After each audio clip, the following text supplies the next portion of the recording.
Yes, sir. All right. Hello, everybody, and welcome to the October 8th, 2024 Lawrence City Commission meeting. And now I'll have Sherry go ahead and give us the rundown of the meeting. Good evening, everyone. Please silence your cell phones to minimize distractions during the meeting. When the mayor calls for public comment, please approach the podium to indicate you wish to speak. Virtual participants should use the raise hand function to indicate they wish to speak. When prompted, select Join as Panelist. There will be a brief delay as your role changes. Once your name is called, please unmute and turn on your camera to provide your comments. Please state your name and zip code before speaking. The city reserves the right to turn videos off or mute participants. All comments will be limited to 3 minutes. The primary format for accessing or participating in this meeting is in person at City Hall. Virtual access to view or participate in the meeting cannot be guaranteed. The chat function will not be monitored. If you have any trouble, the meeting can be viewed on the city's YouTube channel and cable channel 25. Thank you, Mayor. Thank you, Sherry. I'll go ahead and get us started off with Agenda Item A, approve the agenda. The City Commission reserves the right to amend, supplement, or reorder the agenda during the meeting. Move to approve the agenda. Second. I have a first and a second. All those in favor, please say aye. Aye. Aye. Approved 5-0. Our second item, recognition, proclamation, and presentation. Our first item up is the recognition and welcome of Eutin, Sister City Student Delegation 2024. Dankeschön, Herr Bürgermeister. Mayor, I assume you do speak German? No. No. Well, we're going to have to work on that. I'm Bill Keel, representing Sister Cities Lawrence and its subgroup Friends of Eutin. And 35 years ago, 1989, in this very room, the Sister Cities Agreement was signed by Mayor Bob Schum and Mayor Gernot Grimm of Eutin. And 35 years later, we're very, very happy that we're going to be celebrating next week with the mayor of Eutin and a delegation from that city. We'll be in Lawrence for about 5 or 6 days for several events that we hope that you'll be able to participate in. But tonight, we're welcoming the 12 students from the 2 high schools in Eutin and their chaperone, Falk Freidel, who's a teacher at the Johann Heinrich Voss High School. And I want to mention that a young lady, Johanna Himmel, who's a student in the group, is the daughter of a student who came in 1995 when my family hosted a fellow student from Eutin. So I feel a very close relationship to this group. And I'd like to introduce Falk Freidel now to... They're already in the room.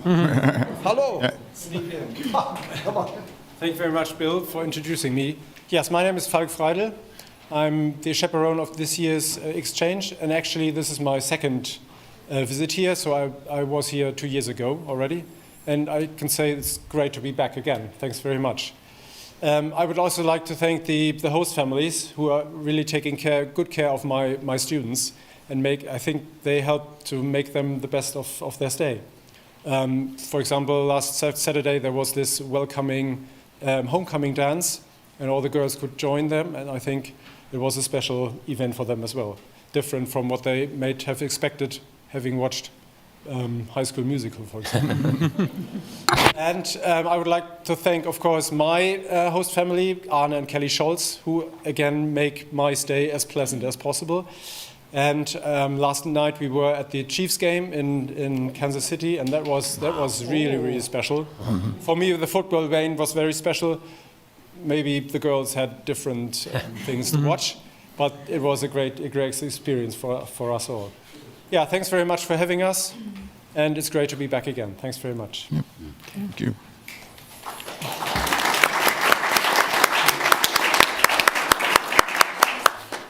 Hi, my name is Emma Ham, and I'm very happy to be given this chance to do this exchange. I've already met a lot of new people and seen a lot of new places. My family, the Johnsons, who are very kind and nice to me, have already shown me so much of this beautiful and wonderful city. I'm very, very grateful. I'm looking forward to see more things. Yesterday, the Chiefs game was really a highlight for me, and already this whole week has already been so amazing, and I'm very, very grateful. Thank you so much.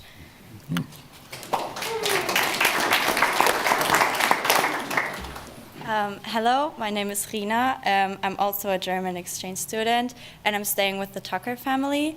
And I'm also really grateful that I can have the opportunity to stay in Lawrence for 3 weeks and experience the life in America. And I'm really having a great time. Thank you.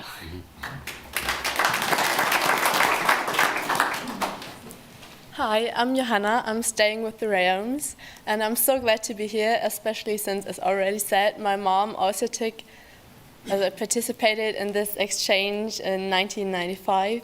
So she has been telling me a lot about this great place and all the nice people, and I think it's great to experience everything myself now. So I'm really grateful for this opportunity and all the possibilities that are open for me here. So I'm grateful. Thank you very much for everything, also to my lovely host family. Mm-hmm.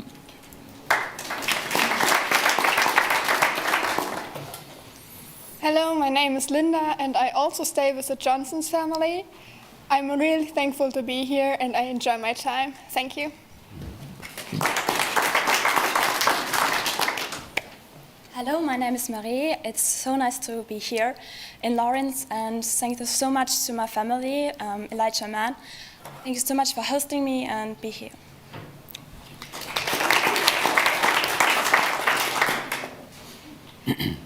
Hi, my name is Leni, and I'm really thankful for giving this opportunity to be here. Thank you.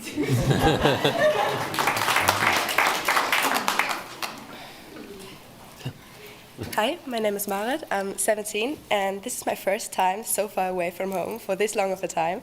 And my great family, the Ryomans, are making such a great experience out of it. We're having a fun time with lots of new and good impressions.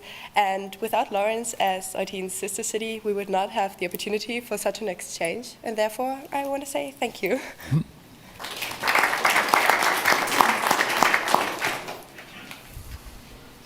Hi, I'm Greta.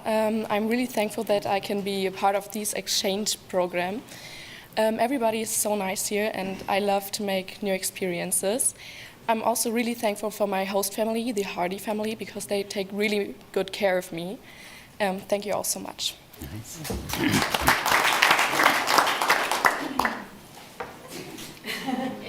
Hi, my name is Leaf, and I'm staying with the Mann family. They're all very welcoming, and all the other Americans. I also got to make some friends at school, which was my goal. I also saw very much of Lawrence. I've been to other places in Kansas, and I am very, very thankful for this opportunity. Mm-hmm.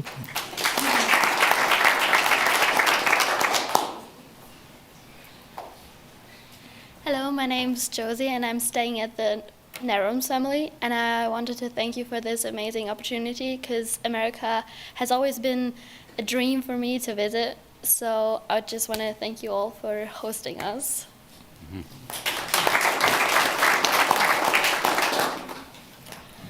My name is Fina, and I just wanted to say thank you for the opportunity for me to be here. I'm so excited to get to know everything about the American lifestyle, because it's a bit different from the German one. I've always wanted to come to America since my sister told me about the exchange she wanted to do, so I'm really thankful that I can be here. Hello, I'm Sönke. I'm 16 years old. I really appreciate the opportunity to be here, and so my best experience so far was to go to the college basketball experience in Kansas City, and thank you. Yeah.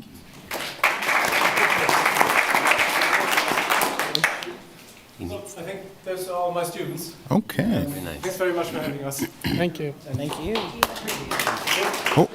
Picture of all of them. Okay, with the commission? Yeah. Porter, do you want us down or up here? We can stand in front. Yeah, but you want us down? I think it's better if you stay stand. back and Okay. you guys gather. No, Okay. you all go ahead. And then you're above and This tall guy will be taller than us. gosh. Has to go in the end. Come all the way around. yeah, Keep we coming. move the Keep coming. chairs out. That'd be great.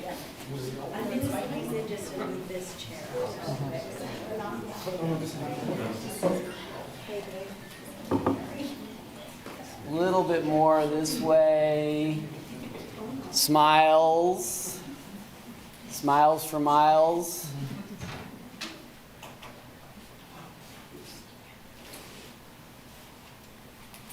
And one more from this angle. Trying to cover all bases. Fantastic. Thank you. Thank you. Thank you all.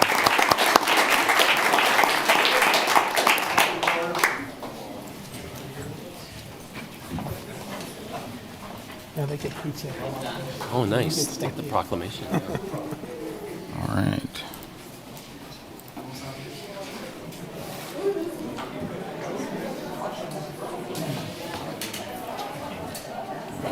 Chance to get out. Were they getting pizza? Were they getting pizza? Thank you.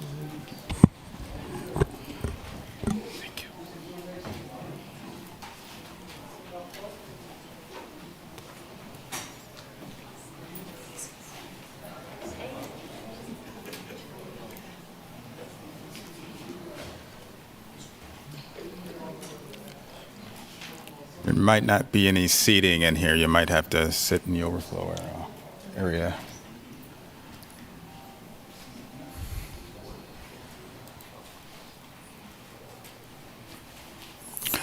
All right, I'll go ahead and get us started with the next item.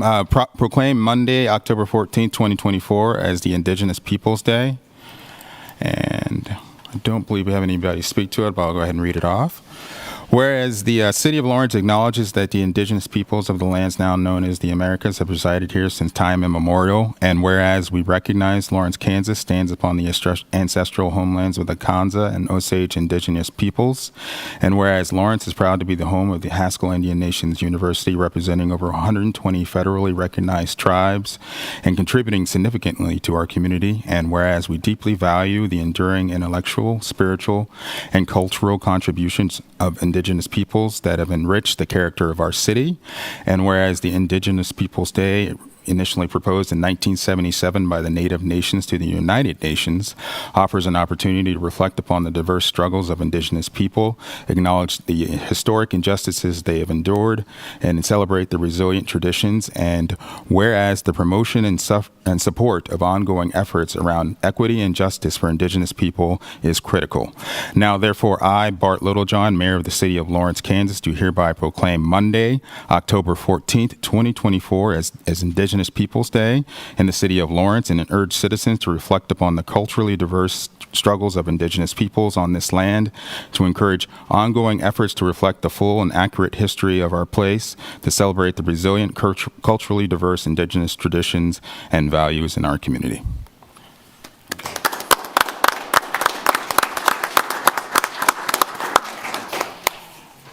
Okay.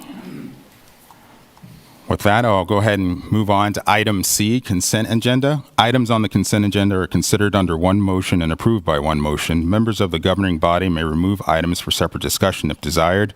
Members of the public may remove items identified as quasi-judicial for separate discussion if desired. Members of the public will be limited to 3 minutes for comments. Would any of the commission like to remove an item? I would go ahead and pull C8D related to the First Presbyterian Church. Got it.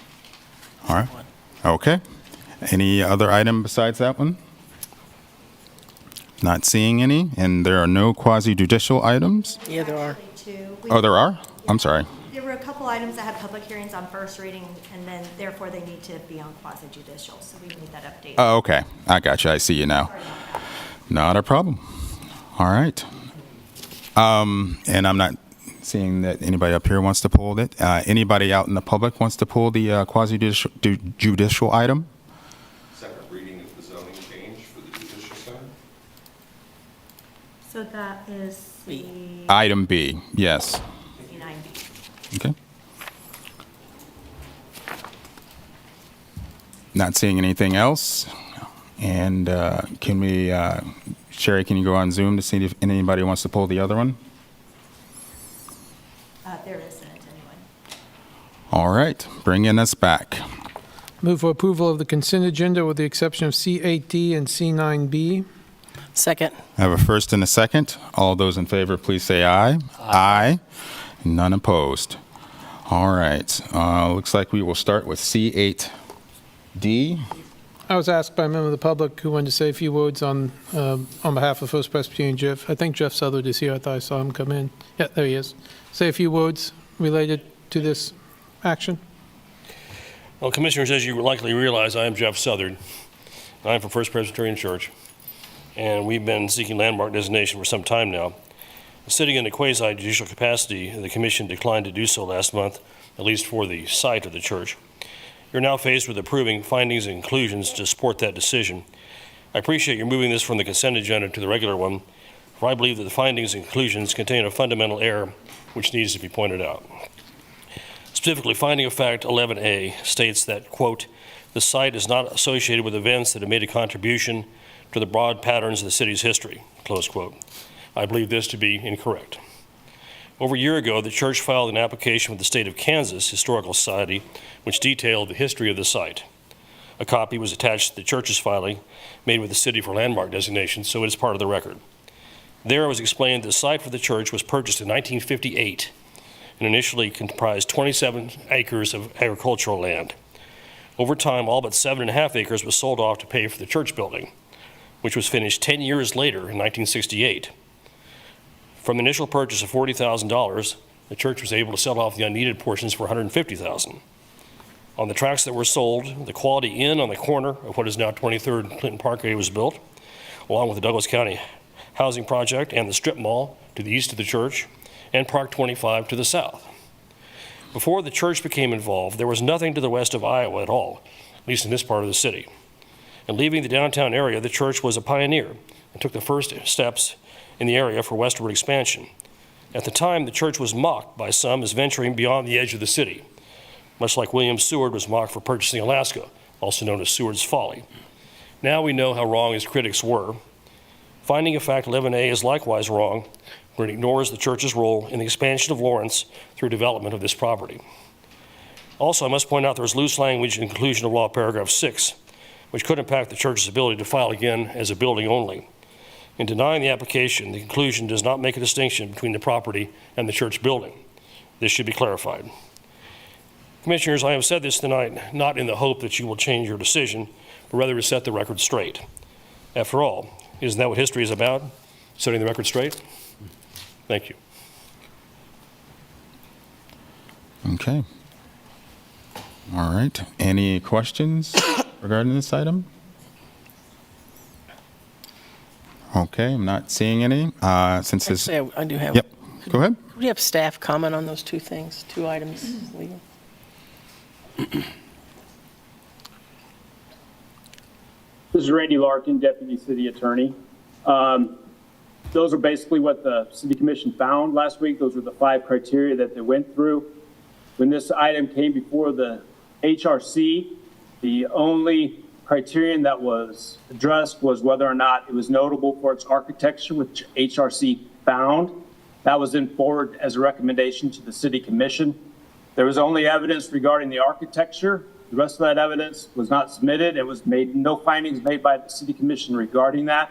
So I believe that the findings of fact are accurate, as well as the conclusion 6A would not preclude them for seeking an application or seek historical designation for the structure itself as opposed to the entire site. Thank you. Okay. Any further questions?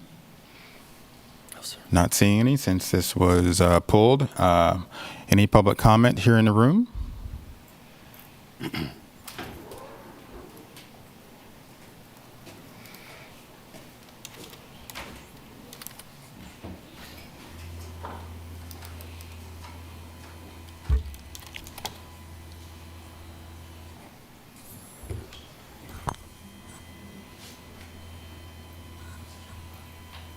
My name is Dr. Justin Spees, and I can't help but think that you guys have denied this application for this church because of your hatred towards Christians. I mean, think about it. A couple weeks ago, you allowed someone to come in here and not related to anything, not germane at all, to talk shit on Christians and how bad they are towards the homeless, which isn't true at all. I can't help but think that you all wouldn't deny a Jewish center or an Islamic center the same historical importance.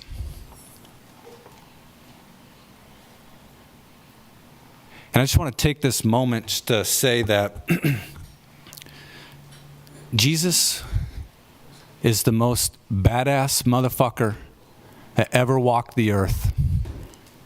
I mean, just think about it. He set a perfect example of what it is to be a man and what it is to be... Mr. Spees, can you hold on a second? Can we pause Mr. Spees' time? I would just like to interject. While anybody is speaking up here at the podium, can we please cease all cross-chatter out there and give them... Can we please refrain from the obscenity? It's free speech. Please. Thanks, Bart. And that motherfucker, whoever that was talking shit as I came walking in here as well. And if you don't like a couple words, well, you can go fuck yourself. So anyways, like I was saying, he set the perfect example of what it is to be a man and in masculinity. When you think about it, Bart, come on. They're still fucking talking. Can you ask them to leave? Can you have the police remove them? Sure shit would do it for me. They have ceased, sir. Go ahead. All right. Anyways, like I was saying, Jesus was the embodiment of God as a human. And oftentimes, Jesus gets portrayed as this hippie-ish, turn the other cheek person. But Jesus wasn't like that. When the Jews were misusing his father's house to collect taxes and do other things that the church wasn't designed for, he went in there and he flipped over tables, and he even had a damn whip that he busted out and started whipping shit. And through that, he sets a perfect example for us to stand up to what's wrong. For example, this government here that likes to restrict people's speech when they come in here and speak. And I pray that people will find their courage, that if they see something wrong with what the government's doing, that instead of just sitting around bitching about it online and doing nothing, that you get up off your asses and come in here and use your voice and exercise your God-given rights for good, because that's what God and that's what Jesus ultimately wants from us.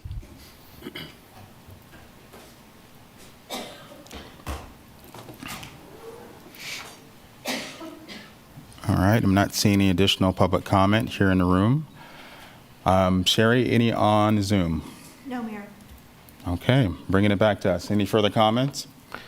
Appreciate the comments from Mr. Souther, but I think the findings of fact as drafted reflect what we did last week. So if nothing else, I'd move to adopt the findings of fact conclusions of law for the denial of the designation of 2415 Clinton Bulkway, the First Presbyterian Church, as the landmark site on the Lawrence Register of Historic Places. I'll second the motion. I have a first and a second. All those in favor, please say aye. Aye. Aye. That is 4 in the affirmative, 1 in the negative.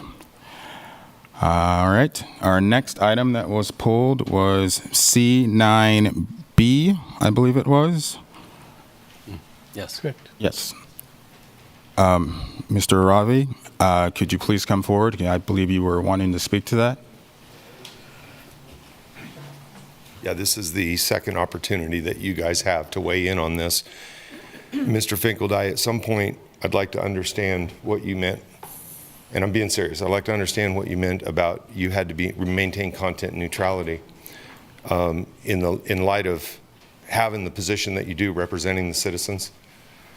You can make comments, and you can, you all could be discussing about the fact that you may have this content, and I've talked to some people about this, so I understand where that comes from. But you guys do have the ability to up there to enunciate some things about how we, the citizens, voted against these things and the county's moving ahead with them. Sure, you have to be neutral about how you approve things, but you can voice for the citizens. I mean, we citizens who elected you, we also voted in the negative on these things that the county's going to go ahead and approve and move forward with your sanctions tonight, with your second reading on this. And you guys have the duty to speak for us. You're our representatives, right?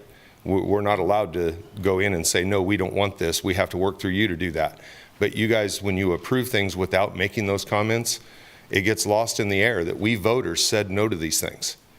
And the county is now going to spend upwards to 170 million or more building these things and doing these expansions that we said no to.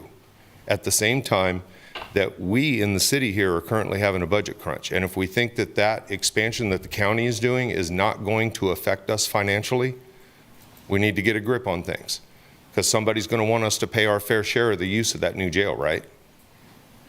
And those bills are going to be higher than the current jail, right? I mean, that's what I'm getting at. The city's going to be on the hook for these expenses down the road that are going to come from the bad decisions that the county's making going against the will of the voters.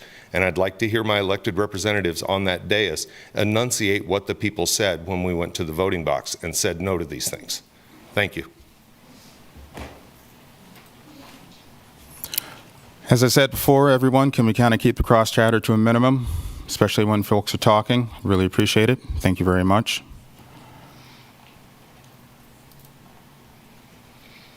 That means everyone. Thank you. There was also a little bit of feedback that's coming. Okay. Which may be attributed to what you side chatter. Okay. All right. Anyone else in the public that would like to speak to this right here? And share anybody on Zoom? No, Mayor.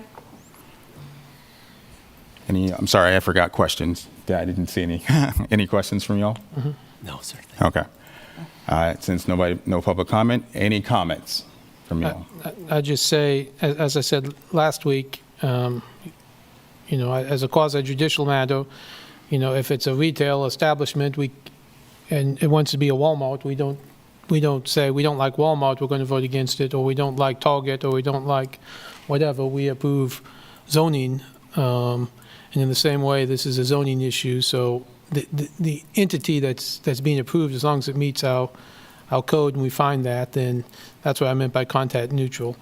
I'd also say, just to the comments of Mr. Ravi, that this is not an expansion of the jail. It's the public safety building where they're going to move dispatch and the sheriff's office so that they can expand the courthouse and add 2 court rooms into the current pending courthouse. So they have to move people out of the courthouse.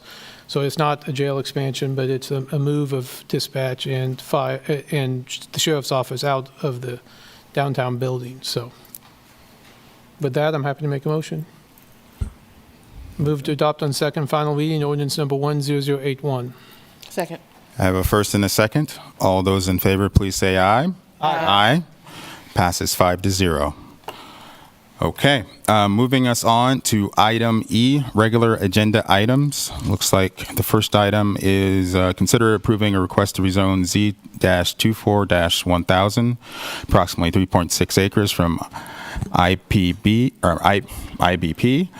district to RM12 district, located at 5015 Legends Drive, submitted by Henry Lee Associates on behalf of the Lawrence Douglas County Housing Authority, developer Mazda LLC, property owner of record. Adopt on the first reading, and ordinance number 10061, and we have 2 of them, and ordinance number 10062 for 2.8 acres as well.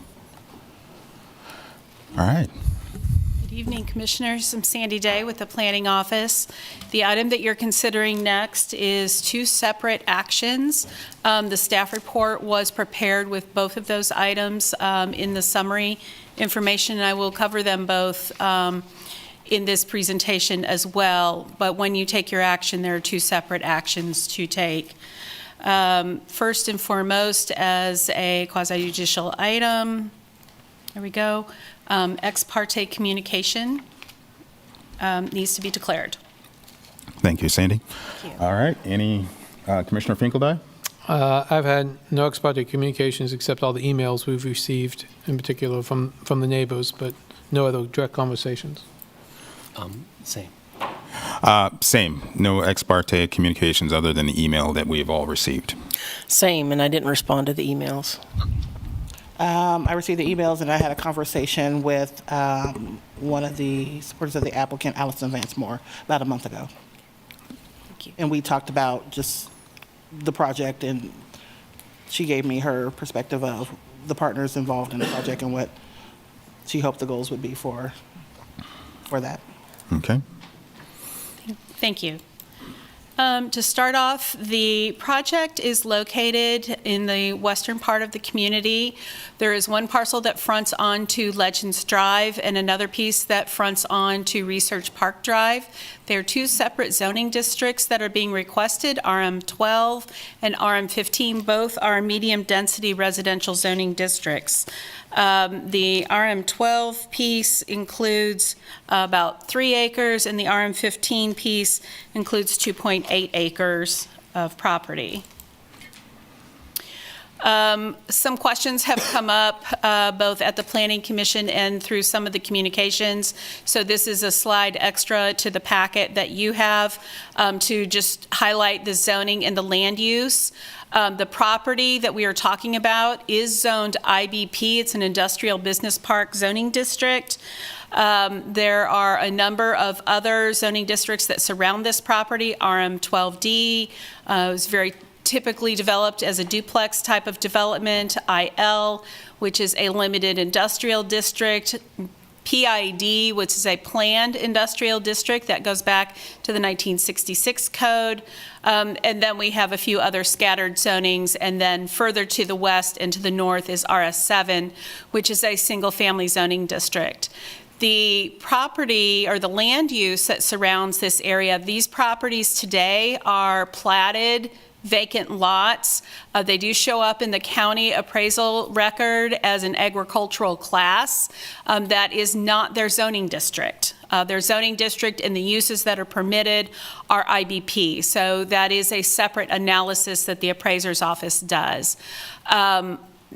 Also, interestingly, if you look at the county appraiser's information, you'll see that they've classified this area, which we see on the other side of the map, RM12D, that duplex zoning, but it's falling out in a classification as multifamily, yet the same zoning class to the south is called out at single family. So that just highlights some of the differences between the two different systems, the zoning code language and the county appraisal systems. This IBP district, it is unique in the community. It's the only IBP zoning district that we have in our community.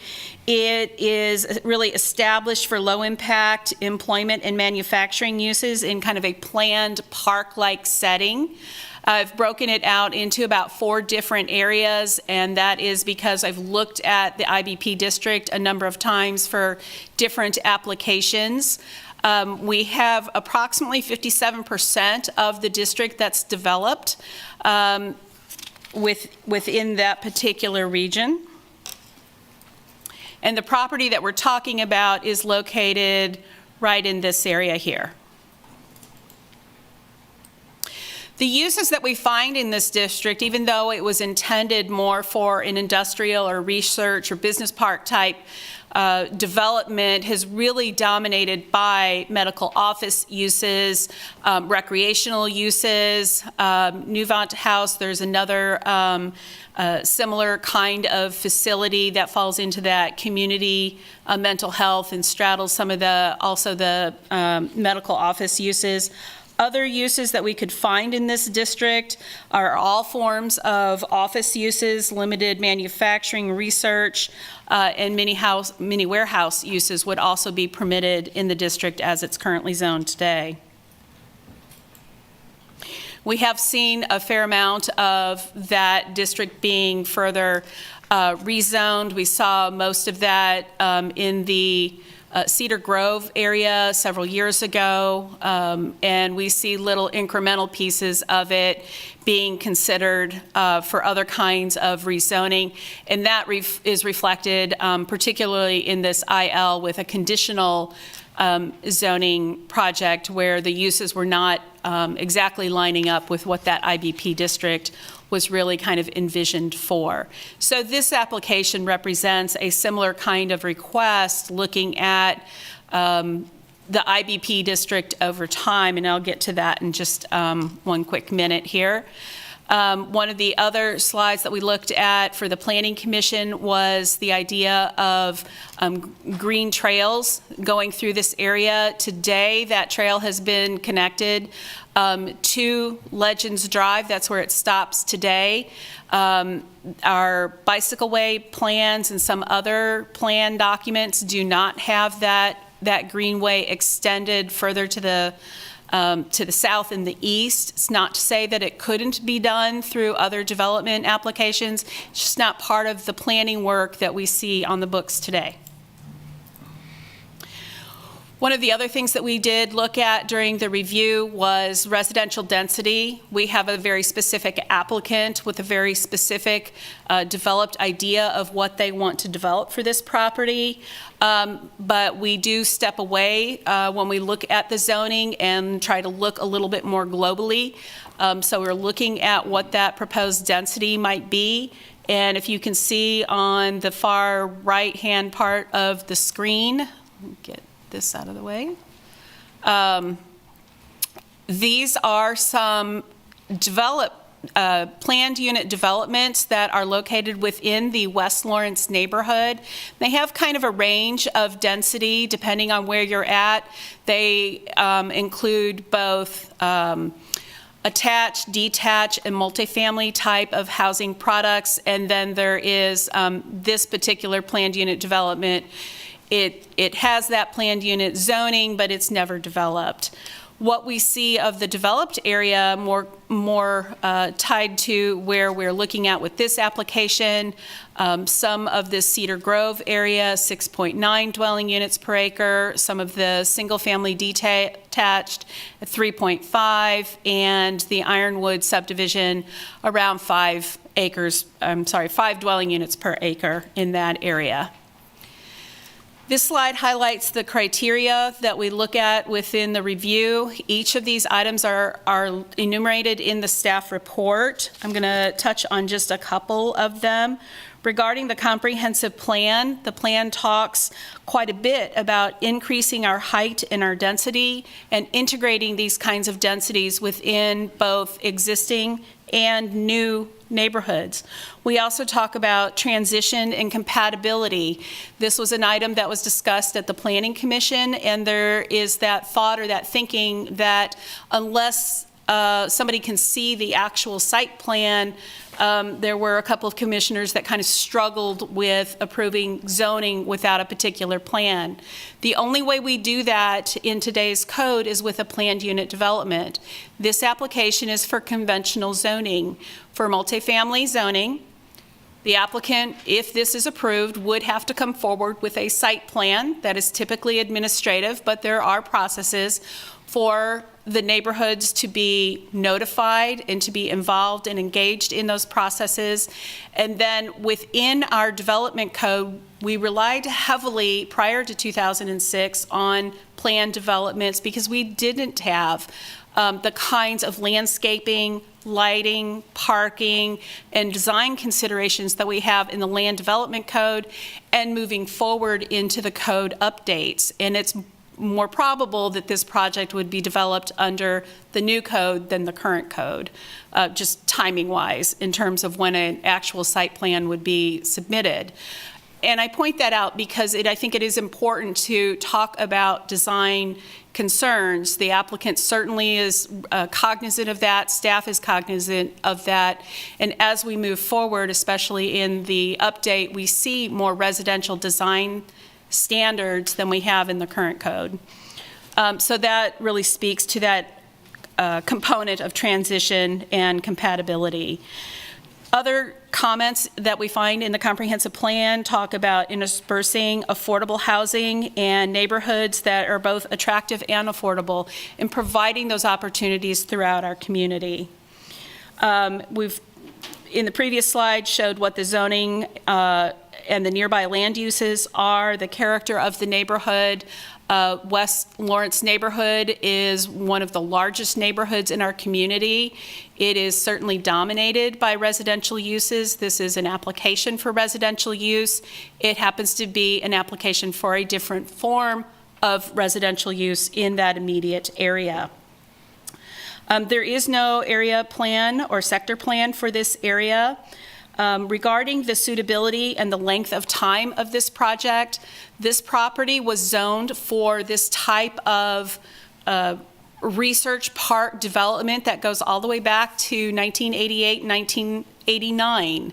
The property has remained vacant and undeveloped since that time. What we are hearing and what we are seeing is that this kind of development, the research park kind of development, is wanting to probably locate closer to the university than this particular area. So it hasn't performed the way that it was envisioned when it was originally approved in the 66 zone, updated in the 2006 zone. The detrimental effect to nearby properties, you've heard a lot in the communications about traffic and wanting to maintain certain types of characters and aesthetics within a community. Traffic studies, drainage studies, landscape plans, lighting plans, all of those are components that will be detailed and reviewed with a future application. This is one step in the entitlement process.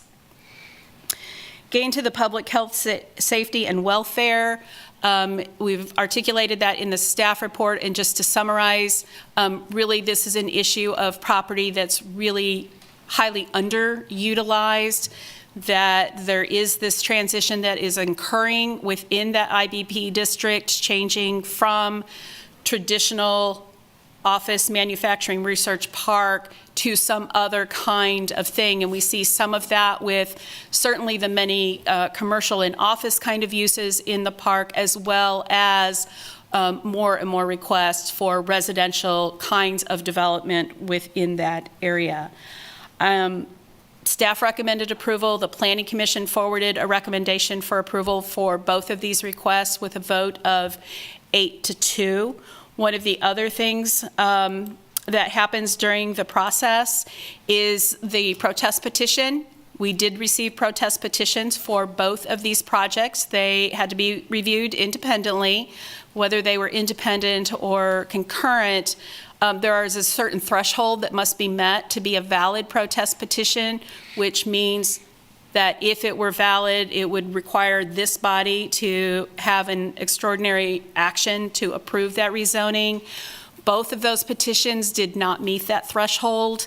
For the Legends Drive property, only 15% of the real property met the petition, although you can certainly see from the graphics, people outside and beyond the basic notice area also have indicated concerns about the application. And then for the research park request, that particular application only met just over 1% of the required 20 to be a valid protest petition.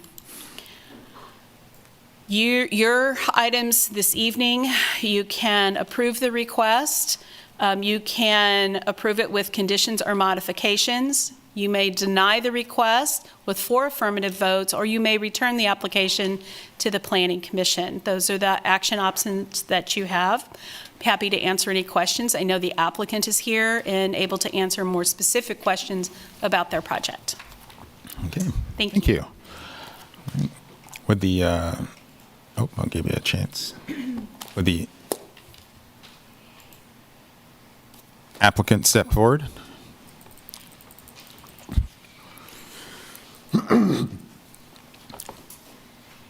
Hi, my name is Shannon Lowry. I'm the CEO of that Lawrence Douglas County Housing Authority.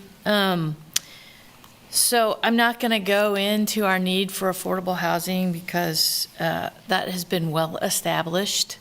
And, the city has specifically set out to address the need in a place for everyone, and also that encourages infill in 2040. But I do want to acknowledge the concerns voiced by some of the neighbors. I had an opportunity to meet with some of the neighbors, and it was a good conversation because it is always the Lawrence Douglas County Housing Authority's intention to be a good neighbor. And as a result of some of the comments that we received and some of the concerns, we sort of have changed our concept drawing. I mean, I think we added that maybe to the packet if we could pull that up, because I think it's really important, one, to demonstrate, our intention to be a good neighbor, but also sort of what this will look like. But as part of that, we have tried to redesign it there's an easement for a pipeline. That is also the green space, and it is the part of the property that backs up to the folks who live on Merrily Drive. And so that parcel, which we'll call the Legends parcel, that we intend to put senior housing on. And so, and that is the R12, and then trying to move to a greater density in the parcel that really doesn't abut any other neighborhood. I will say that we also, again, we intend to be a good neighbor. We actively monitor all of our units. Every week, we drive by every single unit we own in town, and we own more than 450 units in town. So one of the specific concerns has been a reduction in property value. I don't think there's any evidence of this. I've provided some research, which I will not regurgitate here. But a good local example of that is the new homes constructed on Beatnik Court. That's in the Brook Creek neighborhood. These homes are selling for between $400,000 and $450,000. They're in the same neighborhood as many affordable, including being adjacent to some affordable housing. And it's 1 block from Edgewood Homes, which is our largest public housing development. So I don't believe there is really any danger for a loss of value. There was some issues raised about schools. So I got on to USD 497's website, and as part of the new high school boundary, there are some projections into the future about students, and there is projected a decrease in student population for Lawrence. And I also trust that if Langston Hughes is overcrowded, that the city could redo the boundaries so that people go to Quell Creek, because that school isn't currently being fully utilized. So I don't think the school's overcrowding is a real issue for this project. Additionally, traffic, we've redrawn this so that there is a uniformed entrance and exit on both of the properties, so that there'll be 2 ways to get in and out, hopefully lessening some of the concerns with exiting onto the Legends Drive. Also, that property will serve seniors who have a lower utilization in the peak hours than family housing will. Matter of fact, we have only about half the residents at Babcock and Clinton Place, our 2 primary senior developments. Only about half of the residents have cars and actually continue to drive. And again, we understand we'll have to do a traffic study, and we'll have to figure out how to deal with those issues when the time comes. But, most commonly the way that's addressed is with traffic calming devices, not denying a rezoning request. Maintenance and upkeep, as I said, Lawrence Douglas County Housing Authority is diligent about maintaining our properties. If you want to see a good example of this, drive by Haskell and 16th. We have just done a complete refresh on Edgewood Homes. We have, they have all new windows. They have all new hardy board siding to last us another 50 years. That property's 50 years old, and we have taken excellent care of it. Every single unit there is occupied. And finally, I want to address what was called in one commenter's perceptions and stereotypes concerning the people who will live in this housing. There are currently over 100 Section 8 vouchers being used in this area of town. They are your neighbors. We are your neighbors. You might not know it, but we are already your neighbors. The Housing Authority serves 3 populations. We serve the elderly, which some of this housing will be specifically designed for. They're great tenants. We serve a third of our population is disabled. I'd be hard-pressed to think anyone thinks that we shouldn't house our disabled in this town. And a third are families. And the Housing Authority is fortunate to participate in HUD's Moving to Work program. And as part of that, every non-elderly, non-disabled household that participates with us has a work requirement or is required to be in school.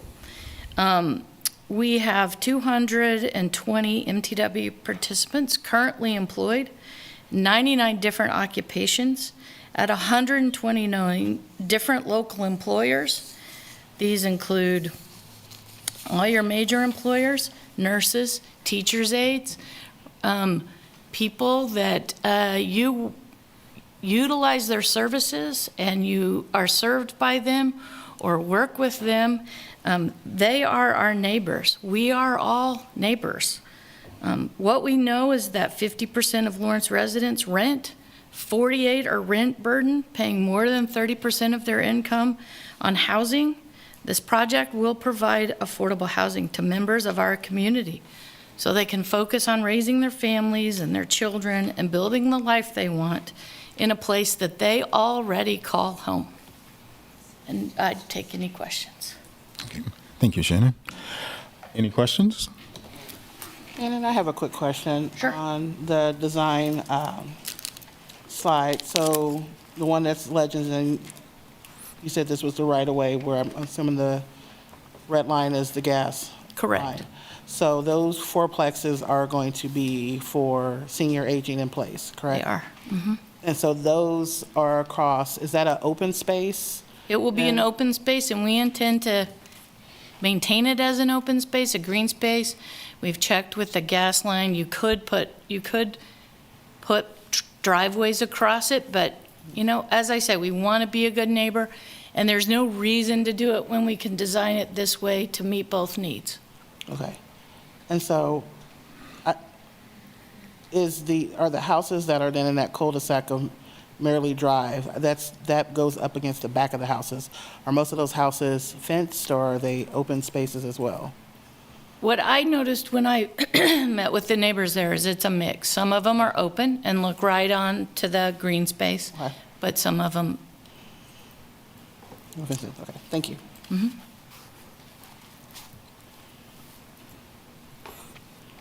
Any additional questions? Okay, I'm not seeing any. All right, I will open it up to public comment here in the room.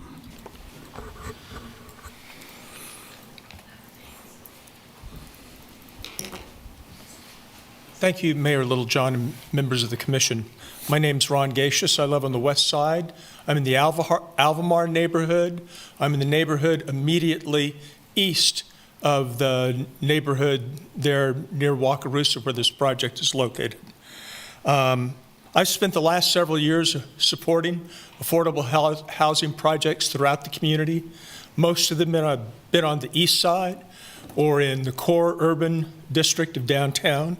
A few on the south side, not very many on the west side of town. I'm sure that when I've come in and urged you to oppose the NIMBY opposition to these projects and vote yes to advance them, that there were many of those NIMBY opponents who wondered if I would stand up and say the same thing when the projects started coming my way. I'm here to support this project. It checks the boxes for almost all of the priorities and preferences of Plan 2040. It's infill. It's higher density. It includes senior housing. It makes more efficient use of existing infrastructure. And it's on the west side. It helps fulfill the city's commitment to equitable principles, distribution of affordable housing across the community, something that I've heard commissioners and community leaders voice support for the last 10 years. Here's an opportunity to be on the right side of this issue. I urge your support of this project. The Housing Authority does a fabulous job managing their properties. If my neighbors on the west side are concerned about the performance of some of their new neighbors, let them share with the rest of us the responsibility to be good mentors, good role models, and lift all folks up that live in our community, and providing them essential housing is the first step. I urge your support for this project.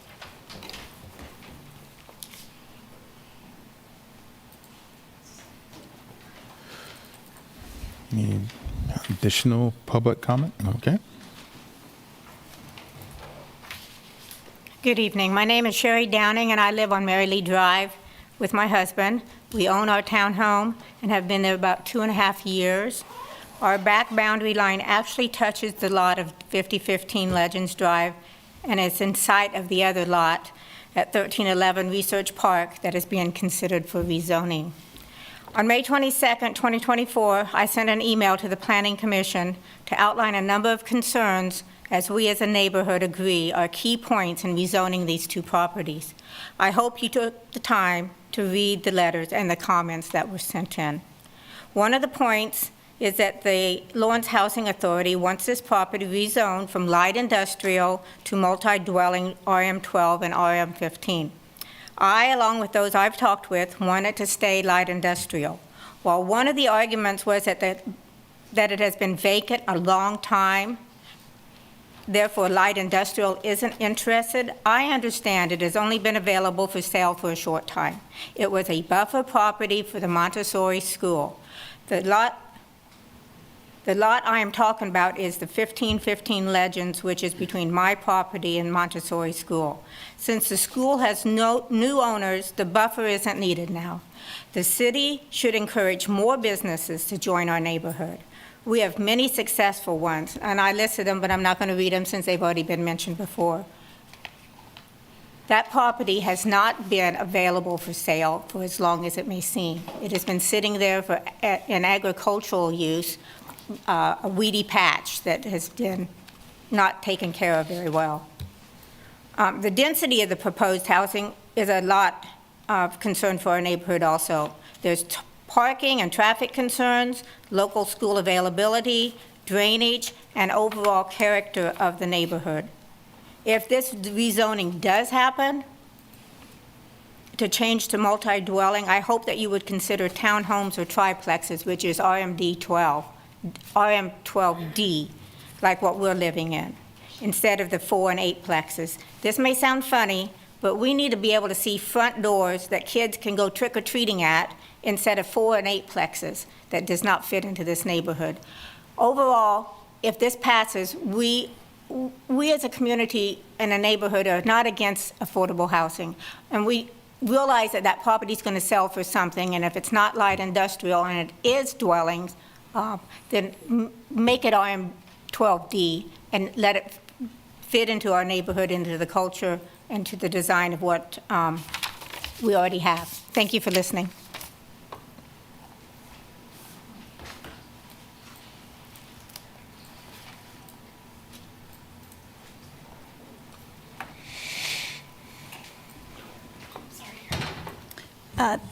Thank you, Mayor and Commissioners. I just wanted to remind you of some conversations that you've been having, and Mayor, you mentioned this even last month, that we don't have enough industrial to help with our tax base. Everything is falling on the residential.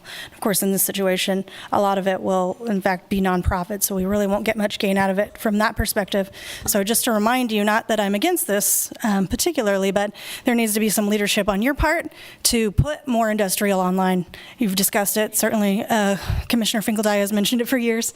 That leadership maybe needs to come from you to replace that, because in this area, I've seen at least 3 pretty large parcels go from industrial to residential, and we all understand the consequences of losing that tax revenue. The other thing I would just remind you of is, nope, that was the important thing. Sorry, I thought I had another one, but thank you. I hope you all will consider that. Oh, no, I remember. I'm a little disappointed to see the development pattern of this particular project. If it is for people who are in the affordable housing range, it would be better for them to live in a neighborhood that doesn't restrict access.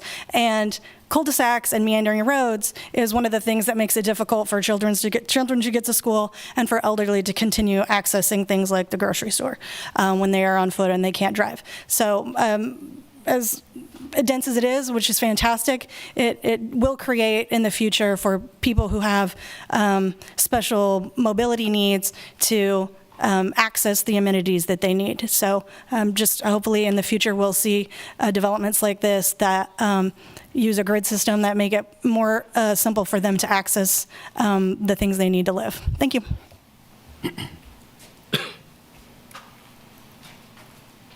Good evening, Mayor, Commissioners. My name is Monty Sokup, here representing myself tonight.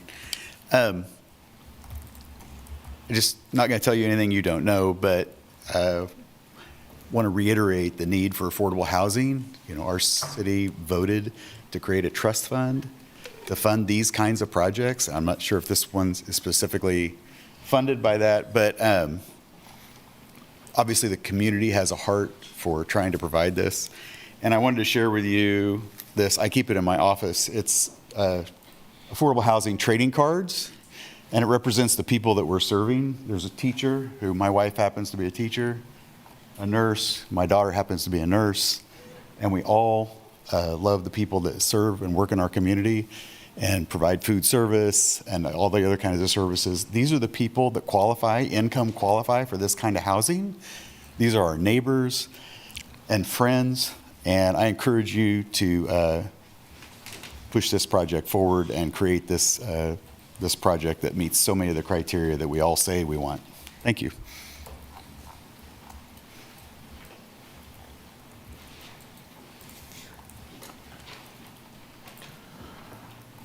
Okay. Any other comments on this here in the room?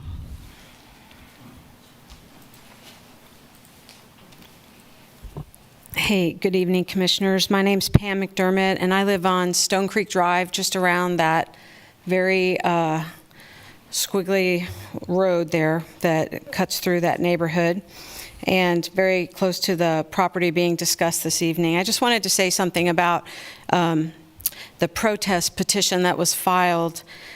When we found out about that, there weren't very many neighbors that really knew about it. The people on Merrily Drive organized and tried to understand how to file a protest petition. We had 2 weeks to figure that out and, get signatures from both owners of a home, and some of it was just not quite understanding what was involved in that. So here we are several months later. It would have been nice to have had a little more time and clearer instructions about that. So I do appreciate Sandy Day and Shannon Owery, who were very helpful with the people that lived in the neighborhood who were concerned about such a dense project being on less than 6 acres right there. And even with most of my questions answered, I'm really still opposed to this project as it stands. And I realize that it's not as simple as, hey, we're for affordable housing or we're against. That is not how I see this. You know, we're for people having homes, and personally, I feel it's important for more people to be able to own homes. And I would love to see this project be in this area something where people could own homes. And so the density, I do think, is still a huge problem, 76 units. And I can't imagine how the traffic could possibly be fixed through that neighborhood. And then just in keeping with the character, there are only, I think, if I'm right, Alvadora on 6th and Stone Ridge Drive there, and they're just these two-story kind of multiplexes nestled close to 6th Street. The thing that I do want to comment on, though, is the schools. I was really surprised to learn in this process from Sandy Day one night when, you know, we had her over there, that, you know, I said, what does USD 497 say about this? We have an 8-year-old foster son who is a 3rd grader at Langston Hughes in a classroom with 28 students. The school, I don't know about the high school, but the elementary schools really are full. In fact, during that time, there was an article in the Journal World about how there really was very little space in the schools at that time. And so I was surprised just to hear that, hey, they do what they want. We don't really have anything to do with them. And it just seems to me that as elected officials, taxpayers and parents really do care about that. The size of classrooms and what's going on at the schools and how much we're paying in property taxes at this time. So it seems that as you consider this project, you really should be required to plan for that and to take that into consideration as you make a decision.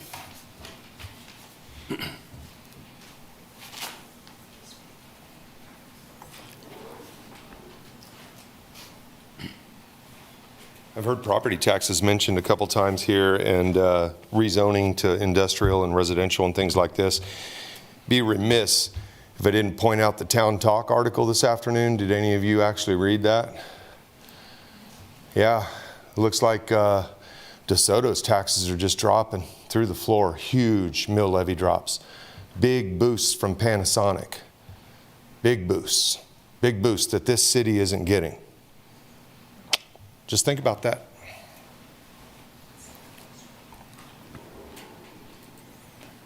All right. I'm going to go to Zoom. Anybody else want to speak to this? I think there was a gentleman here. Okay.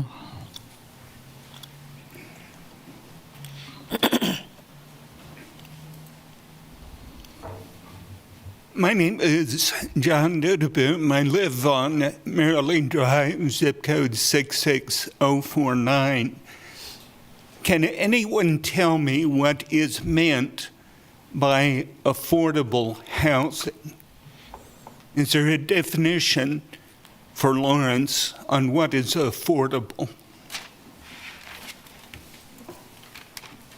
And the other concern I have is that investors will come in and buy up these properties and rent them out. Thank you.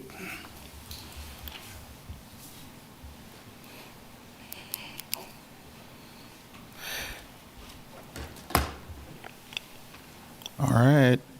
I'm putting it out there. Any further comment on this here in the room?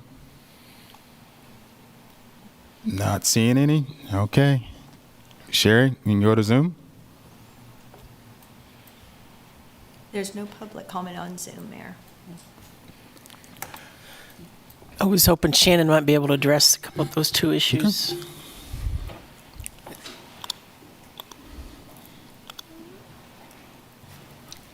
So the Lawrence Douglas County Housing Authority is an independent agency of the city and county. We don't have any investors.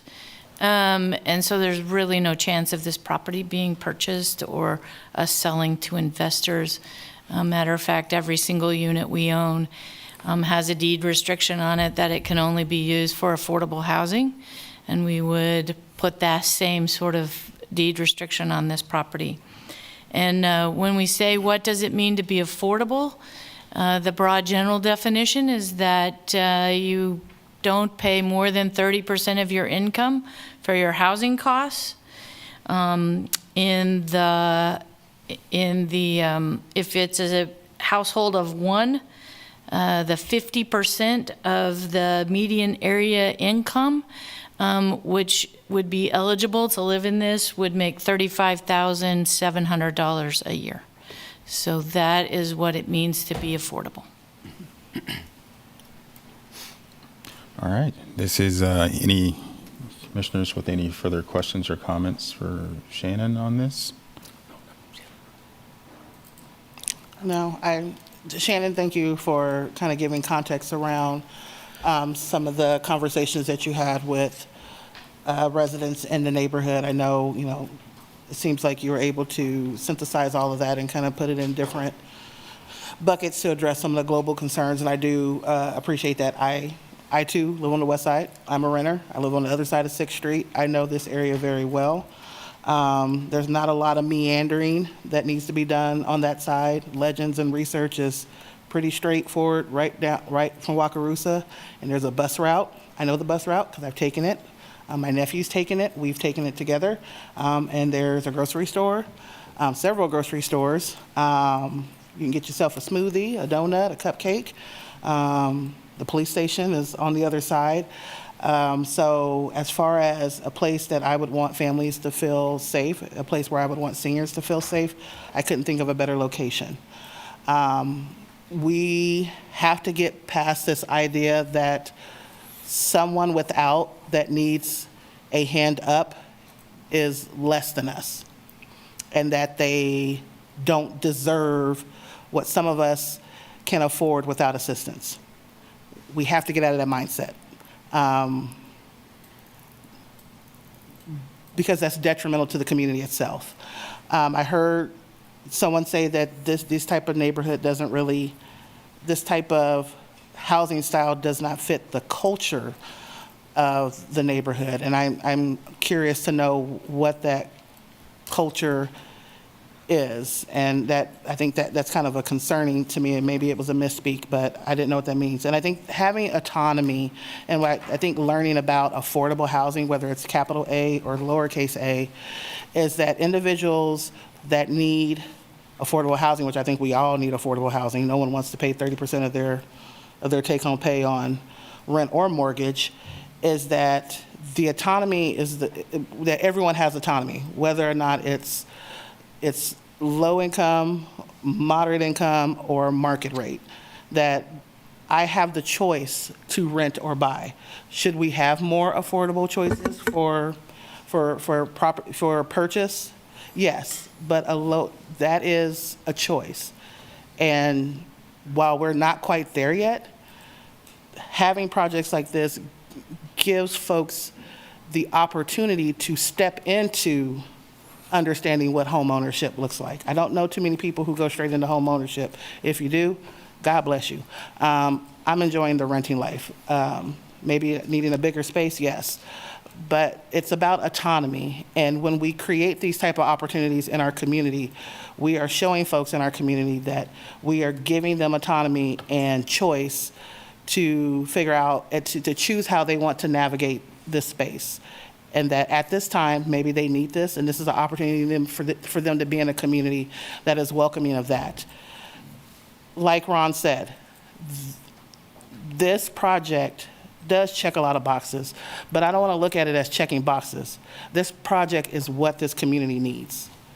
This is what Lawrence says it is. So if we look at Lawrence as the noun, this project is Lawrence, okay? And if we want to look at Lawrence as a verb, then we definitely need to have more projects like this.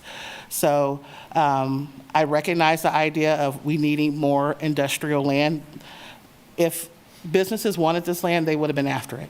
They haven't.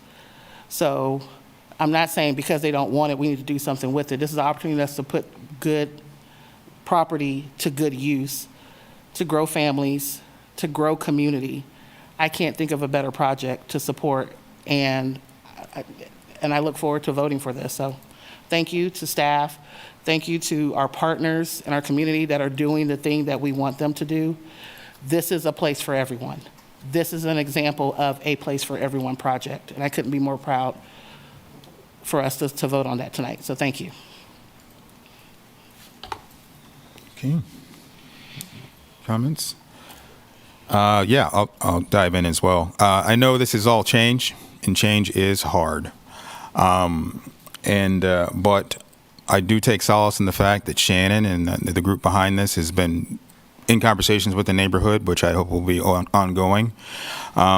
And they have gone ahead and already modified the property and turned it around so it's not facing some directions that might be otherwise troublesome to the community, and that it might provide a little bit easier egress and ingress to and from the property with those considerations.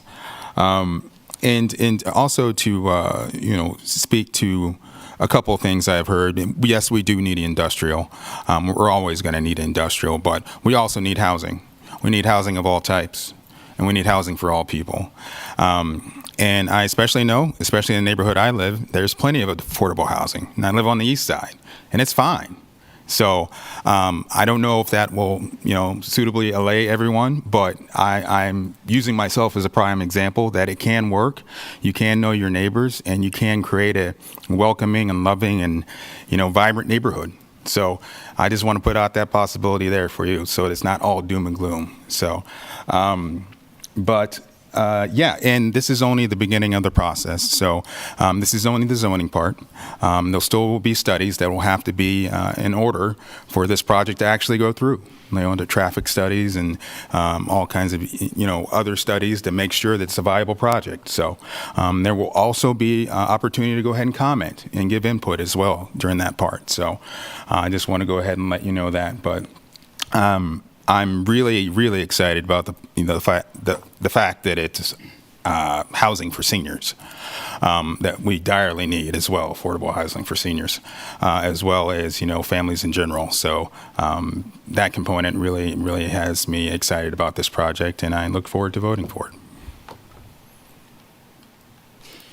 I couldn't say much more. You guys have done a good job of kind of explaining how I've come to my decision. I believe that this area is ripe for infill development. I believe that the size of the IBP lots is below what is necessary for most users currently and for sure in the future. And anytime we can work with the Housing Authority to develop high-quality, well-maintained, well-monitored and assessed affordable living, those are the kind of partners we want. And for them to be able to venture out west into an area that's been underutilized for years and fill up some of this space with homes, as others have said, that is really important for me. And I think it's important to walk the walk on affordable housing and put it throughout our community where it makes sense. And I think it makes sense here. So thanks. I would only add, I will support the project as well. I'd only add that under our traditional zoning code, we do transitions. When Merrill Drive was created, RM12D was closer to the main road, and we put RS7 further back. And then you transition from RS7 to RM12, putting in RM12 and then RM15 and abutting that to industrial is kind of traditional land use, getting denser as you change the use and then get into commercial. I believe I was on the city commission when Little Knife Drive went in, and it became RM12. And if I recall, there was certainly some concern from the neighborhood that adding these duplexes next to an RS7 neighborhood and putting traffic onto those two streets would be a problem for the neighborhood.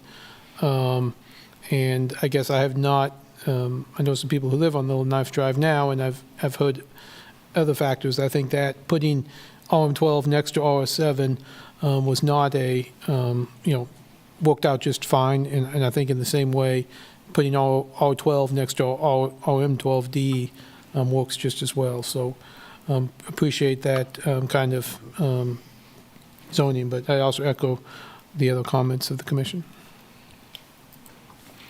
Yeah, there's not much more to say. I think everybody's pretty much covered it. This just follows along with our long-range plan for affordable housing across our community, and we need to continue to pursue projects like this, I believe. And I also think we should be thankful that we've got nonprofit organizations that work in affordable housing areas, such as the Housing Authority. We've got Tenants to Homeowners. We've got Habitat for Humanity. And all of these organizations have been great about maintaining properties when they have rentals, I should say. And we should be really thankful for that. This is part of the long-term plan, and this is fulfilling that, so I would definitely support it. I did want to add one thing. I think Ms. McDermott brought up the protest petition. I will say that's a state statute. The 14 days is in KSA 12757. It's the 14 days after the Planning Commission takes their action. It's not something the City Commission or the County Commission could change because that 14 days is statutory. What we could change is trying to get notice out to more people earlier, and under the new code, we're going to try to do a little bit of that. But that's where the 14 days comes from. Point. All right, with that, I'd entertain a motion. I move that we approve the request to rezone Z241000, which is approximately 3.16 acres from IBP, Industrial Business Park District, to RM12, Multi-Dwelling Residential District, and adopt on first reading ordinance number 10061. Second. I have a first and a second. All those in favor, please say aye. Aye. Approved 5-0. And the second? I move that we approve the rezoning of Z-24-1001, which is approximately 2.83 acres from IBP Industrial Business Park District to RM15 Multi-Dwelling Residential District, and adopt on first reading ordinance number 10062. Second. I have a first and a second. All those in favor, please say aye. Aye. Approved 5-0. Thank you all. Thank you. All right. I'll hold off on the second one if anyone wants to exit and not hear the second agenda item.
All right, I'll go ahead and get us, let me make sure. Everybody good? Everything on 27? Okay. All right, agenda item number 2. Consider approving the recommended sites for a concept design for step 3 of the downtown transit station site selection process. 3 S's. Thank you. All right, Adam. I'll make it too easy. I'm Adam Weigel. I'm the Director of Transit, and here to talk about next step for downtown transit station. Give a little bit of backdrop. I could have taken this slide all the way back to 2013. That was when we entered our current downtown transfer area on a temporary basis. So we've been there temporarily for 11 years. Along with our development of Central Station and the route redesign that went along with that. That process did highlight that we still have 5 routes that do transfer in the downtown area. Those have been operating even with the opening of Central Station across from the library. And in 2021, when we were seeking advancement of concepts for Central Station, at the same time we were seeking to advance downtown station improvements as well. There were some concerns at that time around parking, primarily parking displacement, but also the process used to come to the sites that were proposed. So in this process, we've taken a step back, gone much slower, tried to involve more community voices to get us to a better vetted set of sites for us to consider for downtown improvements. So between August 21 or after August 2021, we moved on a federal grant opportunity that we had available, and were able to win $1.6 million of federal funds for this project. There is a substantial gap between that effort and our recent work. Staff was really busy with the development of Central Station, so weren't able to work in parallel on this project, but picked that up last fall as we started working more closely with business leaders, primarily through the Chamber and DLI. That's a lot of the folks we heard from who were expressing concerns the last time around. In January of this year, you all approved a steering committee with a scope of work that would help guide us to a recommended site over the course of this year. That body had 3 pieces of work. So in June, we brought before you proposals for a boundary within which we would look for site ideas. You all made some adjustments to what that steering committee brought forward, and we approved a boundary. In August, we brought forward criteria. That was the last time we had talked about this project with you all. There were 14 criteria used to look at any site ideas, and you'll see how those led to some of the discussion and ultimate recommendations from the steering committee. The steering committee completed their scope of work in September. They got to a point of recommending, their charge was 3 to 5 sites to recommend up to you all. They're recommending 5. This meeting is about you all taking a look at those recommendations, and we're seeking an advancement of 3 to 5 sites into the concept design phase. These sites are not rank ordered at this time, so we're not seeking information on a preferred site, but we need some set of sites to do concept work on. Over the course of the next few months is where we will get to the place of one preferred site. And so after tonight's process, hopefully we will have a set of sites that we can get more concept design work done on, we can get updated cost estimates, and we can bring that information back to you all in November for a work session item. Won't be a voting item, but it will be a chance to discuss what sites might be candidates for a preferred site. That would ultimately come back to you all in December. This is another way of looking at that information with a little more granularity. I wanted to highlight that, of course, tonight's public input opportunity, there are a couple more of those ahead of us selecting a final site. So I mentioned the November work session. I mentioned bringing you all a recommended preferred site in December. So those are a couple additional public input opportunities. You see sprinkled throughout here KDOT assistance as a federally funded project and moving towards a selection of a site to use federal funds on. There are some planning worksheets, some NEPA process that we must go through with KDOT in order to reach that final decision. So you see between the meetings we're having, we'll be working quickly and diligently with them to keep advancement on the things we have to do for our federal process. Ideally, we're looking at design, engaging a design consultant this upcoming year, and working toward a construction process that ideally has us ready in August of 2026 when we would do our annual route changes.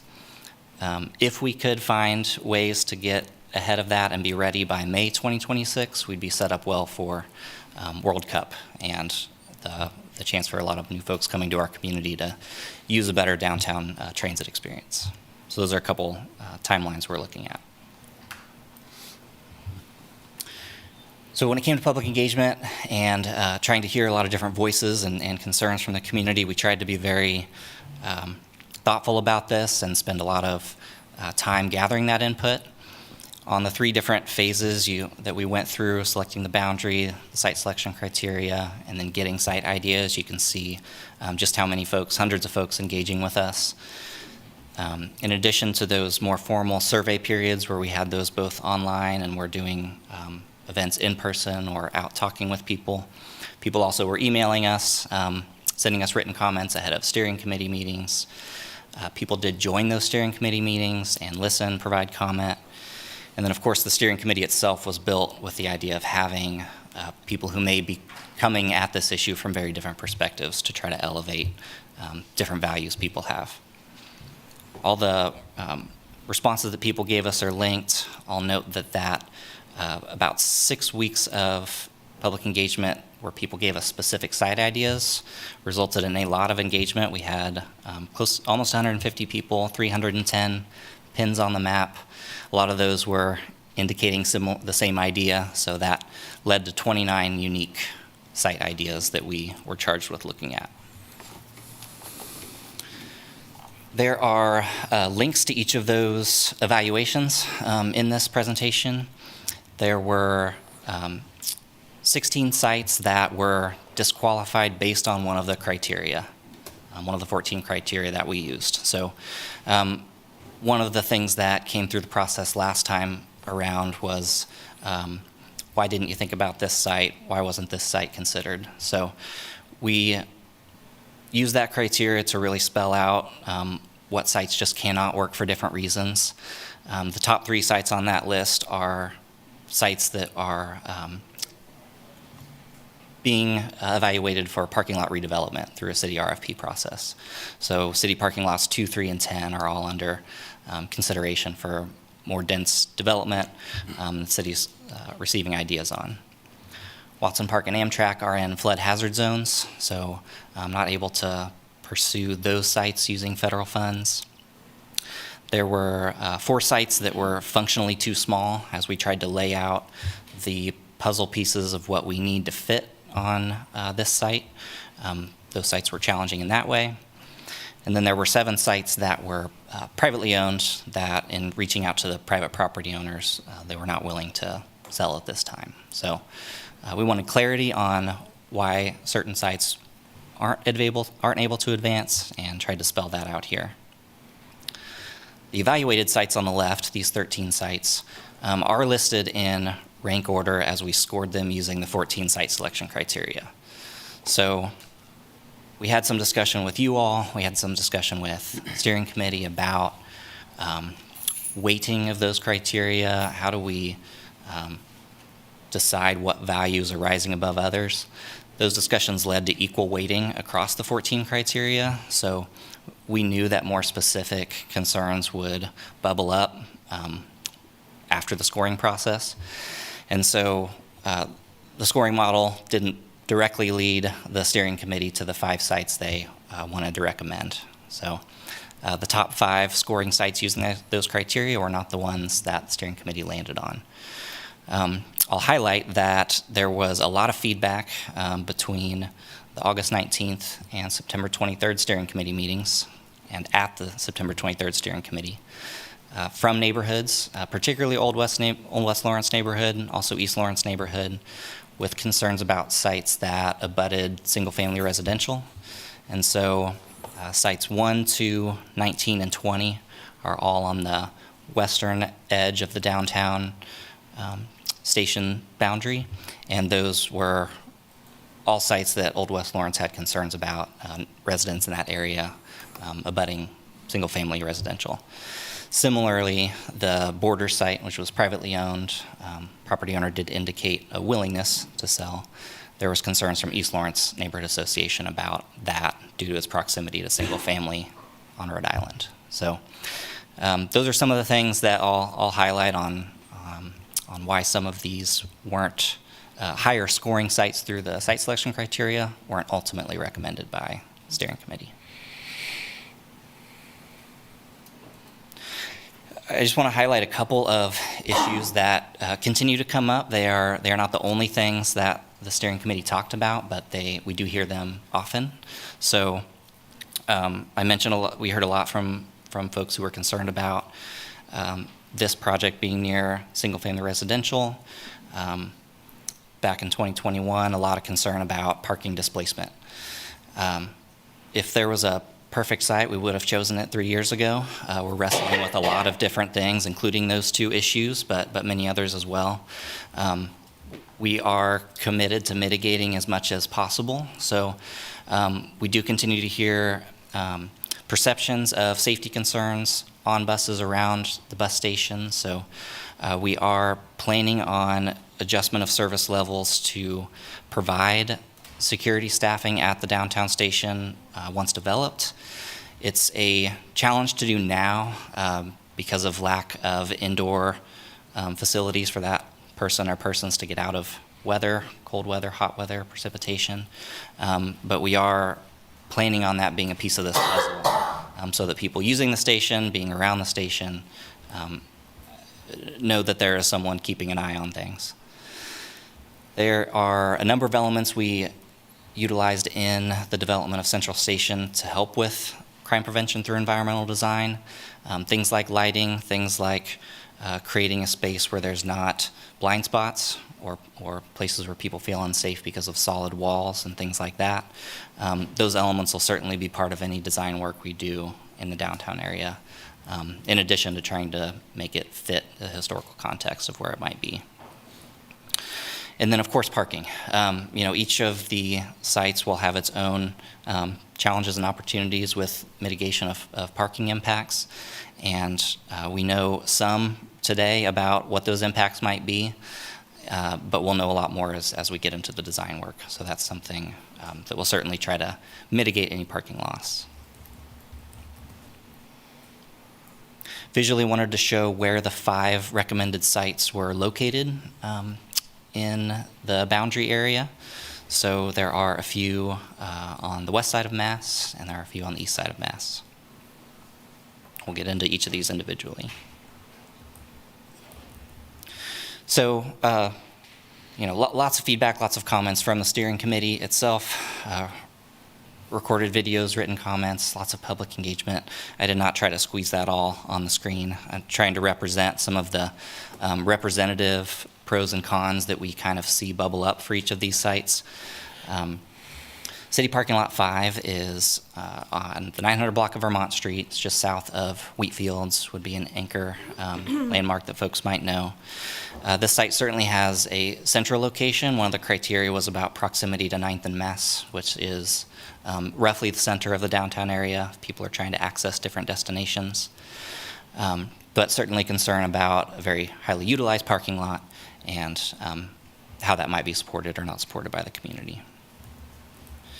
On each of these sites, you'll see what we're calling a pre-concept site layout. We worked with the elements that we need, including bus bays, canopies to protect from weather, seating, a restroom that would be for drivers and possibly the public as well. You'll see a transit staff parking. We have smaller vehicles that come for maintenance purposes, like a truck. We have smaller shuttle buses come when drivers are switching out, but a larger vehicle is staying on the road. So having a place for that activity to occur is what you see in the purple box. This particular layout, and you'll see this on a couple other sites as well, would be similar to Central Station, but much smaller. It would be 5 bus bays circulating around a central platform. Parking Lot 9 is one of the smaller sites. There are some opportunities. Was that 6 or 9? Sorry. 6. Yeah, City Parking Lot 9, site number 6. My number's straight Site here. 6. Is one of the smaller sites, so when it comes to positives, it potentially a smaller parking impact because of the number of sites here. Neighbors, we've got the Homeless Resource Center just to its west, churches to the north, south, and east, and then D&D Tire Caddy Corner across the intersection of Vermont and 10th Street. So this site has some certainly design constraints just with the way it's laid out and how we need to fit bus bays, basically 1 each on Vermont Street and 10th Street, 3 others on a circulation path through the site. So there's definitely design constraints, but again, some of the possible positives of a smaller site and where it's located. Site number 18 is the current bus transfer area, with the exception that it's also looking at portion or all of parking lot 14. This is an area where I do think there's a possibility not all that parking would have to be taken, but would know a lot more once we get into design.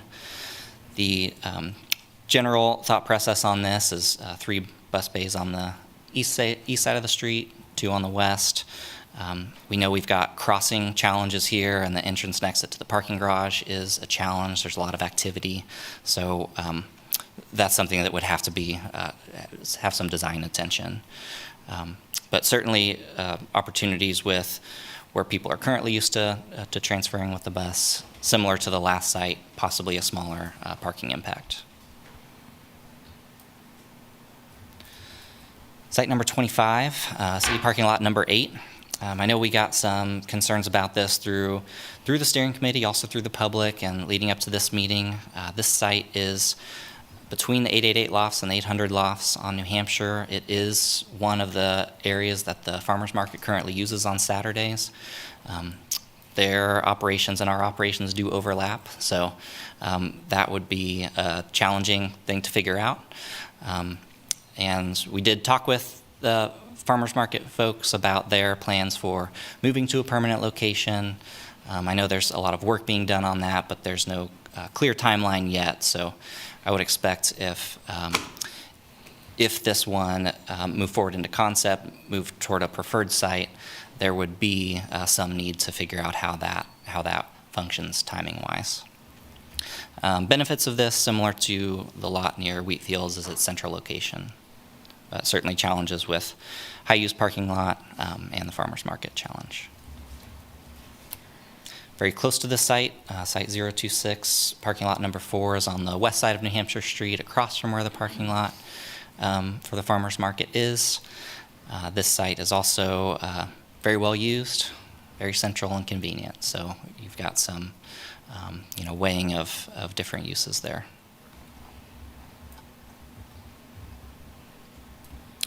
So where we're at, I wanted to show again kind of those additional public input opportunities that are upcoming, what dates we think those will land at. There's some hedging our bets in November and December because we're not quite sure on when we'll get things back from our KDOT partners, from our FTA partners as we work through some of those federal worksheets.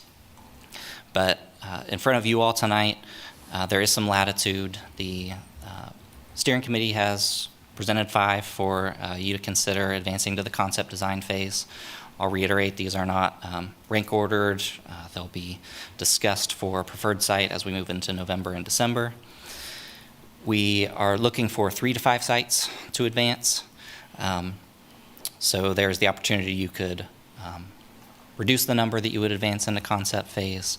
There are 8 other sites that are viable and scored, and they're on the list that we looked at. And there are reasons why the steering committee didn't advance those to you, but if those were of interest to you, that would be something you all could consider as well. So that's the content I have for you. I'm happy to answer any questions. Okay. Any questions for Adam? I have a few. Just jump around a little bit, but when you say after tonight, after the concept, when you say a preferred site will come back, will it be meaning we'll select a preferred site, or out of the 3 to 5 you'll put forward, rank order those, for example? Yes, good question. So we've done our best to map out what we think a configuration would look like on each of these sites, but we cannot engage professional design consultants until we've narrowed it down to that preferred site. So that puts us in a difficult spot to try to provide enough clarity for ourselves and for you all what we want as a community to move forward into design that can be polished. KDOT will help us get a little more clarity on the concept, and so has resources as part of this grant project that we won, where they can support over the next few weeks ahead of a November meeting, bringing clarity in concept, how the site would look, where the bus bays would be, and different elements. Another important piece is updated costing. So we won that grant in 2021. Things have not gotten cheaper since then. So we need to understand where we're at cost-wise with those concept plans. And I think that's a big, important piece of the discussion as well. So the November work session is meant to, with updated concepts and updated costs, we already have all this public comment and feedback related to these 14 criteria and the concerns we're hearing from people about any of these sites. I think we expect to come to you all at the November work session with some ideas of what might be the best bang for our buck and meet the community where they're at from the values they're telling us. But we'll use that meeting to also hear what you are hearing and what you are thinking, so that when we come back in December for a preferred site, we have something to recommend to you all that we think fits with our budget, with what the community wants based on this year of work that it's taken to narrow us down. I did listen to this steering committee meeting the other day, and one of your comments, I think it's your comment, caught my attention. I just wanted you to expand on it, that there was some concern possibly, or some preference not to cross Mass Street because parades, other reasons, operationally to try to stay to the west of Mass Street? I'll highlight. I understand that. Yeah, I'll highlight that with site number 18. So it's the site that is the current transfer area plus a portion of lot 14. So one way this site could be configured would be to put a bus bay on 8th Street on that southern portion of the parking lot, and maybe remove one from the farthest north position, for example. One of the criteria was looking at reroutes due to downtown events, parades, different things that have closures in the downtown area, and coming across 8th Street to reach that bus. I know, obviously, we have some EV buses. I mean, one of the concerns, of course, is noise and pollution. I know we have some EV buses, and I think we use more of them maybe on the downtown route than other routes, but can you give us any number of buses that are EVs on the downtown routes, the 5 routes?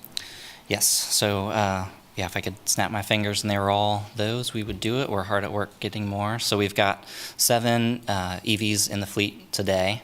We'll receive 2 additional before the end of this year and 2 more by next summer. So we have, through federal grants, been awarded 11 electric buses. The 7 that are in service, we do program them as much as possible on routes that primarily service transportation disadvantaged zones in the city.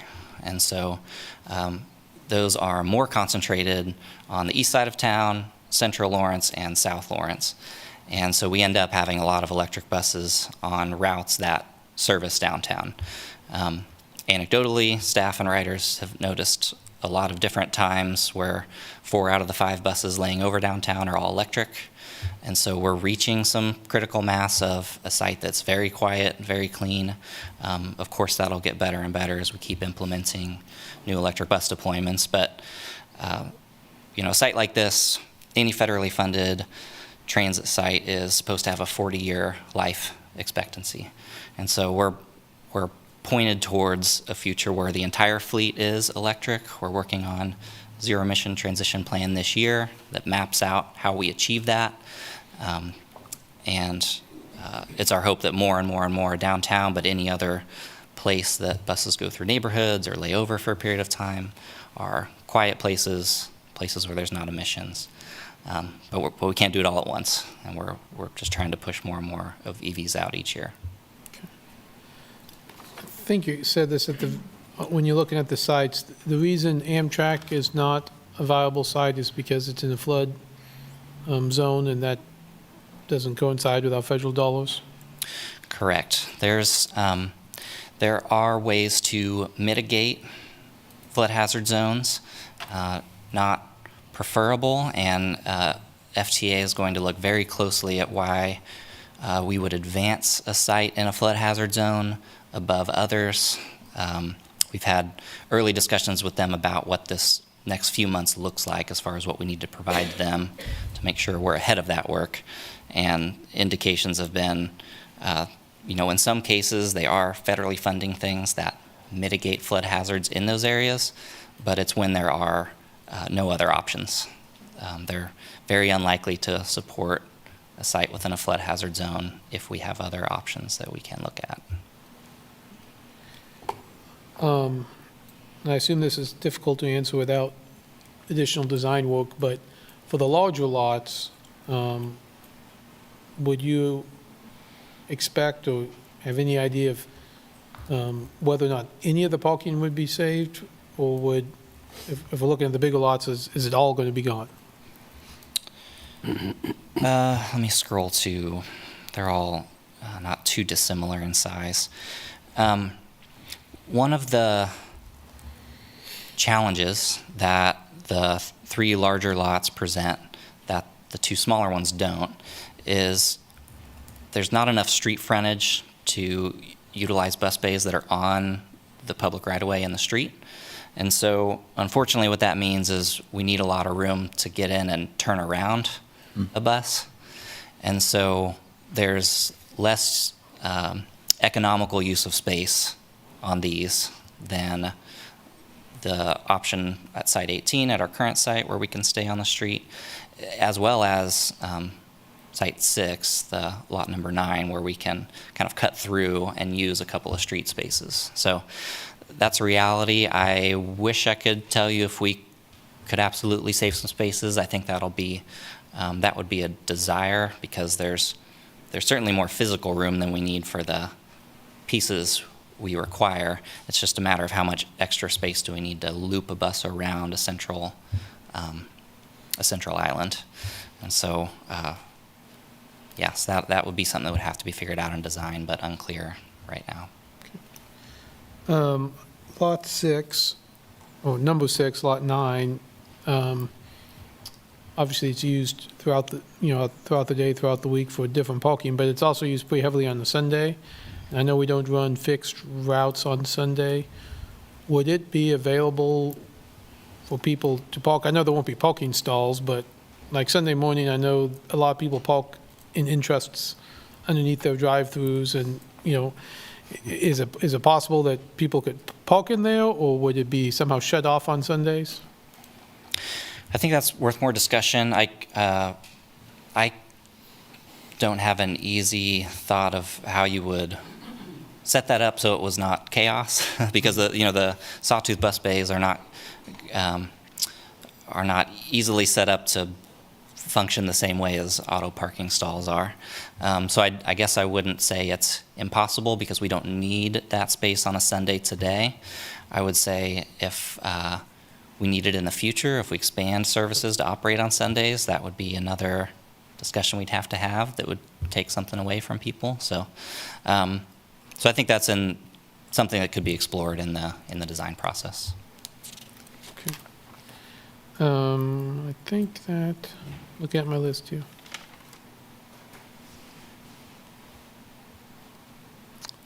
Oh, I guess last question. I know some folks have mentioned about the main facility is that it's not when you can drive to, park your car, jump on a bus, and go someplace else. So it's not like a central parking lot there. Would there be any part of the concept plan where people could drive to downtown, park their car, and then use the bus around town, or how do you see that operating? I think we see people do that today. Because of the lack of parking at Central Station, people use the Vermont Street parking garage near the library, connect via Route 4 to Central Station to catch things like the Greyhound or the K10 connector or one of the other routes. So I think we would expect some amount of people to do that. I think each different site probably presents a different opportunity depending on how close it is to one of our larger surface lots or larger parking garage. I don't know that any of the sites will create a huge opportunity for like a dedicated park and ride type function. We try to set up, this year's different with all the KU football changes, but in a typical year, the football shuttle from downtown, we operate buses from near the parking garages to shuttle people over, so people are using a park and ride system for those 6 or 7 days of the year typically when we have a stadium. But so I would think some amount of people will do that, but it'll probably depend on each site what the best opportunity would be for someone to access the service in that way with two modes. Okay, thank you. All right. Any additional questions for Adam? I got a couple. All right. You said we had 7 EVs in service right now, with 4 more coming online in the next 9 months or so. What's our total fleet number? So on the fixed route side, we're at about 25, and it's about the same amount of vehicles on the paratransit side. So we've got a fleet of 50. A little more than half of those are what we call cutaways, or more of the smaller shuttle bus type model. A few of those are used in fixed route service. They're used in on-demand services that we provide overnight and on Sundays. And then only the smaller vehicles are used for paratransit service. But large buses, we have about 20, and those operate for our fixed route service. Okay. And the other question I had was on the cost for this, the federal dollars. What's our match, or how much are the feds? Yeah, so it's an 80-20 grant. So we were awarded $1.6 million. We have 400 invested on the local side. There is an opportunity. This AIC grant program was a $15 million program. They provided awards across the state. Some of those have not been awarded or have not been able to move forward. So our KDOT partners have told us that as we get into concepts and recosting of things, there may be an opportunity to reach back out to KDOT and see if there's some additional federal that could be part of this project if our costs have risen for the required elements. Not a guarantee, but at that point we'd be putting in a little more local money to help match that federal money. But it's an 80-20 grant, so 20% local match for 80% federal. Okay, thank you. Yep. Are those dollars coming out of the fund that's been collected through the sales tax? Correct, yeah, the transit sales so tax. Actually, no, it's coming out of that fund specifically. The $400,000 is coming out of the transit fund. Correct, yeah, everything in our operations capital, every grant that we get is funded with those transit dollars.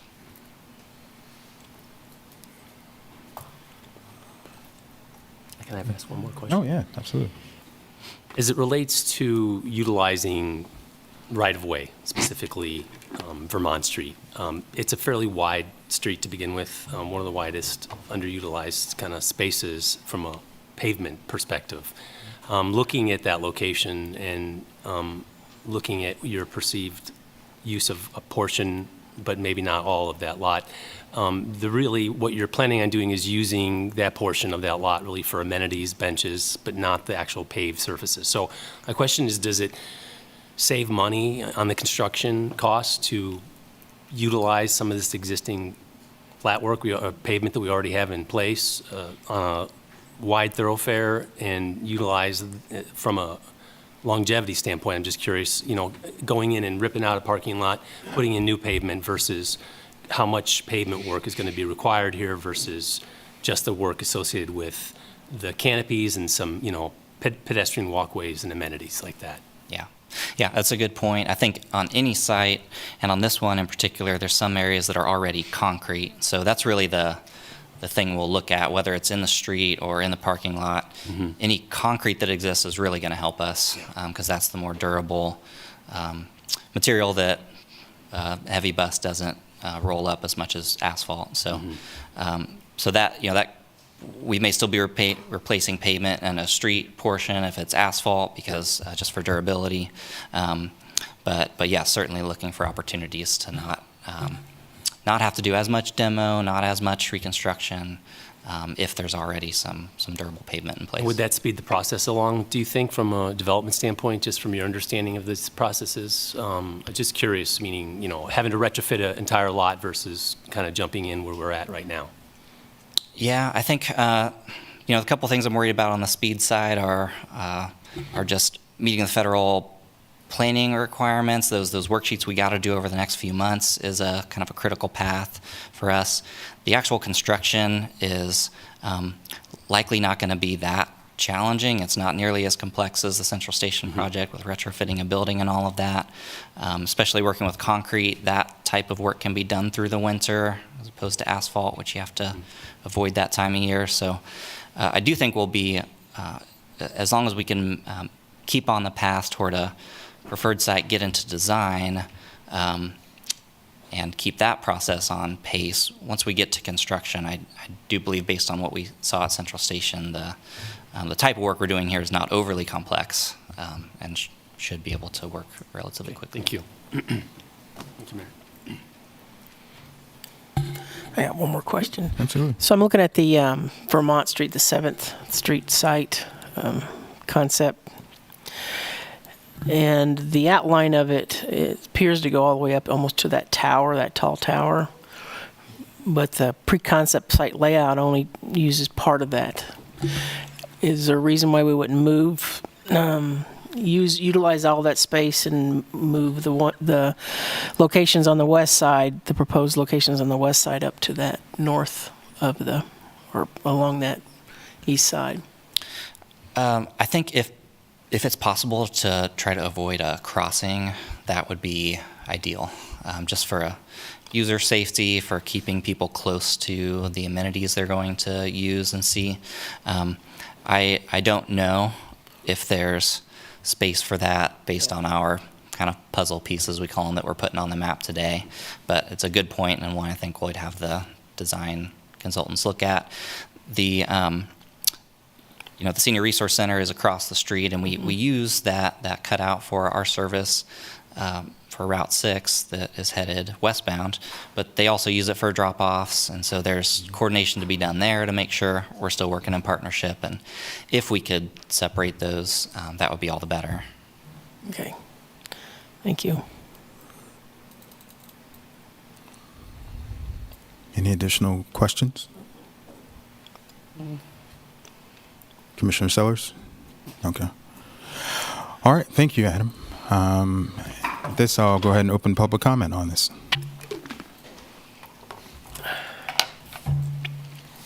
Hello, it's so nice to finally meet you in person. My name is Emily Rems, and I'm a member of your steering committee that's been working so hard to provide these recommendations to you. And I just wanted to show up today to really enthusiastically advocate for them and give you a little bit of insight into the discussions that we were having. I was officially on the steering committee as a downtown resident, but I also work downtown. I volunteer at the Senior Center downtown. And I think most importantly, I'm visually impaired, so I rely on the bus to get around my community, and I'm an active bus rider.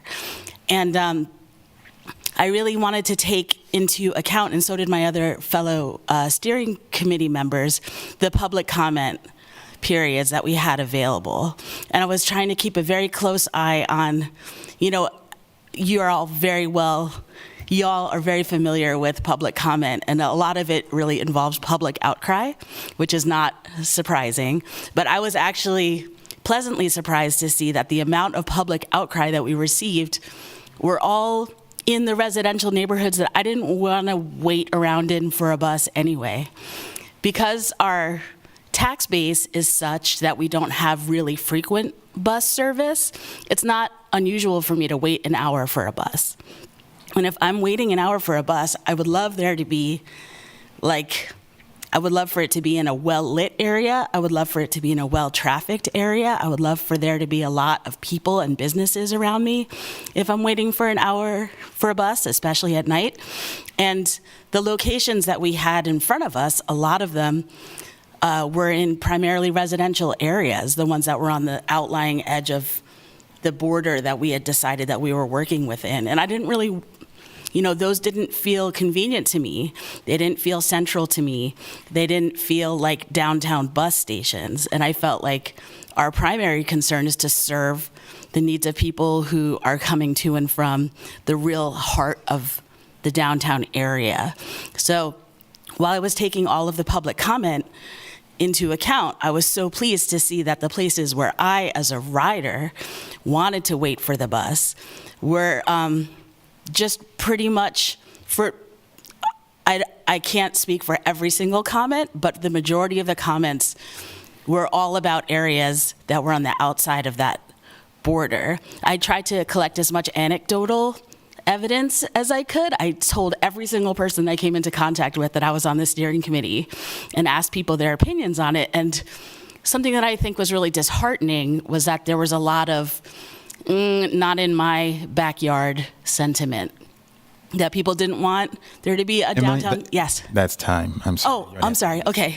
But I represent the bus riders, and we're cool and we're good neighbors. Thank you.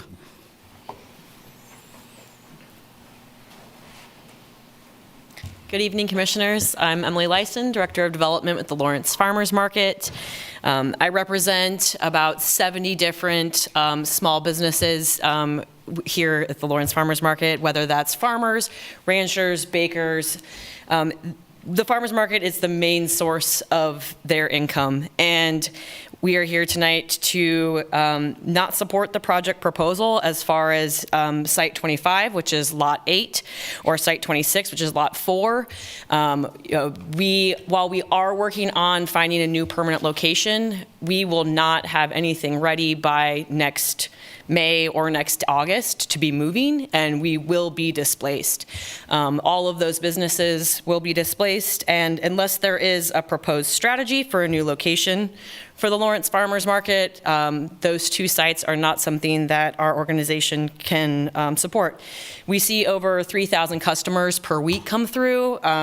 We are there for 33 weeks, and with about like 60,000 customers coming through there, it's a huge disruption to our organization to be moving.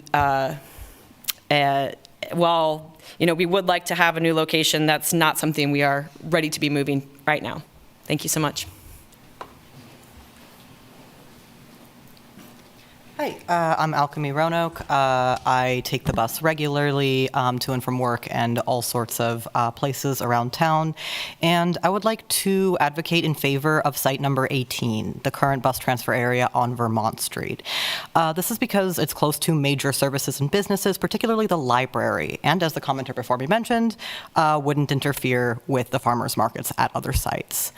And furthermore, I think there'd be far less confusion if the site that was chosen was Site 18, as the shuffling around of the bus transfer area would probably confuse a lot of residents. I know it certainly confused me when there were route changes that occasionally Google Maps will be accurate about and occasionally it won't.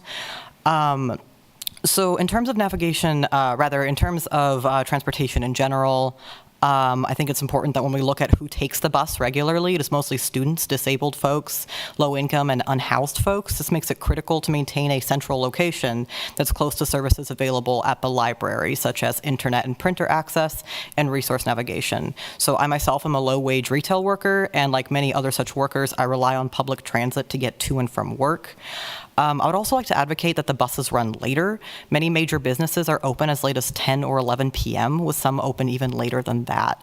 This means that the dozens of workers who staff these major businesses, such as Dillon's, Casey's, Target, Walmart, etc., none of which pay a living wage in Lawrence, and thus the workers there disproportionately utilize the bus to get to and from work, and they do not have reliable transportation from their place of work when working night shifts. While the current Lawrence Transit on-demand system is a step in the right direction, it desperately needs to be expanded. As a low-wage retail worker who has regularly scheduled late-night shifts, I have never successfully been able to book a ride through the Lawrence Transit on-demand app. The buses are always busy, which tells me that there is a desperate demand and a need for more supply. For reference, when I lived in Washington State, I relied on buses that ran regularly until 11 p.m. I would also like to mention that North Lawrence is deeply underserved in terms of shelter and seating at the bus stops there. This directly impacts the accessibility of these stops to disabled, elderly, and pregnant people. And this is not isolated to North Lawrence, but I talk about North Lawrence because I live there and know it intimately. And I would like to ask if there is anything in this plan that would increase shelter and seating at stops in these underserved areas. Thank you.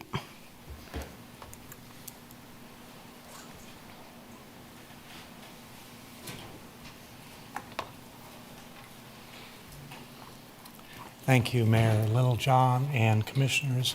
I'm Eric Kirkendall. I have a condo at 800 New Hampshire. Excuse me.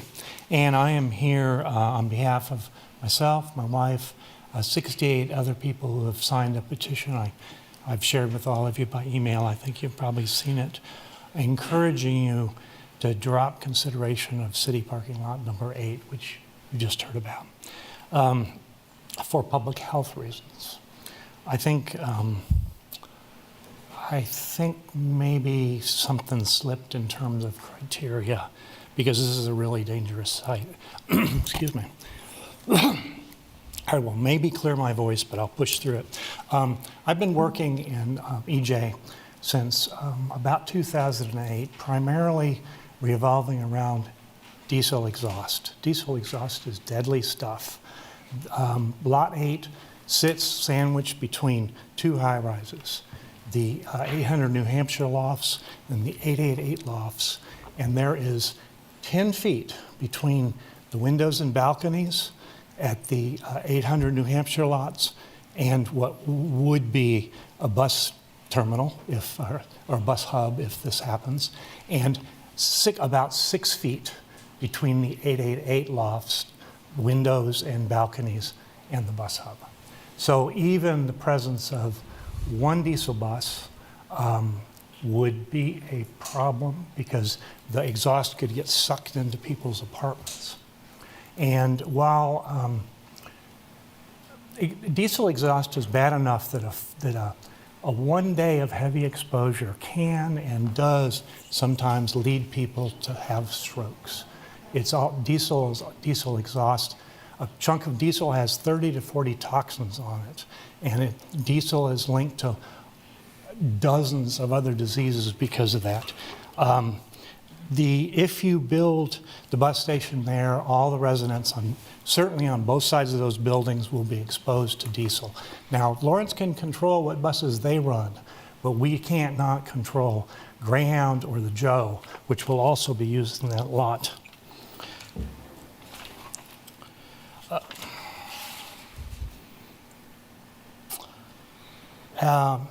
As an older person, I'm really concerned. Diesel exhaust is toughest on children and old people.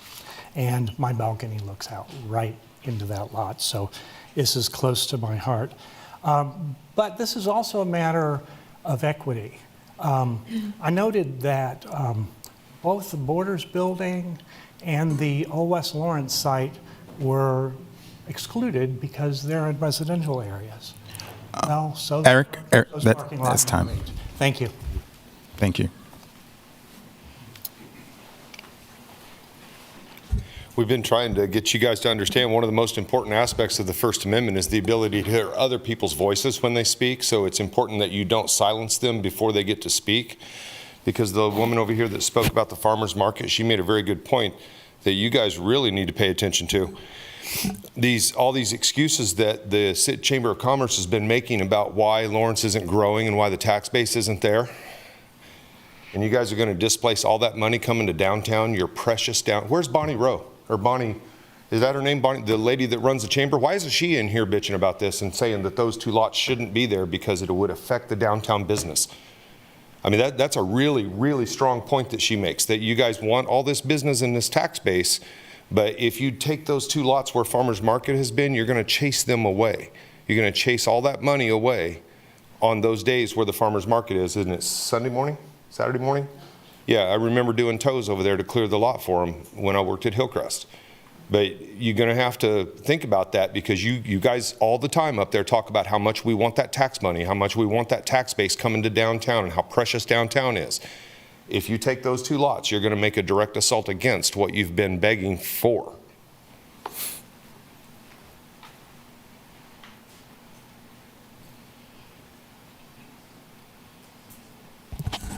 Mayor, Commissioners, thank you so much for allowing me to speak. My name is Lori Trojan. I am the owner, steward of Wild Ivy Herb Farm, most recently on the Caw Valley Farm Tour. I am also a vendor at the Lawrence Farmers Market and also sit on the board of the Lawrence Farmers Market. And I'd like to speak to lots number 8 and number 4. While the Lawrence Farmers Market is certainly in the process and has been for some time looking for a more permanent location, we are nowhere near not only a decision nor a move. It will be some time before we are at that place. We are looking for funding, but it has evaded us up until this point. Therefore, lot number 8 is where our home is. If this project were to take place, there are 70 farmer businesses that would be displaced, and it would be a radical hit to every one of our income. We would lose farms. The farmers market is, for some, 100% of their income every Saturday morning. For others, it is a portion. But for all, it is imperative that we continue with the Lawrence Farmers Market and do not displace those farmers. 3,000 people visit us on a Saturday morning. We are so fortunate. It is a bustling, exciting place to be and a place of community downtown. And we wish to keep that location because we have nowhere else to go. The lot across the street, lot number 4, is the parking area for our customers. Without that, many people would not come to the market because it would be challenging to find a place to park. That is an issue for us as well. So I would ask for you to take these 2 locations off of this decision. While we certainly support everything that's happening with the transit system and understand the significance of this, these 2 locations would be extremely detrimental, not just to the downtown, but all of our local farmers, and I hope that you'll consider that in your decision. Thank you.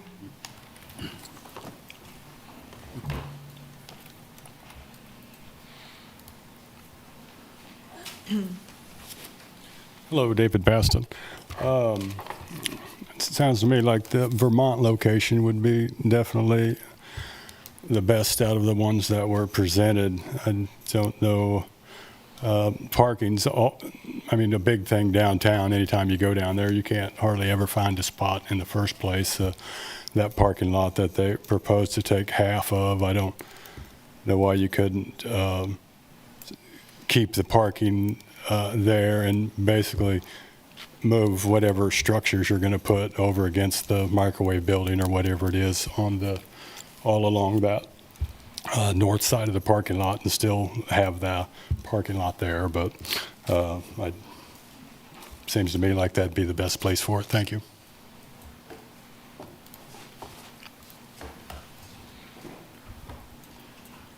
Okay, not seeing any additional here in the room.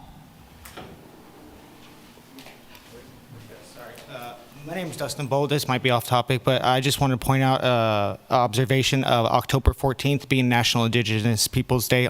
Sorry. It has to be regarding this. So when you say regarding this, you mean like the Yes, regarding the transit station. If you have any other comments, you can save them for public comment. Okay. Thank you. All right. Any other comments regarding the transit station? Not seeing any in here. Any on Zoom? Sherry? Jeffrey Hepler.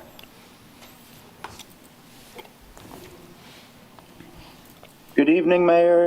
Good evening, Commission. Thank you for your time very much. And thank you for supporting local transit and making it available for everyone. I also think the 7th and Vermont location is the best of the proposals, and Lot 8 and 4 are the worst. And then finally, if we can afford more electric buses, then we should be able to afford more bus shelters all over this city. Thank you.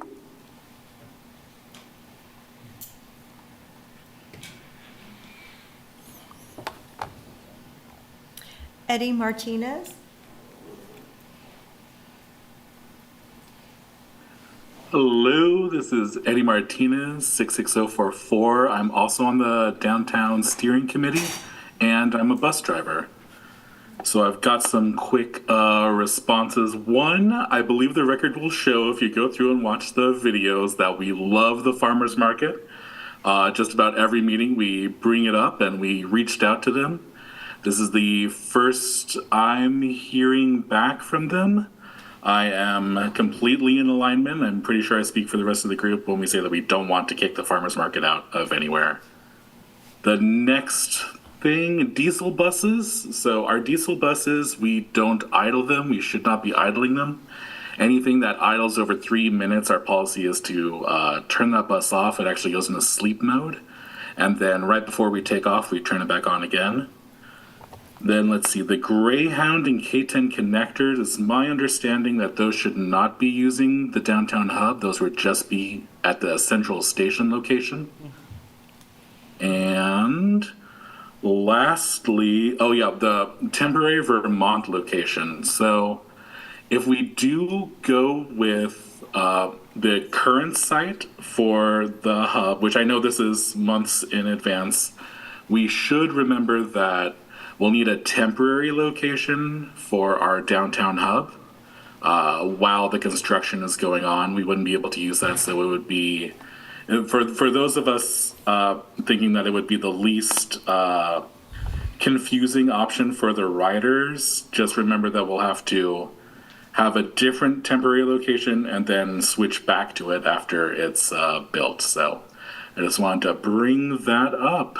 And if you have any questions, I'll wait till the end of the meeting. Thank you. That's all the public comment, Mayor. Okay. Bring it back to us. Further comments or questions? I guess I have two questions for Adam. One, I think Eddie answered the question. I thought it was the case. The Greyhound and the Johnson County bus, would it use this facility? They would not. Nope.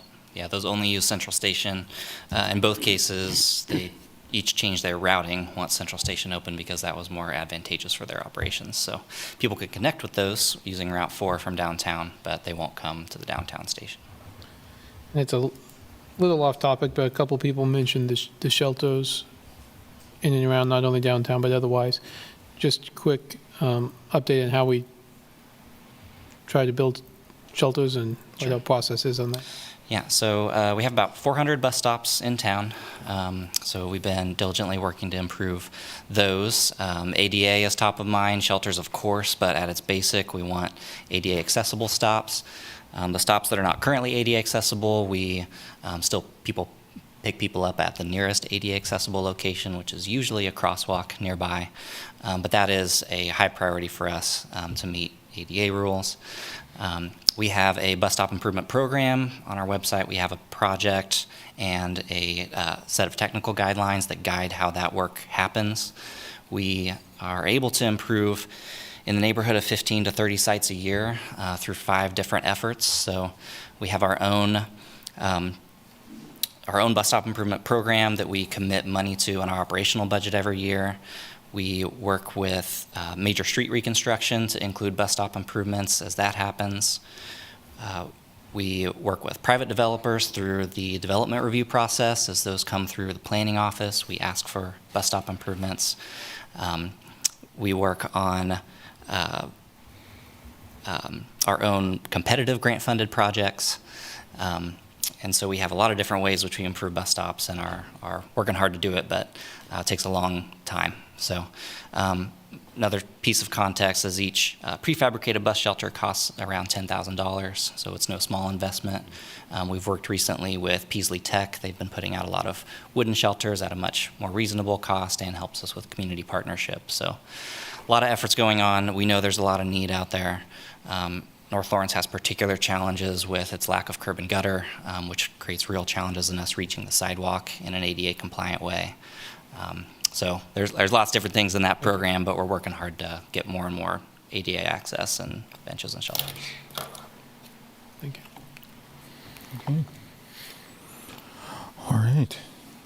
Any comments?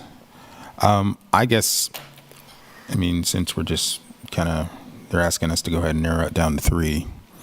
In my estimation, I guess I'll start us off. I'm not really necessarily interested in New Hampshire sites.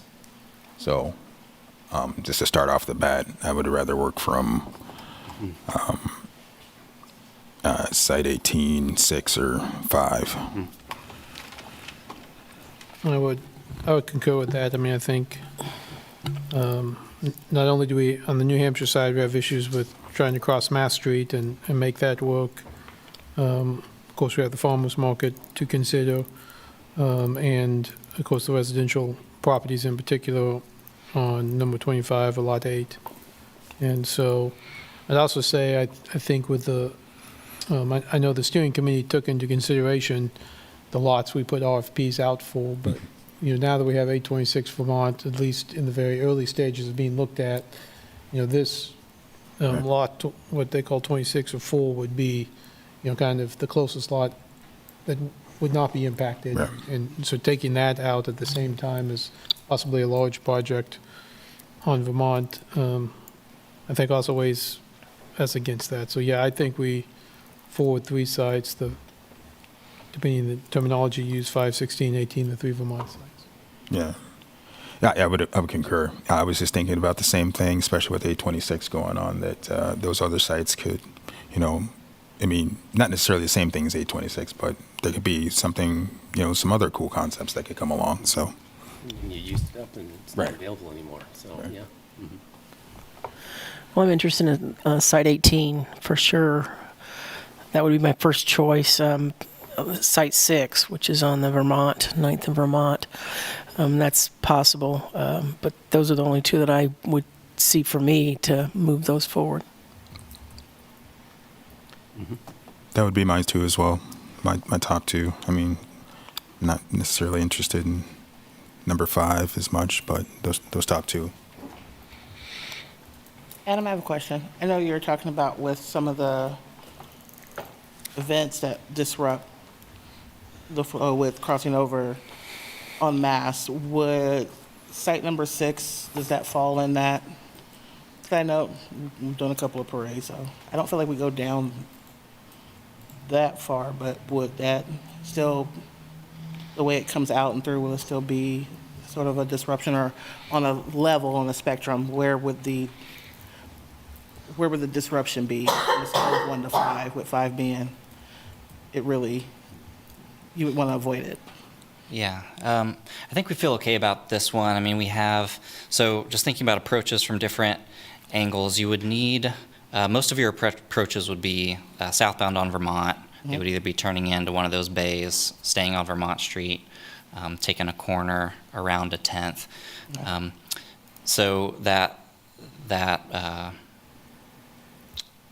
possible bus bay on 10th Street there, I don't think you would need to approach that bus across Mass Street to reach it. I think you could bring it down Vermont and take a right into the bus bay. So I don't think we're that worried about the impact on Mass Street.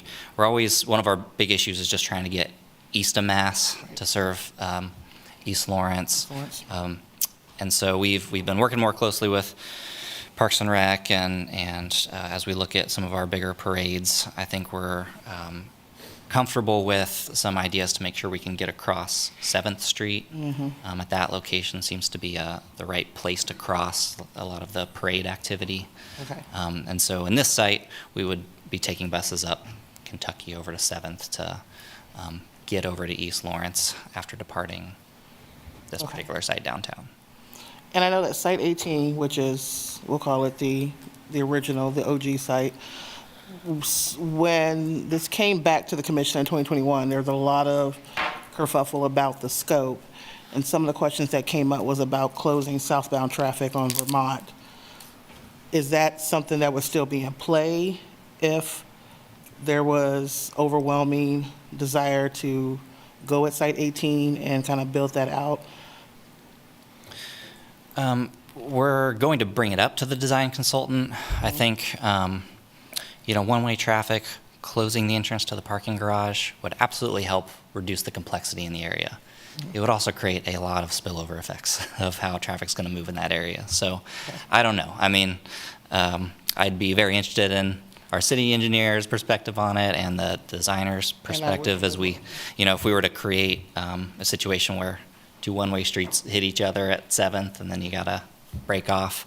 I don't know enough right now for that to be like a necessary thing for us to do in the site to make it safe and function. And I would say since I've heard 18 and I've heard the original site come up, I just wanted to be noted that we probably need to be on the record of saying we need to look at that so we don't have that coming back effect again and say, what about this? So to ensure that what that design would look like and what the impacts on traffic, specifically with the closing of the southbound on Vermont. I don't know if I'm, at this point, don't know if I support it or not, but I just remember that from the original conversations in 2021, and so I want to make sure that we have that conversation now. I only have two that I'm interested in. I was a little disappointed on the one by the Law Enforcement Center, but there's some difficulties there, and I get that.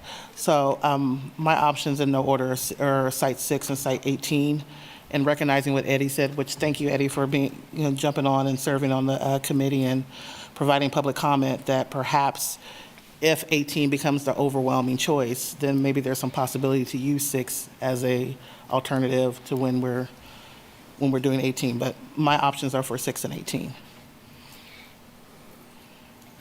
Oh, in addition to, since it came up a couple of times with the on-demand program, and I can speak to this in commission items, but it might be good for us to hear how that's been going and some of the successes, and if there's some opportunities there to be a little bit more aggressive and expand that program. So that's all I have, Mayor. Well, this would be a good time maybe to ask Adam. I think you requested us to move 3 to 5 ahead. Seems to be a lot of consensus for 2. What is so reason to send 3 ahead? Anything about the federal grant or the process?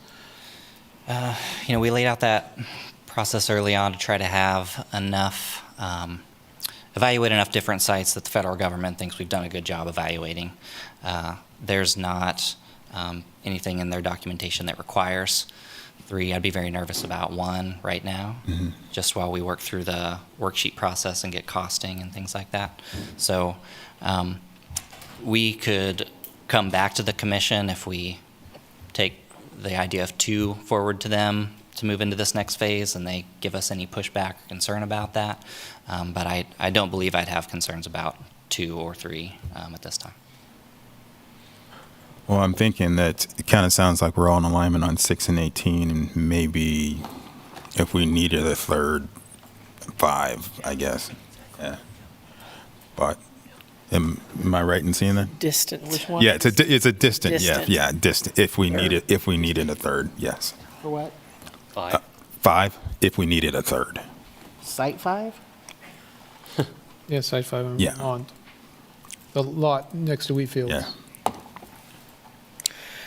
Talking about if we needed a third, if for federal. I say be provocative and go with 3. I mean, the street with the law enforcement. I was excited about that, but then We have consensus on 2. no. I mean, look, we can still have 4. Yeah. 5. Yeah. I don't care. We got 18. I'm happy. Yeah. Is that good for you, Adam? Okay. That was Yeah, pretty much. sharpening. Yeah. Good job. All right. Anything else you need from us? We need a motion on that? Yeah. Yes. Okay, cool. I'd move to recommend sites 6 and 18 for concept design for step 3 of the downtown transit station site selection process. I second the Second. motion. Okay, I have a first and a second. All those in favor, please say aye. Aye. Say none opposed. Moves 5-0. Okay. Break. Oh, yes. I think we need a break before the work session. Thank you, Adam, for all your hard work on it, and thank you, folks from the Downtown Transit Steering Committee as well. How long, Mayor? 10 minutes. Please.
You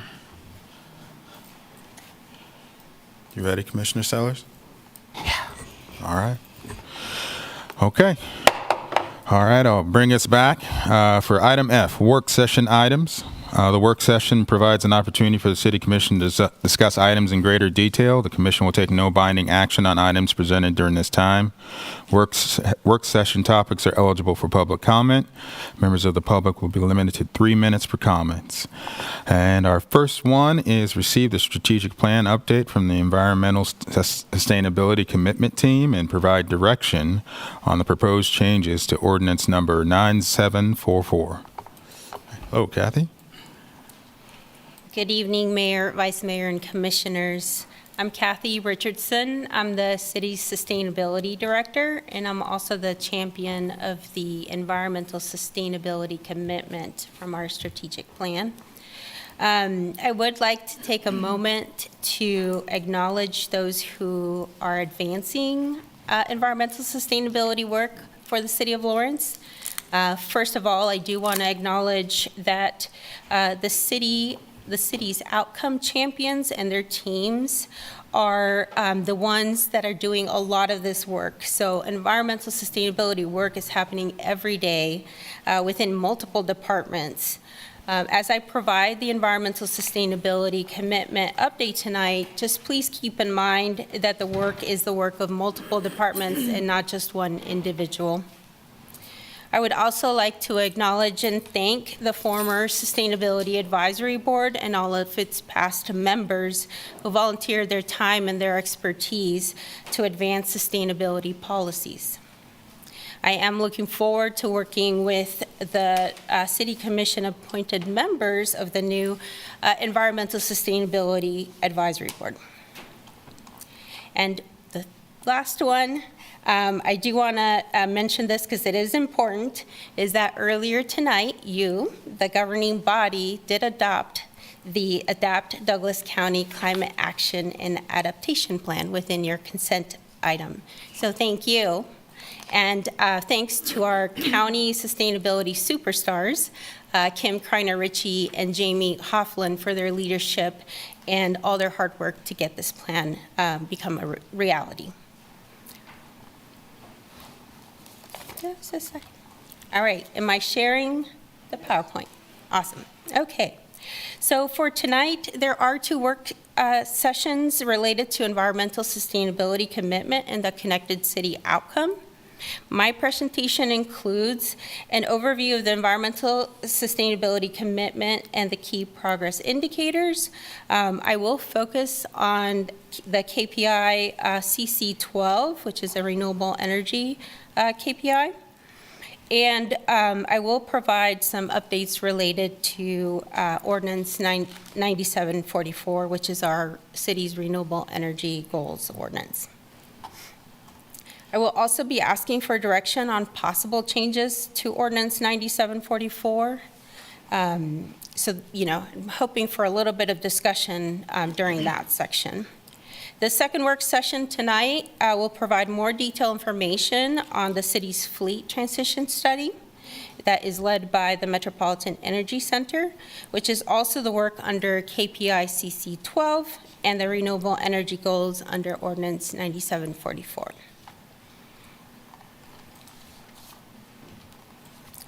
So at this point, the majority of the commitment champions have provided updates and presentations to the commission during work sessions at these meetings. As a reminder, this is the list of the city's 6 commitments from our strategic plan. And just, again, overview, when I am asked about the strategic plan and what outcomes and commitments are, I always respond with outcomes is the work that the city's in the business to do, and then the commitment is how we do that work, which is just as important as the work that we're in the business to do. And again, just a reminder on our environmental sustainability commitment and what that is. It's a deep respect for our place in relationship with the planet and environment. We consider the environmental consequences of every decision, big and small, knowing that our actions have impacts beyond our boundaries, and we protect and restore our ecosystem to make it healthier and more balanced for future generations. This slide has the list of the city outcomes. It is important to note that all our KPIs, so again, key progress indicators, are shared between an outcome and a commitment. I do not have the full list of all the KPIs that touch environmental sustainability, but in short, we are working with Connected City on KPIs related to transportation, energy use, infrastructure projects. With Safe and Secure, there are no KPIs for environmental sustainability. Within the Unmistakable Identity, we do share KPIs related to park green space, event programs that celebrate environmental sustainability, and healthy tree canopy. With Prosperity and Economic Security outcome, we share one KPI related to infill. And then finally, with the Strong Welcoming Neighborhoods outcome, we do share KPIs related to public land used for environmentally sustainable uses, connectivity to healthy food providers, and energy code. Now I would like to focus on CC12, which is the percent of city used energy that is renewable. So often when we talk about this KPI, we do split it into three categories, electricity, natural gas, and fleet. And for clarification, this KPI within our strategic plan is related to our municipal operations, not community-wide. So before I jump into activities updates for CC12, I would like to say this is something you all know, the community knows, but we keep reminding ourselves, is that the most impactful activity we can engage in as a city and as a community is energy efficiency and energy conservation. Our utility partners, Evergy and Black Hills Energy, would say the same. Energy efficiency and energy conservation are a priority.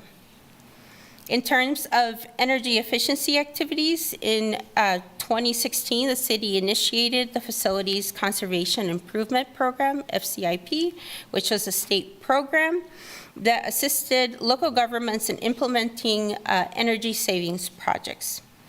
So we did hire an energy service company to complete an energy audit of our city facilities and to help identify ways we could save energy. The following year, the commission did approve $11.3 million in energy-saving upgrades to these city facilities. So now there's a lot more work to do with energy efficiency and conservation, not just the years that we had this program. So we do know that we still have work in this area. But I am going to focus on the activities for renewable energy. So in terms of renewable electricity for municipal operations, in June of 2020, the City Commission approved authorizing the city manager to enter into a direct renewable participation service agreement with Evergy. Through this agreement, the city purchases renewable energy under Evergy's direct renewable participation service tariff. The city is sourcing 100% of its energy from wind for the next 20 years, which started in 2021. I will say that over the past 4 years, the whole time that we've kind of been in this agreement, we have had many questions from the Sustainability Advisory Board members as well as from the public on whether or not this is an offset. And whether the city can claim or count this towards completing the 2025 goal, which is 100% clean renewable energy on the electricity side for city operations, municipal operations. So just under this agreement, the electricity for municipal operations is not carbon-free. The way that we do the match is, how much electricity usage we have, and then we pay that in the wind renewable energy cost. It doesn't mean that when we're using energy is when that wind energy is being produced. So it's not happening at the same time. What experts say, and a lot of people would talk about, is to truly make this a carbon-free source that we're truly powered by renewable energy. We would need a system that would be a 24/7. So that includes battery storage to ensure that renewable energy is available, basically 24 hours a day, 7 days a week. At this time, Evergy does not have storage in its system. I did hear that there are some customers already engaged in conversations about the desire to have 24/7 on the renewable energy side. So Kathy, not to interrupt, but I just want to make sure I heard you clear. Are you saying that the power purchase agreement we have, that it's not an offset or it is an offset? It is sort of an offset, yep. It's not an offset like we're paying, there's a program with subscription to solar and wind for residents and businesses, where you're paying into basically funding the development of more solar and wind. It's not like that. Like, we really truly are getting the certificate of credits from the wind renewable energy as it's been generated. But it's not happening at the same time. We're not being powered by that wind renewable energy. We're just getting the credit for that to cover 100% of our electricity use. Does that clarify a little bit more? It kind of does, but was that the intent? And when the goal was to, by 2025, be 100%, is that it can't be without an offset? Usually it's not, from communities that have similar goals, it's not accomplished by offsets. I will say, though, that the city did make a statement back in 2020 that this purchase agreement would, qualify as our 100% clean renewable energy and would kind of check off the, 2025 goal. We have been reporting it on our website and dashboard for the KPI that is about electricity that is renewable. I think we have it at 98% for some years, and then these last couple years it's been at 100%. So that's what we're communicating to the public, and that's why there's been a lot of question from our advisory board members and from public, from citizens that are wondering why we would take credit for it all being renewable energy when it technically is not.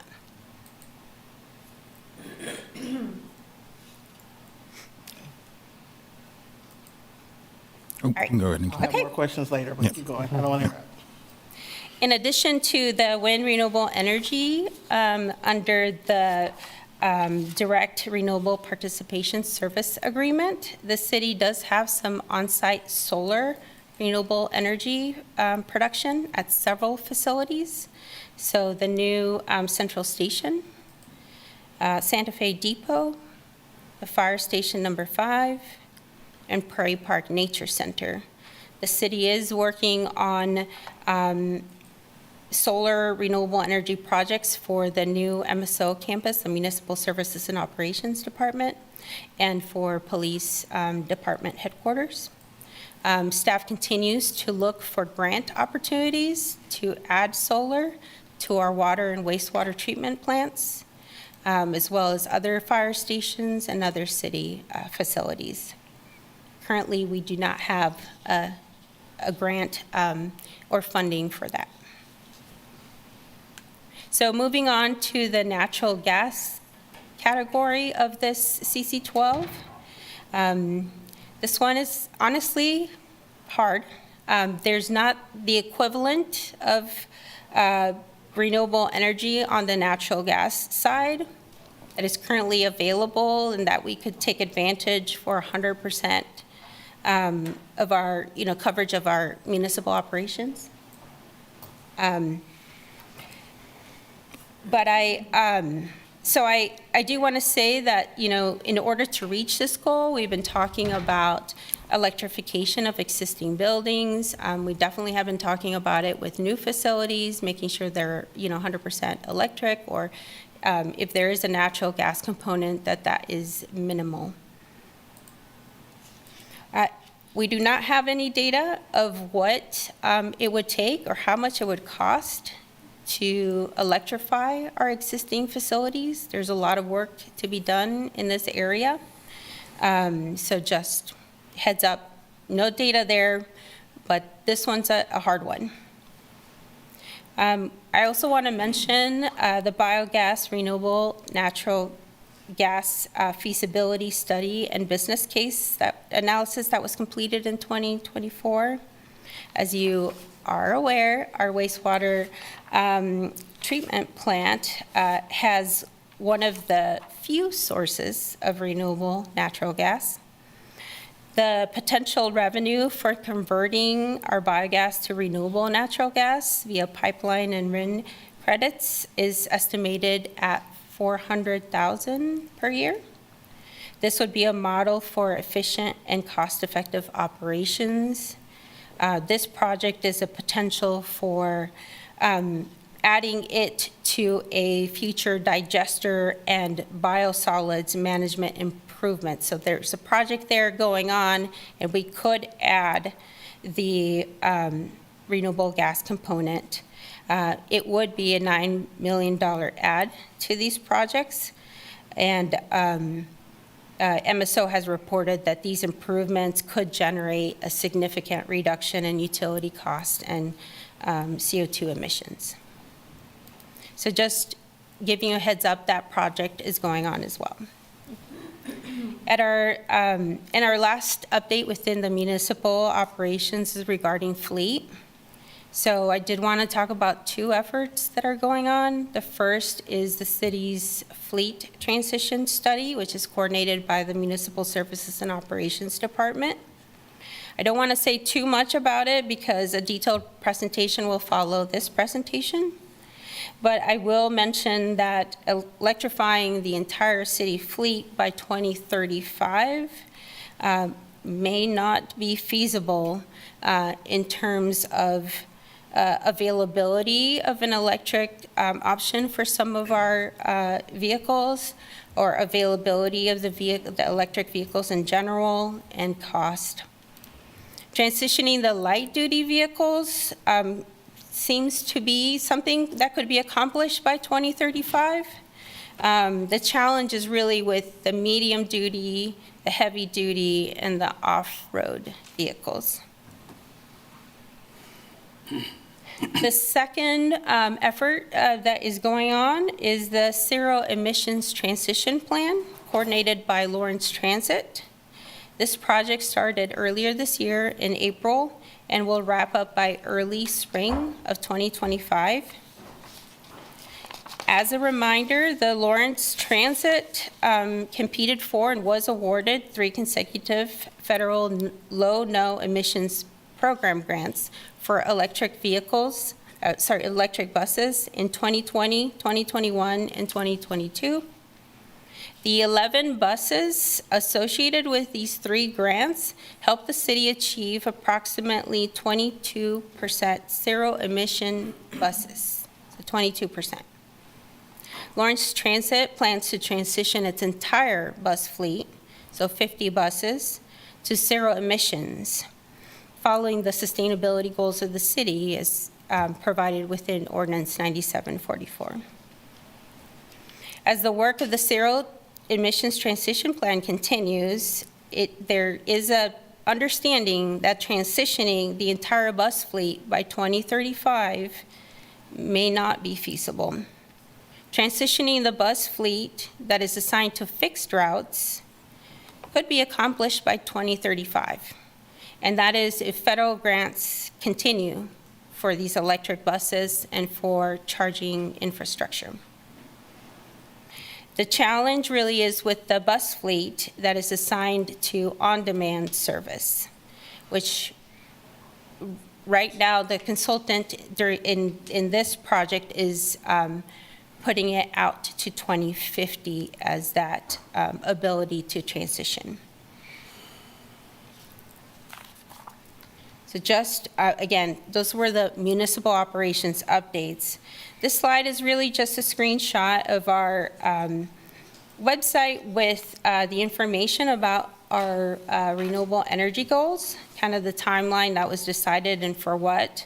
So just as a reminder, 2025 is renewable energy for electricity and municipal operations, and 2035 is for all energy sectors in municipal operations, so that includes the natural gas and the fleet. And then by 2030, it's electricity for citywide, so community-wide, and 2035 for all sectors citywide as well. So that's what the ordinance captured as our goal. I will switch gears to focus on a little bit more information when it comes to citywide or community-wide. Again, our utility partners, Evergy and Black Hills Energy, would join the city in saying energy efficiency is key here, and the first step that should be taken for households, nonprofits, and businesses. Both Evergy and Black Hills Energy do offer customers information on how to conserve energy, like by making the home or the building more energy efficient. Both utilities also offer customers opportunities to offset their electricity usage or their natural gas usage. And just to stress, those opportunities do increase the customer's monthly bill. So they pay more, and not everyone can afford that. Just drilling down in some data that Evergy and Black Hills provided for tonight. Currently, there are 680 customers in Lawrence that have the interconnect, which means they have solar on their house or business, and they're connected to the grid. Evergy would not have the information of how many if they weren't connected to the grid, but those systems that are connected, 680 customers. And I found it interesting that when I went back to review the Sustainability Advisory Board recommendation back in 2019, they also had a lot of this data. At that time, 212 customers had the interconnect with the solar. So it's gone from 212 to 680 over the last few years. Also, Evergy offers the solar subscription and the wind subscription. This is the offsets. There are currently 60 customers in Lawrence and one business that are signed up for the solar subscription. And for wind subscription, there are 2,364 and 10 businesses. I also found it interesting that back when the Sustainability Advisory Board provided their recommendations, the total for wind subscription customers in Lawrence was 4,540. So we have less than half of that who are subscribed to it now. Black Hills did just recently announce their new program with Green Forward. It is for customers to cover, they could cover up to 100% of their natural gas usage in these carbon offsets and potentially renewable energy credits. Black Hills does charge $5 per block for this service. It would take approximately 3 blocks to cover like a customer's usage, so $15 additional per month for somebody to have this offset. And I say this, again, because the Sustainability Advisory Board and others have stressed the need for equity, affordability, and access for all. So I just don't want that to be lost in this conversation.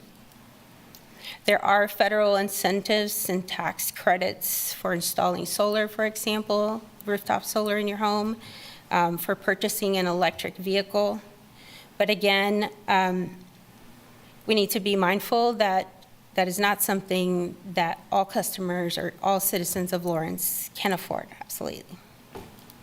We have been looking for grants and really working with the state and also the Mid-America Regional Council to bring millions of dollars to Kansas and Missouri. Solar for All was an application that the state of Kansas put forward and was not successful in receiving. That would have provided millions of dollars to be distributed for rooftop solar and new roofs for those that needed it in order for rooftop solar to be installed. The Climate Pollution Reduction Grant is another one we spent a lot of time coordinating with the Mid-America Regional Council. While City of Lawrence is not part of the Mid-America Regional Council, Lawrence and Douglas County both participated in the Kansas City Regional Climate Action Plan. So the funds would have also been distributed to our county and our city. The Mid-America Regional Council's application was not successful at bringing in those dollars. Currently, we are working, the City of Lawrence has staff that are helping and coordinating a grant that Douglas County is going for that would, again, bring hopefully millions of dollars to fund weatherization, energy efficiency projects, potential for rooftop solar, et cetera, focusing on disadvantaged communities as outlined by the federal government. That application will be submitted by the end of this month, and we'll know soon after. I will also remind the Commission that the Sustainability Advisory Board had submitted, I think, over 80 possible ideas of what the city could do to achieve this goal, both in municipal operations and community-wide. One thing that is a missing piece of this puzzle is that we do not have a plan on the pathway to achieve this goal. Originally, the conversation was that our climate action and adaptation plan would incorporate strategies and actions needed to achieve the city's renewable energy goals. As you know, the Climate Action and Adaptation Plan became much larger in scope than was originally planned. It is a county-wide plan, and it does not go into the specification of how to get to this renewable energy goal, as it's the city's and only the city's renewable energy goal. So again, the ordinance talks about how we were going to include those strategies and actions for how do we reach this goal within the Climate Action and Adaptation Plan. I'm just letting you know that that is not something that is included in that plan. So the need to have a plan and a pathway is really important. Especially when we have limited dollars, it would be essential to understand where we could use the budget we do have to make the biggest impact on this goal. I will go forward. So Ordinance 9744, I gave a lot of information of kind of where we're at and where we feel like we might not meet the goal. Obviously, the City of Lawrence and this ordinance talks about striving to achieve. We might not get there.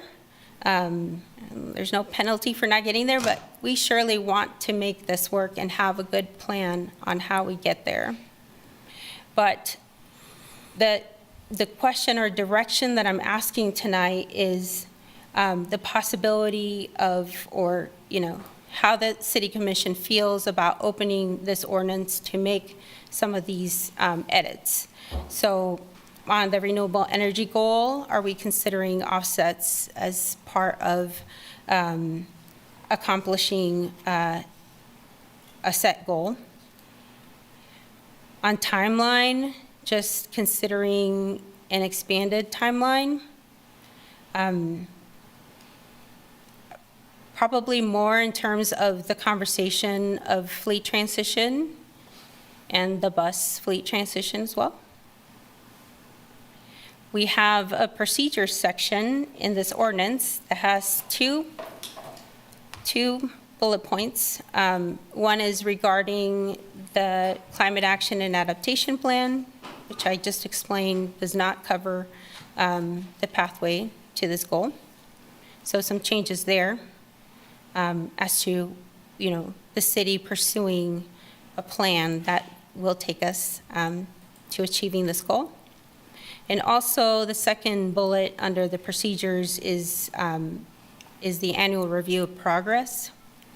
So like in many city operations and, with our strategic plan, I know we're making improvements of making sure that this information is available at all times through a dashboard on a website, or not waiting for an annual review of a PDF report that is then attached to an agenda. So an actual dashboard that gives us information of where we're at in meeting this goal. The same consideration, by the way, is currently being discussed for how we show our progress on the climate action and adaptation plan. So that's separate, but same kind of concept. Also, the ordinance does not specify any goals on energy efficiency. There could be a conversation there of where we can add more of that language into the ordinance. Overall, on the renewable energy goal as well, while we have the information of what we need to do as a municipal operations on the community side, it's a little bit more difficult for, the little control the city has on some of that. There's potentially a conversation about changing the community-wide goal to match what the climate action and adaptation plan is trying to achieve, or we set our own, net zero type of goal for carbon emissions.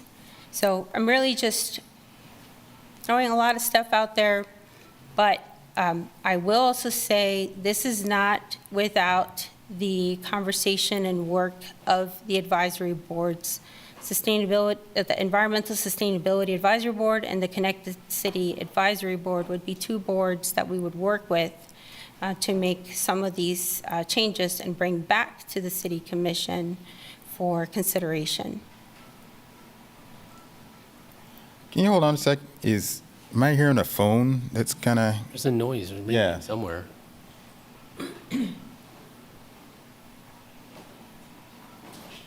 Is Kurt? Yeah. Is it his phone? Is it somebody's phone? It's just omnipresent. It's bizarre.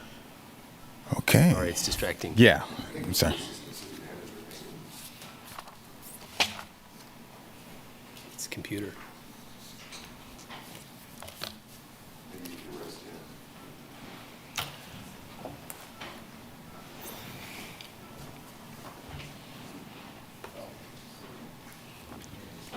Okay. It is. Okay.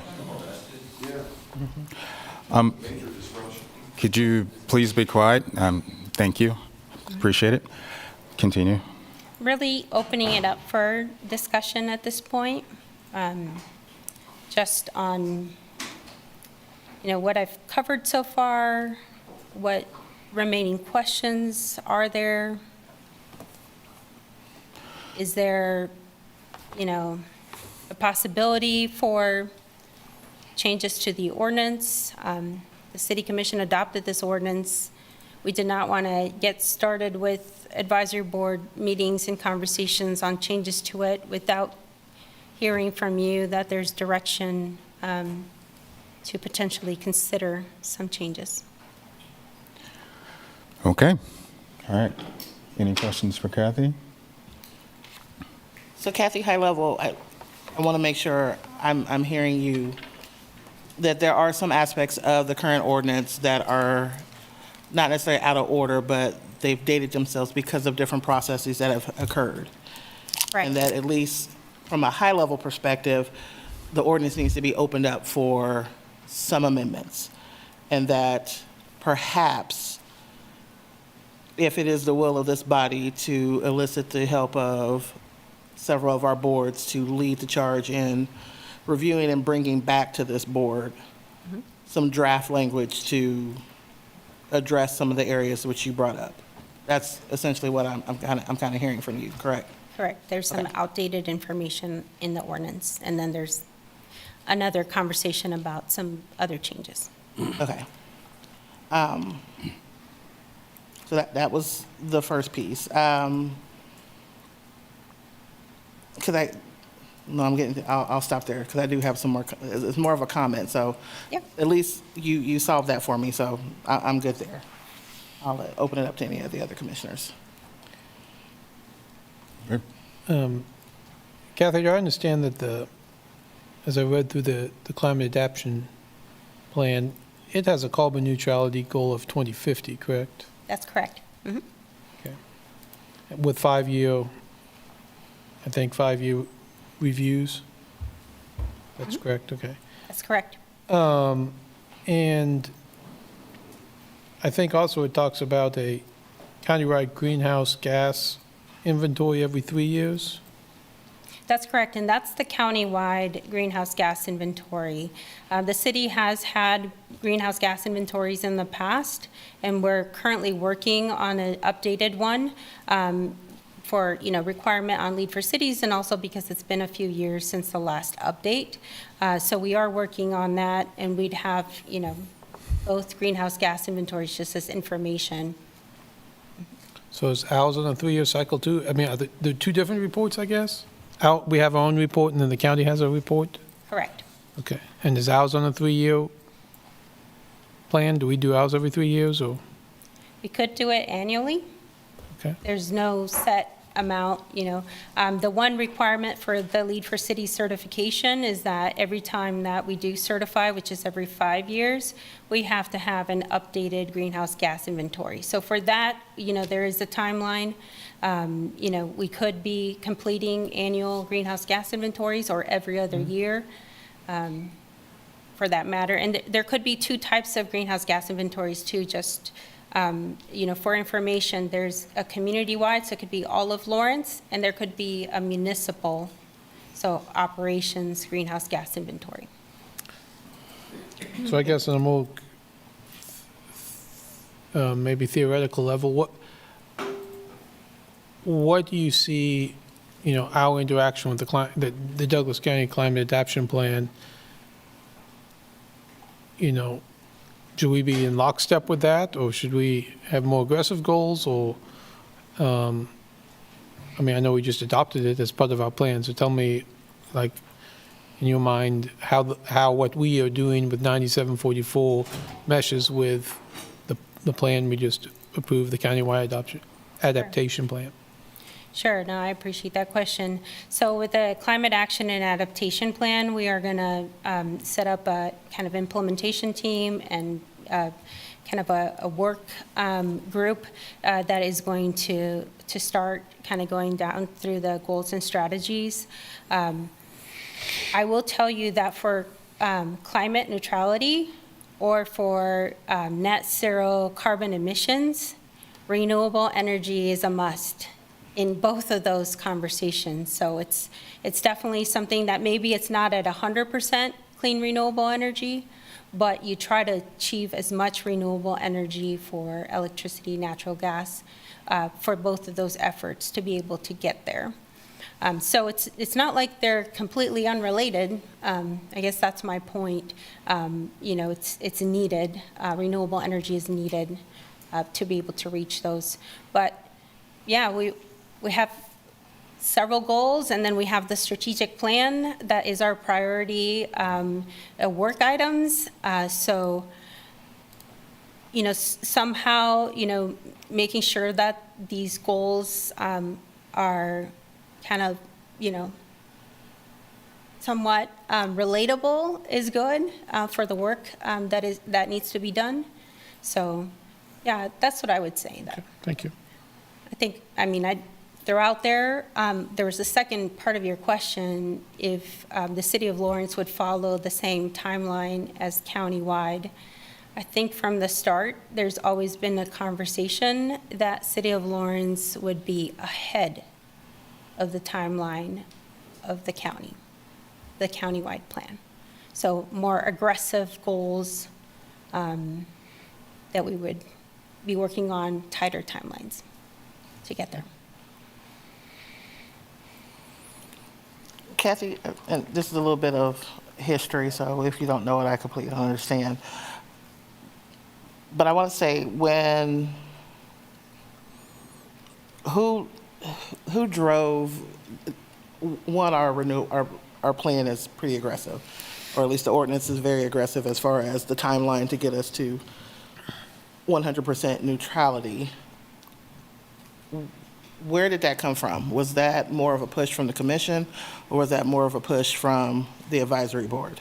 The Sustainability Advisory Board had been working on it for quite some time and developed a document of recommendations, like 40 pages, got a lot of good information in it.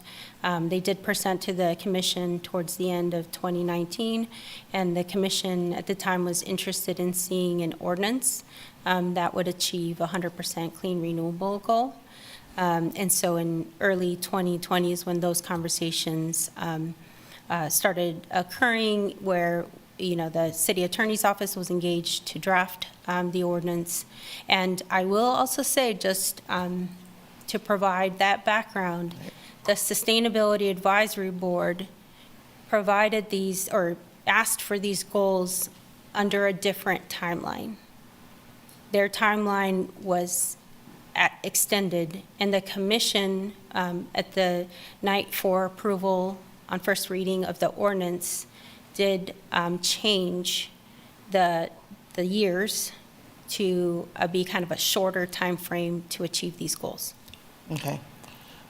And so I know we've seen several presentations from Transit. I know you've referenced Transit tonight, and I know that Transit has implemented interim goals, but I haven't heard that tonight. So whether the decision is by this body to move forward with, with an amendment of 9744, has any of these subcommittees, steering committees, advisory boards discussed the possibility of interim goals that will serve as an on-ramp to get us to the current goal? Was that ever part of the discussion? I don't remember hearing it with the implementation of this ordinance. Was it ever considered? Was it ever part of the original discussions? Because it doesn't sound like it's part of the discussions now, and that's a little bit concerning to me. If you're asking for like milestones to get to the goal, I don't recall there being conversations about, by 2022, we were going to be at this percent of renewable natural gas, and then, the 100% at, the year 2035. Right. So there aren't those markers or milestones, just the years that the goal is to be accomplished by, that we strive to accomplish this goal. Okay.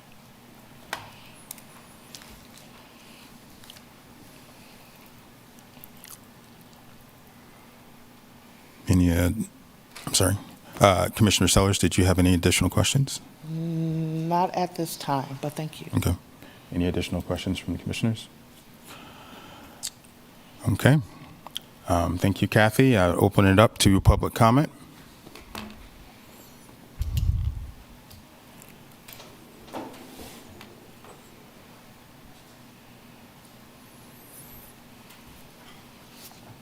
Hello, Alchemy Roanoke again. So while I applaud the efforts of the city to take climate sustainability seriously, here we go. I'm concerned that major polluting and hazardous businesses here in Lawrence are given a free pass. Particularly, we need to remove the ICL plant in North Lawrence, which leaches arsenic into the soil. We also need more green spaces in North Lawrence, so removing this dangerous plant could hit two birds with one stone. But it is important to mention that this chemical plant manufactures white phosphorus, which is used in bombs to murder civilians, many of whom are children in Palestine. This is a direct Lawrence link right here at home that poisons our water and soil locally and contributes to genocide abroad. Annual's Department of Health and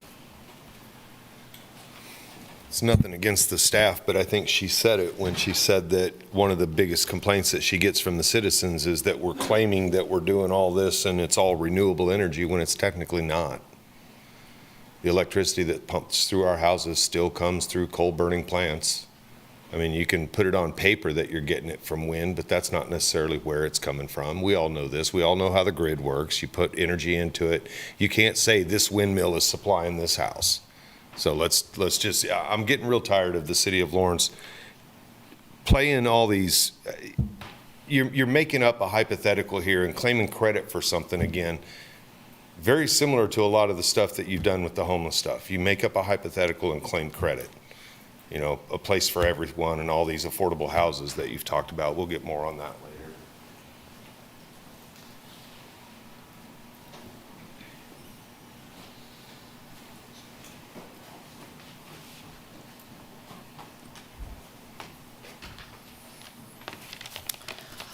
Good evening, Mayor, fellow City Council. My name is James Williams, and I serve as Head of Public Affairs for Black Hills Energy in Kansas. I appreciate the opportunity to speak to you this evening regarding Ordinance 9744. First, I want to commend the City of Lawrence for making sustainability a priority. At Black Hills Energy, we also understand the importance of sustainability and have declared our goal will be net zero on our natural gas distribution system by 2035. We're also the first natural gas utility in the state to offer an ability to address 100% of our residential and small commercial customers' emissions. We do that in large part in support of the City of Lawrence, and we were the first natural gas utility to do that in Kansas. We've collaborated with the county on your climate action plan that you passed tonight. We worked with Kathy, your sustainability director, by looking for ways to help achieve their KPIs under her influence. As the city evaluates the process to review this ordinance, our ask to the commission is to ensure the changes we implement benefit all members of our community, especially our low-income residents and local businesses. While the ordinance aims to reduce carbon emissions, some of its language could unintentionally restrict the use of natural gas, which remains a vital energy source for many families and businesses in Lawrence. Because natural gas is often the most cost-effective and efficient option for heating and cooking, unintended outcomes could disproportionately impact low-income households, many of whom rely on natural gas for affordable energy and who also live in less energy efficient homes. Similarly, local businesses that rely on natural gas for their operations, like the restaurants, breweries, and many local industries that make Lawrence great, could face increased costs, potentially hindering economic growth. We encourage the council to consider revisiting the wording of the ordinance, incorporating an approach that broadens energy options and includes energy efficiency, like Kathy alluded to. By promoting energy efficiency as a part of this policy, we can help all community members, particularly those in need, reduce their energy consumption and lower their utility bills, while also contributing to our shared environmental goals. This way, we ensure that everyone has access to affordable and reliable energy while making strides towards sustainability. Additionally, I'd like to briefly highlight our Green Forward program at Black Hills Energy, which offers carbon offsets and renewable natural gas certificates to our customers. This program provides a pathway for those interested in addressing their carbon footprint without compromising the affordability and reliability that natural gas offers.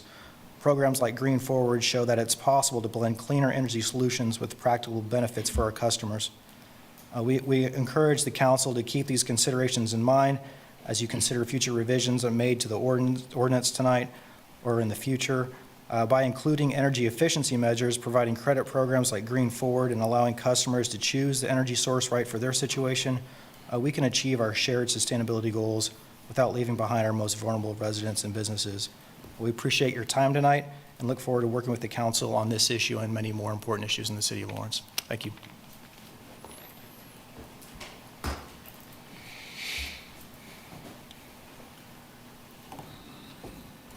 Looks like there's no additional here in the room. Sherry, any on Zoom?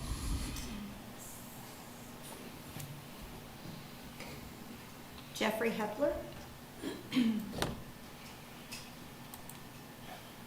Good evening again, Commission, Mayor, Vice Mayor. Thank you again for your time.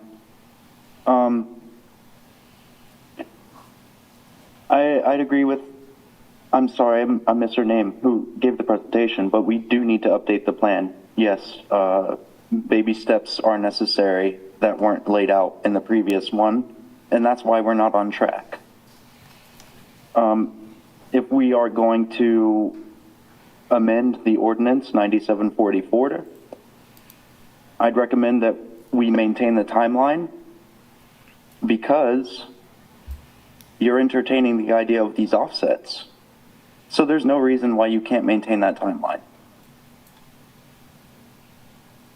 If you wanted to actually invest in real clean energy, then maybe we can entertain the idea of extending that timeline.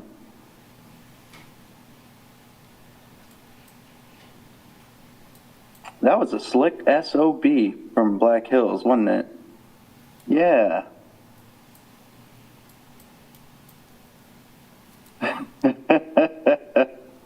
That's all. Thank you.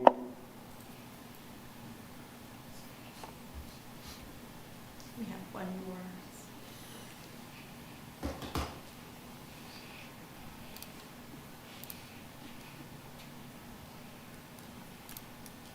Sorry, Mayor, I have someone I'm trying to promote to panelists, but they're declining it, but their hand is raised. So I'm just trying to make sure they do or do not want to speak.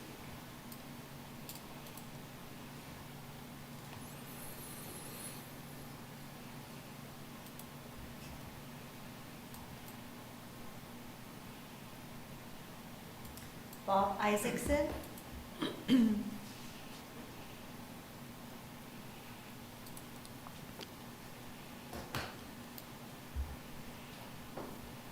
Bob Isaacson?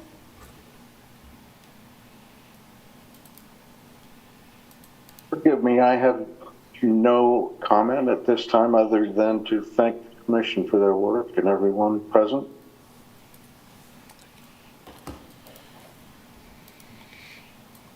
That's all the comments, Mayor.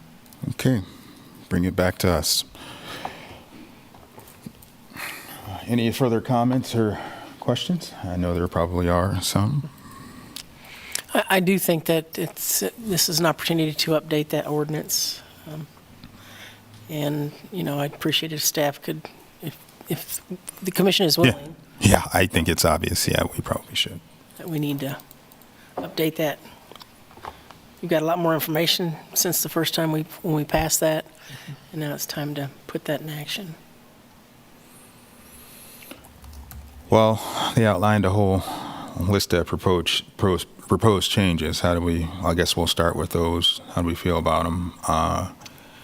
Renewable energy goal, consider offsets. We're already doing it. Yeah. So. I don't want to necessarily put any, I'm not the subject matter expert, so I don't want to put any limitations on what staff and committees are going to want to look at. I mean, we're the ones that make the final decision. So if it's a matter of, based on Kathy's recommendations that we have the Connected City and the SAB leading this work, I'm not opposed to that. Those are the ones that elevate. They're part of the outcome team. They're part of the commitment work. So those should be the two entities leading that work, and I don't have any objections to that. I think for me, I need a better understanding of the different, I don't want to say governance, but who are playing parts in this? Because I know we have outcome teams, we have commitment teams, we have a steering committee, we have advisory boards, That's all within municipality, but now we're adding in a documentation that's county that we're rolling into. So something to help me understand what are the guiding documents for this, because we referenced a couple of them, and I'd like for it to be a little bit more clear for me to know what are the guiding documents going into these, or will probably be referenced for some of these proposed amendments. And if there is a desire of this collective group to have staff look at these and propose maybe a more further timeline, then there needs to be interim goals between that, because just pushing it out doesn't do anything. All we're saying is that we're going to add 5 more years, but we still haven't said what are we going to do in the 5 years leading to that to get to that goal. And so your strategy and your guidance is only as good as the metrics you put in place to make yourself successful. So, I mean, I can push out some things 5 years. That doesn't necessarily mean I'm going to reach them unless I have something to give me that bright spot to move. So, I mean, if it is the will of us if it's the will of this body to do the amendment, I'm not opposed to it. I agree with you to having our Connected City Board and SAB look at it. But if you're going to propose pushing it out to 2050, there definitely needs to be some interim goals in there. And I mean, especially around the light duty. I know we talked about, and I know I don't want to preempt too much of the next presentation, but I mean, we could look at something along the lines of, there was a lot of talk about the light duty and converting that could be 100%. But we look at 50% for our mid and high by like 2035 or 2040. So those are things I'm interested in seeing, is that we just don't rearrange the items, that we put some intent in how to be successful in this. And I think we do that with establishing some interim goals. And I have some other thoughts on some other pieces that I can share, but that's what I want to see in a revised ordinance or an amended ordinance. Kathy, forgive me. So what you would be doing is taking these proposed changes and going back, and then you would be bringing back some additional information later on, right? Yeah, the hope would be if we do get direction for city staff to work on edits to the ordinance, that we do it in conjunction with the 2 advisory boards that were mentioned, and then we bring back an ordinance, a revised ordinance, with information on those changes, more data, anything else that needs clarification as to why those changes were selected. And that would be like a regular agenda item with a presentation, and if you had any more questions or anything like that.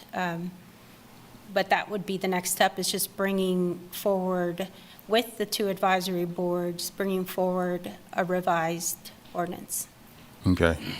And I was just trying to go through them step by step, but not to say that we necessarily need to move the goalposts further, but I do agree that we probably need some sort of milestones to make sure that we're achieving our goals to be part of it. But as I see it now, it was highly aggressive, our previous timeline there, and especially aggressive, not setting any sort of benchmarks that we go ahead and measure ourselves, and so we really didn't set ourselves up for success. So I'm a little bit disappointed in that, but now we know. So now is the time to kind of course correct and figure out something that we can do to go ahead and set ourselves up for success.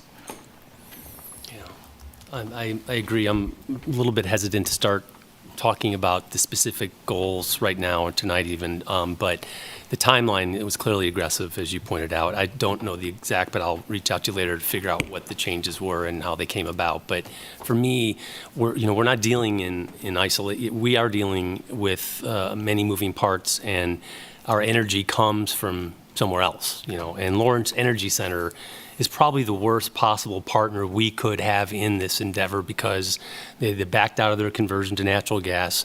They continue to pump, PM and lots of particulate and other hazardous materials into the atmosphere.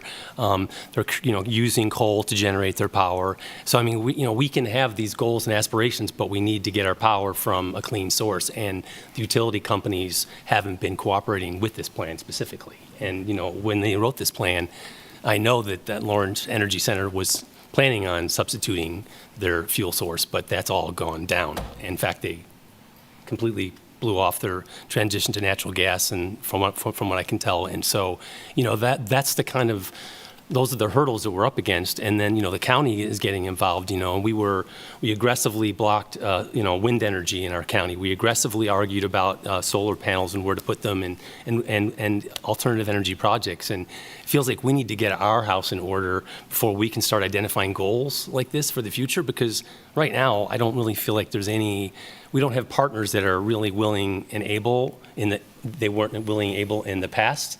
And if we're going to set these goals, and we don't know when the Lawrence Energy Center is going to transition, and we don't know when the county's going to allow, wind energy programs, the closer the energy is to its generation is the most, possible, the highest level of service, in my opinion.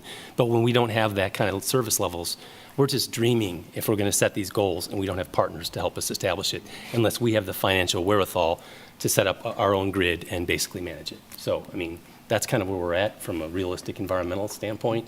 And I love the goals, but I don't believe there's any way we can achieve that, given some of the things that happened the last 4 years, just in the energy sector alone here. So for me, I don't want to act in isolation here, pretending like I think we can achieve these, when I know right now we're up against a brick wall from an outside standpoint. And, the more we can do internally, I think, is great, but setting rigid goals without having partners that are helping us achieve that is almost impossible. That's all I'm going to say about it. So, I'd add a couple thoughts. The other big partner, obviously, besides the energy companies, is the public, right? Is getting the public involved, and so I certainly agree with adding energy efficiency in there, and trying to get goals throughout our community to increase energy efficiency. I mean, we've done some of that on, commercial projects, but again, at the household level, how can we, make goals that way? I also think, I'm not necessarily saying we should consider offsets to meet our goals, but I also think offsets are an important part in the grand scheme of things. Encouraging the use of offsets, again, community-wide, I think is important. So the Green Forward program, as an example, it's clearly an offset, and it's not a direct one, but for people who can and do support that, we're supporting creating renewable energy, not from natural gas, and that's something we should encourage folks to support, just like we should. I was happy to hear that, we went from 212 solar to 680 solar. I mean, the more folks we can encourage to put solar, that's good too. So again, I just think on the community side, and so I do, I think I would add those in as encouraging folks in our community to be involved, but obviously knowing that, things like solar and Green Forward are particularly expensive. Let's just put it that way. And so how do we get everyone involved in that? And I think that is the energy efficiency side. Like I said before, get the houses the most energy efficient we can, and businesses. So last thing I'd say is, as Commissioner Lawson said, I think since we set this goal, since the commission set the goal, we have been doing things to figure out how realistic it was. Say, I would like, sustainability and MSO to look at those things we have done. I mean, the EV, the MSO plan, as well as the climate action. I mean, the adopted countywide climate action plan. I mean, I think we want to be consistent with that when we can, and if we're going to be inconsistent with that, or if we're going to be more aggressive than that, let's note that. But that should be a starting point of an adopted plan by the city and the county should be a starting point for some of these conversations, at least in my mind.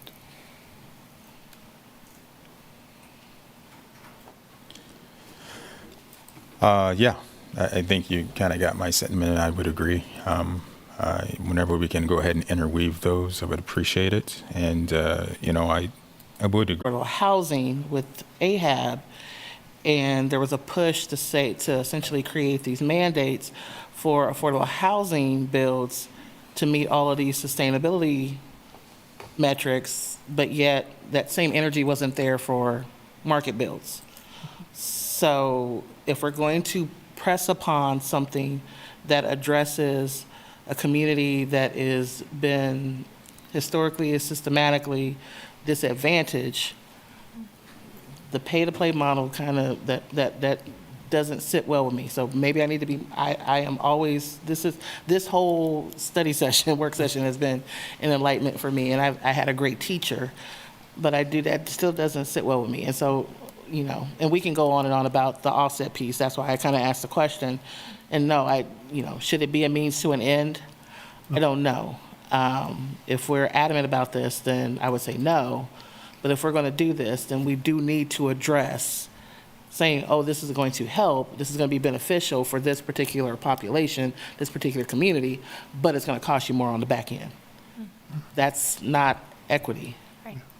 So.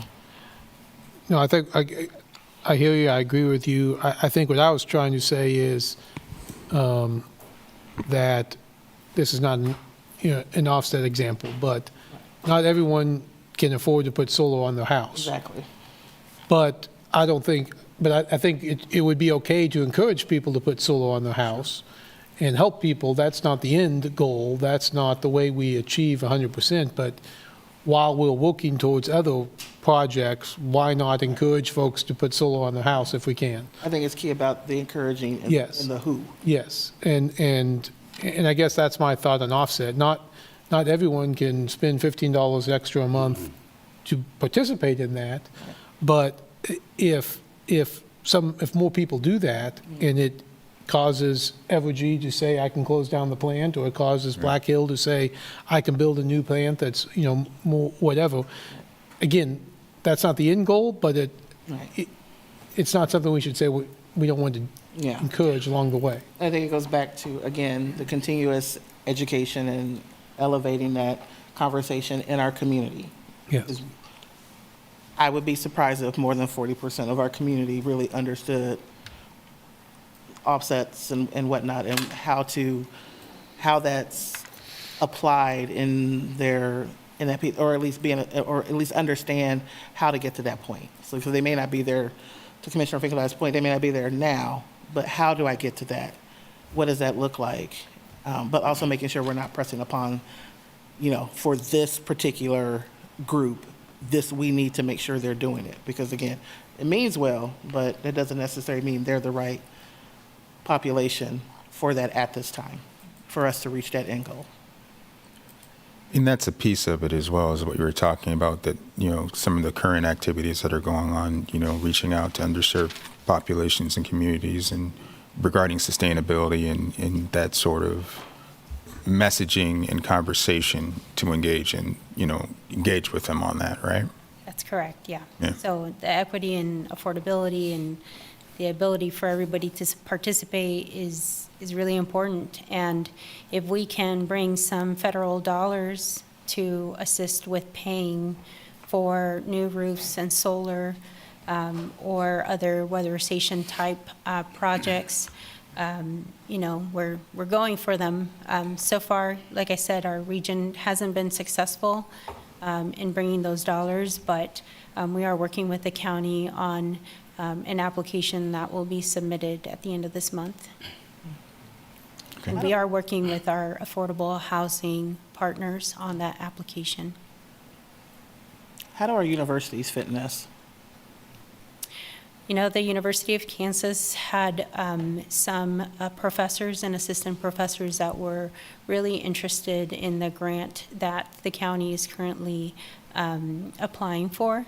So, and for them, the interest is in the measurement of, better air quality, or how much more efficient a home could be if these dollars were brought to Lawrence.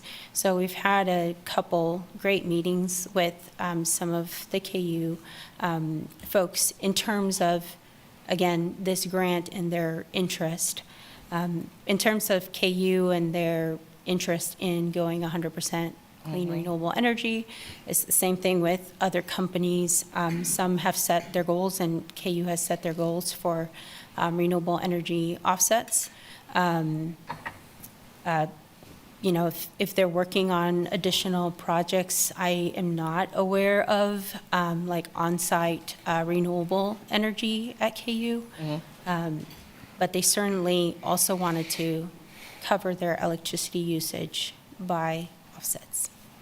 They're also about to release, or they maybe have just released, their campus plan, their long-range plan and campus plan, and that's how they're managing their facilities. And I know that there's a real concern about being thoughtful about how many facilities they continue to maintain, and that's a piece. Yeah. And I'm just thinking from a reporting standpoint, how are we controlling for one of our biggest employers, and how are they aligning to us, and how do we report that out?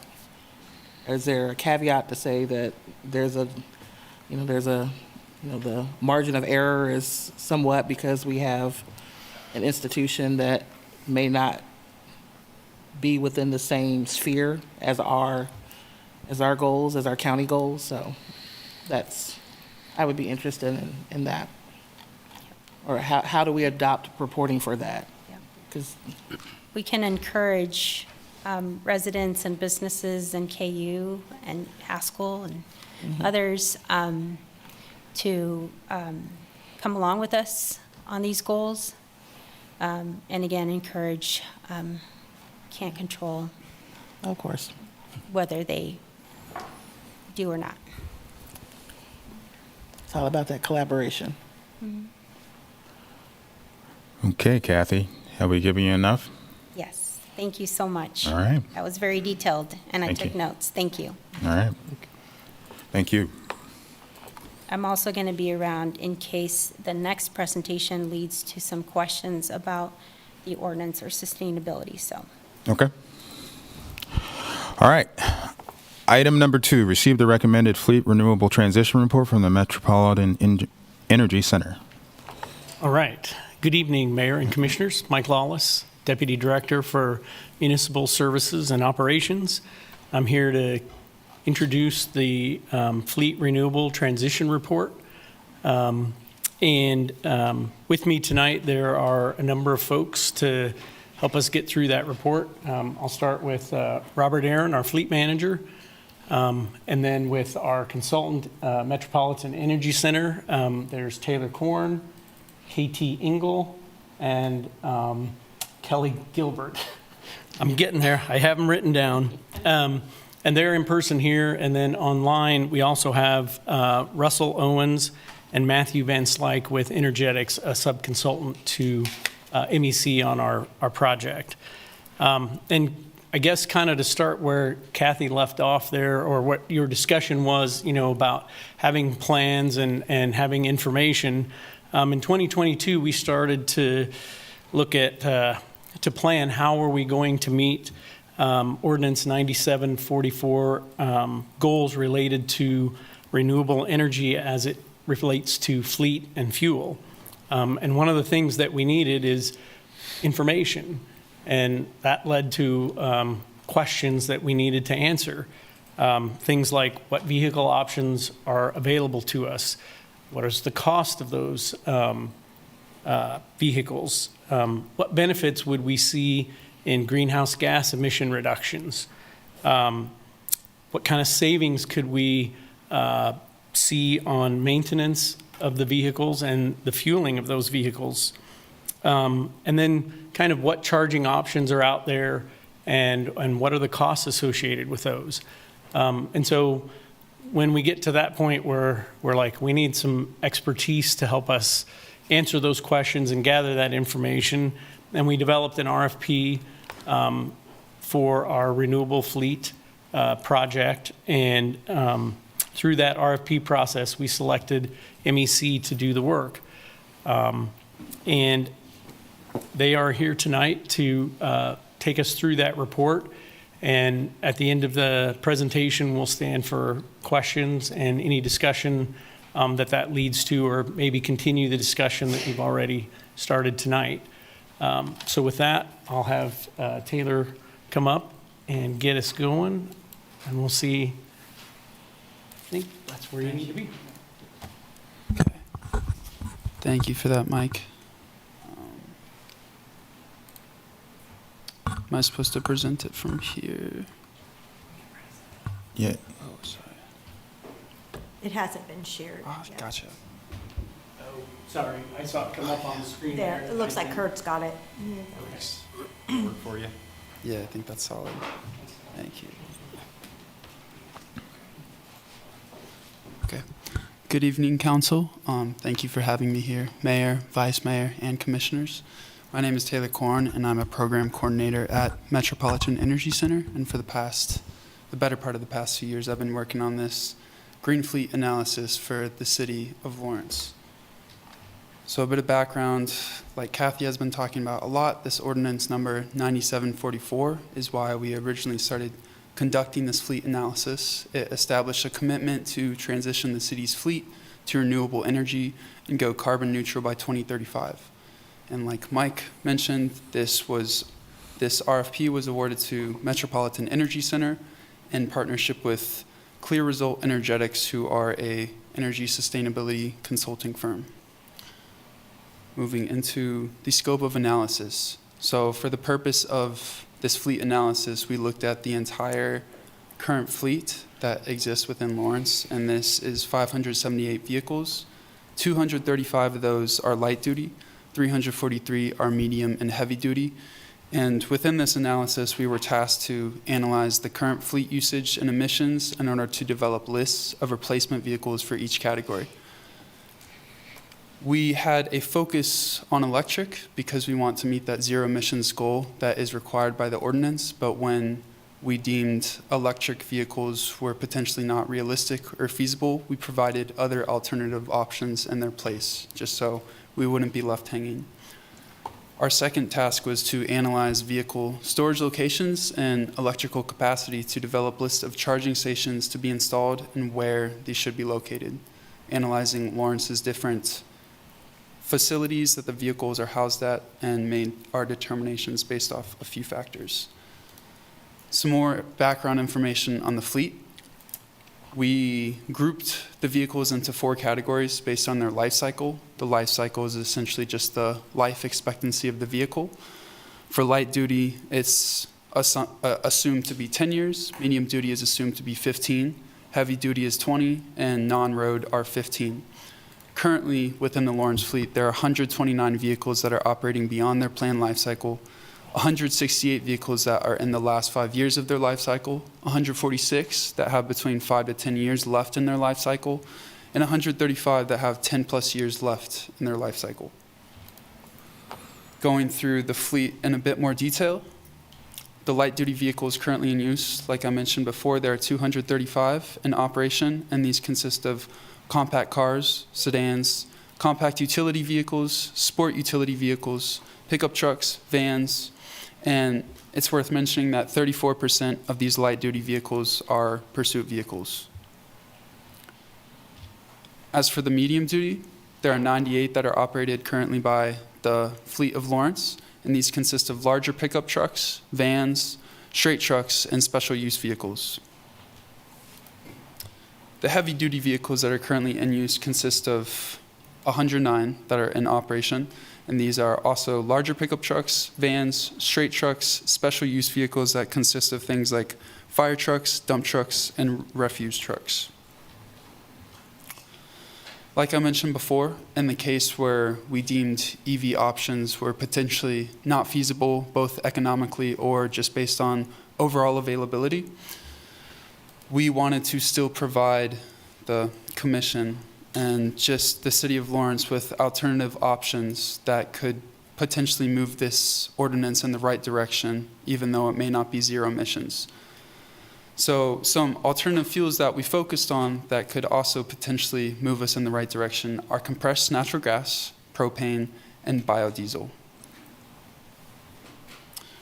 Compressed natural gas is one of the most reliable alternative fuel sources. It has been available for a number of decades and has been operating substantially well considered to its diesel counterparts. So although, like I mentioned, it is not greenhouse gas free, it is still going to produce 25% less emissions compared to relative diesel powered vehicles. And again, this is not zero emissions, but it is still a step in the right direction and can be a viable short-term solution to help the city meet its reduction goals while the electric vehicle market is still expanding and developing.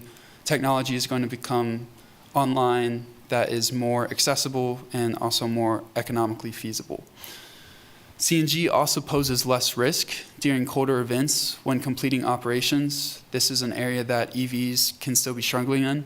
For example, on a very cold day during the winter, that would drain the battery in an EV and when it would not be able to operate on its full charge and potentially not be able to complete its operation during that day. So that is something CNG does not have a problem doing. Some more comparisons.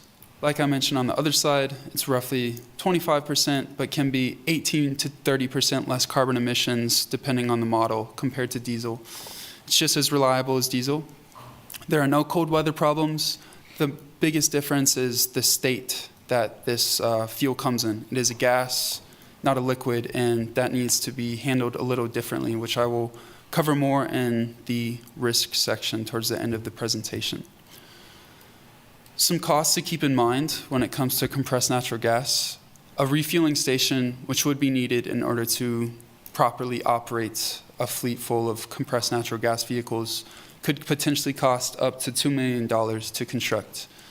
CNG retrofit conversions for HD vehicles can be as high as $50,000 per unit, but even with these high price tags, they can still be a more economically feasible option than their EV counterparts given the current state of the medium and heavy duty market. Again, CNG has proven itself to be a reliable option in the medium and heavy duty industry. This is something that is worth mentioning in terms of why it is imperative to, even when EV options may not be feasible, still move towards alternative fueled vehicles so we can continue to work towards that Ordinance 9744 goal of reducing overall transportation emissions. This is just a rough estimate within the nation comparing a typical light duty vehicle to a typical heavy duty vehicle. So these are averages, but according to the EPA, an average consumer vehicle emits roughly 4.6 metric tons of CO2 per year, assuming it travels roughly 11,500 miles. Respectively, a heavy duty vehicle of the similar distance would roughly emit 45.2 metric tons of CO2 per year.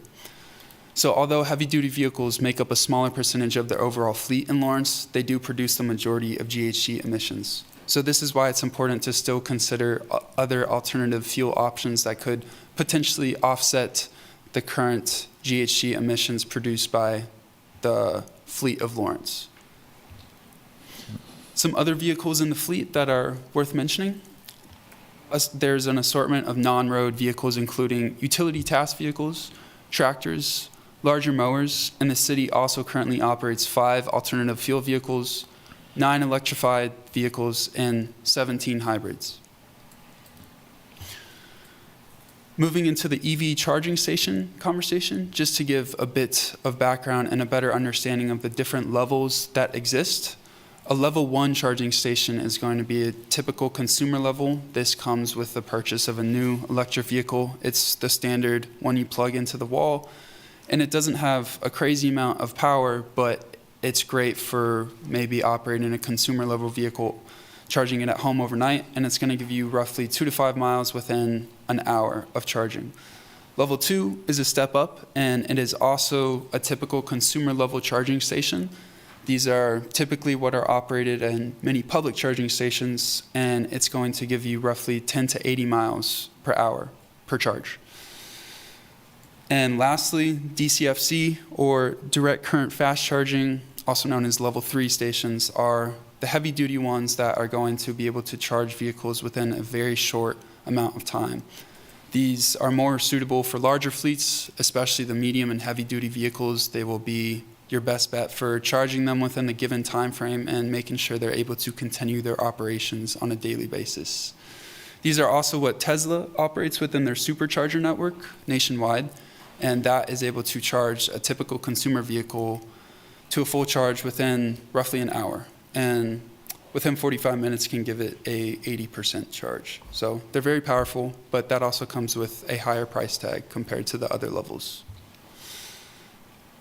The fleet vehicle charging locations. Originally, in the beginning of the study, we were looking at 30 different locations that the city stores its vehicles, and this is how we were determining where we would potentially install the EVSE, or electric vehicle supply equipment technology, in order to charge and support the potential electrified fleet.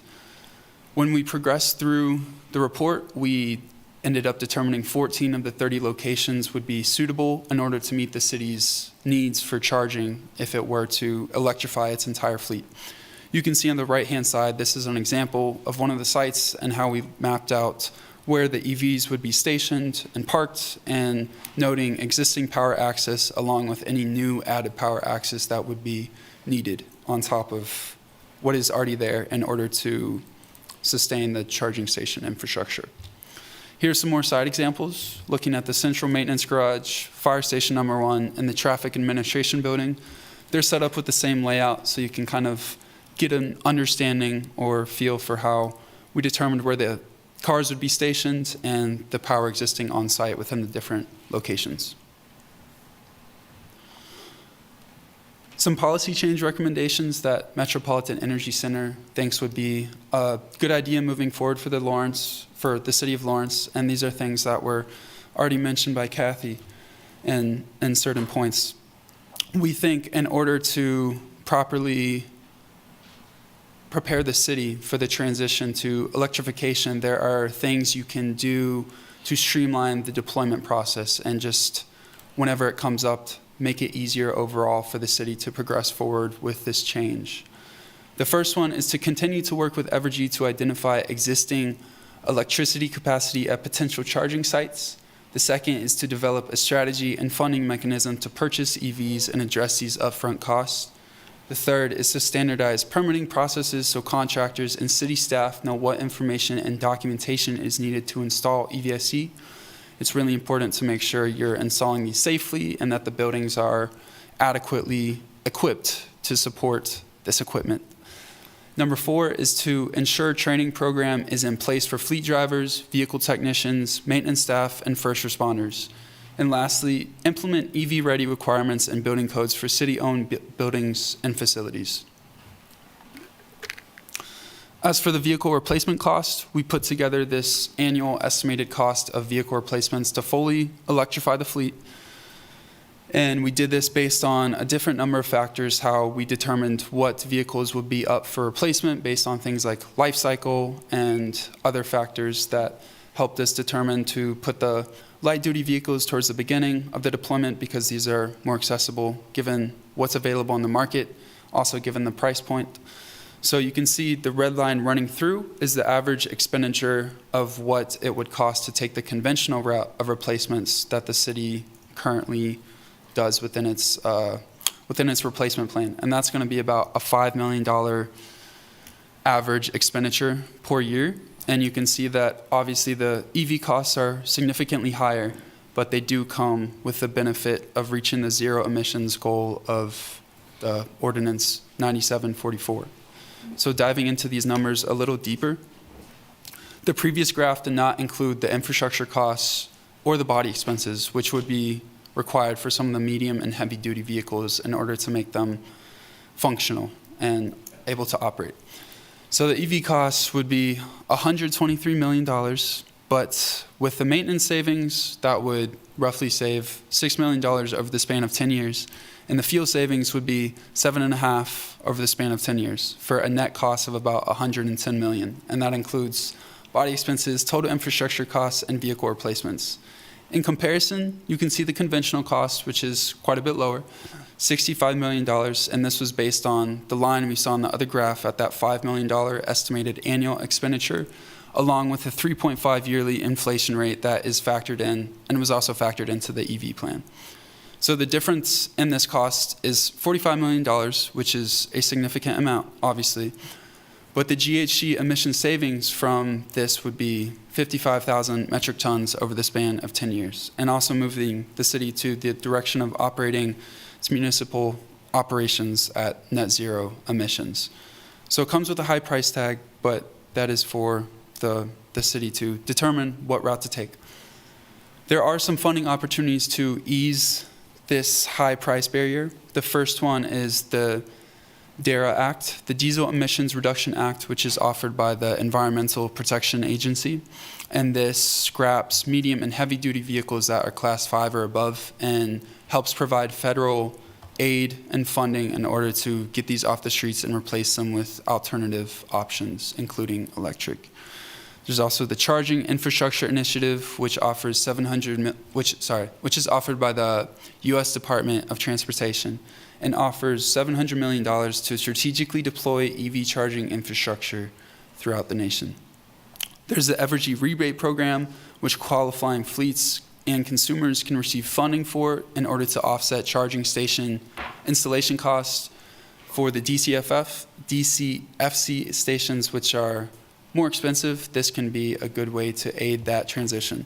And one that I did not add on here, but is still available, is the program-wide opportunities that are offered by the U.S. Department of Energy Vehicle Technologies Office, which offers $300 million to subsidize fleet vehicle purchase or replacement, including fueling and charging systems. So these are some of the funding opportunities that are currently available, and we expect many more to come about. It's also worth mentioning that the last one I noted, the program-wide opportunities, MEC will be opening this for a request for applications sometime in the late fall. So if it's something you plan on doing, we will be offering that. Moving on to one of the final slides, the risk analysis section. When it comes to electric, Evergy is the sole market supplier for electricity. So if anything were to happen to their grid, any power outages, the city could potentially lose its ability to charge its vehicles and complete operations. Similarly with weather, Kansas is third in the nation for highest tornadoes per square mile, or some statistic like that, I believe. A lot of tornadoes here. So those can also potentially, disrupt the charging and damage some of these stations and make it difficult to continue operations. Vehicle availability. This is a big one, like we've talked about multiple times with the medium and heavy duty sector. They are not only low on supply, but they are high in cost, which just makes it a pretty tough barrier to overcome given the current market. As time goes on, I expect more and more manufacturers to produce models, and the technology will come down in price, but given the current market, this is a big risk in terms of the financial burden this can pose on transitioning the fleet. The service is also one other thing worth mentioning. Like I talked about earlier with the cold, electricity does not do the best in the winter. It is not able to function on a full charge typically. The batteries do not carry out their expected mileage because the cold saps their energy quicker. As for the alternative fuels conversation, the market supplier is a similar situation. You just need to make sure you have a reliable source of supply for whatever alternative fuel source you choose, whether that be CNG or propane. You need to make sure they're able to get you that fuel no matter what, because if you're not able to get any, you're not able to refuel your vehicle and continue operations. Similar with weather, destructive events can also potentially disrupt operations to the fleet. And technological, you need to make sure that you're using the right kind of fuel. There's certain specifications that are mapped out by the EPA just to make sure with CNG and propane specifically that the vehicles are being fueled safely so they don't blow up or anything like that. And again, I know there's a lot to think about and discuss within this conversation, but if you were to fully electrify the fleet, these are some of the things to keep in mind and what that conversation would actually look like. I know it's expensive, but like Kathy was talking about before, it may be worth thinking about considering the light duties to start as an easier goal to meet, but there's a lot of things to talk about. And I believe that is the end of the presentation. So I don't know if anyone wants to add anything, or Russ or Matt online, but that is the end of my spiel. Anyone want to add anything from staff or online before I open it up to questions from the commission? Cool. All right. Obviously, on slide 19, you had the 10-year deployment plan. That was for all vehicles, right? The Yes. light. Have you done that just for the light? Yes, actually, I have that here, pretty handy. So for just the light duty vehicles over the span of 10 years, it would cost $14.7 million to electrify. Is that cost minus savings? I don't have the exact savings that would be factored into the light duty conversation, but So 14 million minus some savings of minus some savings. some yes. savings. So Yeah, of guess that's fuel. Yeah, so that's a lower number than 44. it is quite a bit lower. Yeah. But the other part of that would be that number does not include the cost of putting in the charging stations, correct? It does not. And what would be Again, pick one of those sites or one of those locations, the 14 locations where give me a range. Are we talking? a range, so a DCFC station can cost like between $50,000 to about $100,000 for the unit itself, and that doesn't factor in if you need to install, new transformers or whatever electrical capacity is required. That would extend the cost. It could be about $250,000 to $300,000 for one facility. So for 14, we're talking. I'm not good with math, 5, 6, so yeah. I can't give you that number. Yeah, Sorry. $4 or $5 million. But that's okay.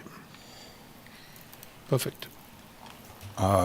Matthew Van Slyke raised his hand online. Is that one of your? I'm Yes, trying to let him in. And Yeah, he's with Energetics. invitation. He's more of a numbers guy, so he may have been able to answer that a little better. Okay. Matthew, if you can hear me, you need to accept me promoting you to panelist to be able to speak.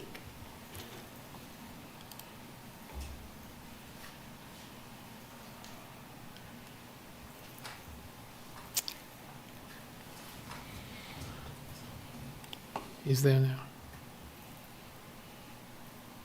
Go ahead, Matthew, if you're there.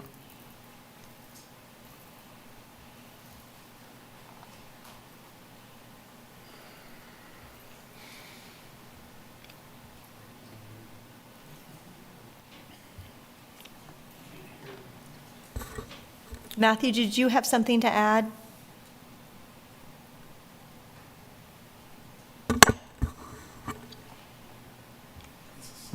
Yeah. We'll see if he jumps on. Yeah. Those are my two questions. Thank you. Okay. Thank you. Any additional questions? And Kathy, I know in the previous presentation you talked about some federal grants. Since we've heard what transit has done as far as going after grants with their fleet. Since we've adopted 9744, what other, and this is for Kathy or Mike, sorry, what federal grants have we gone after to at least store the coffers or move us in this direction? Or have we gone after any federal grants?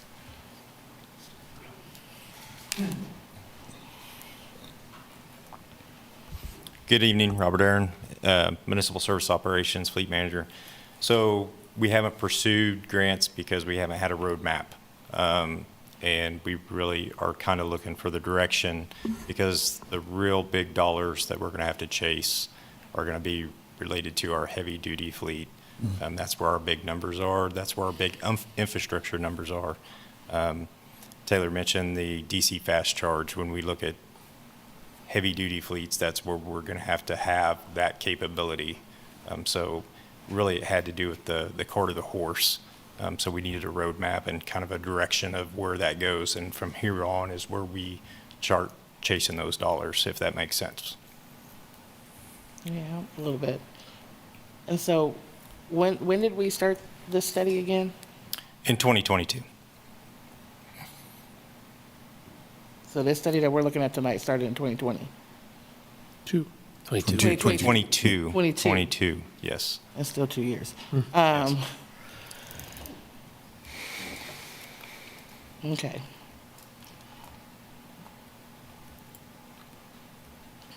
That's all I have for now. Okay.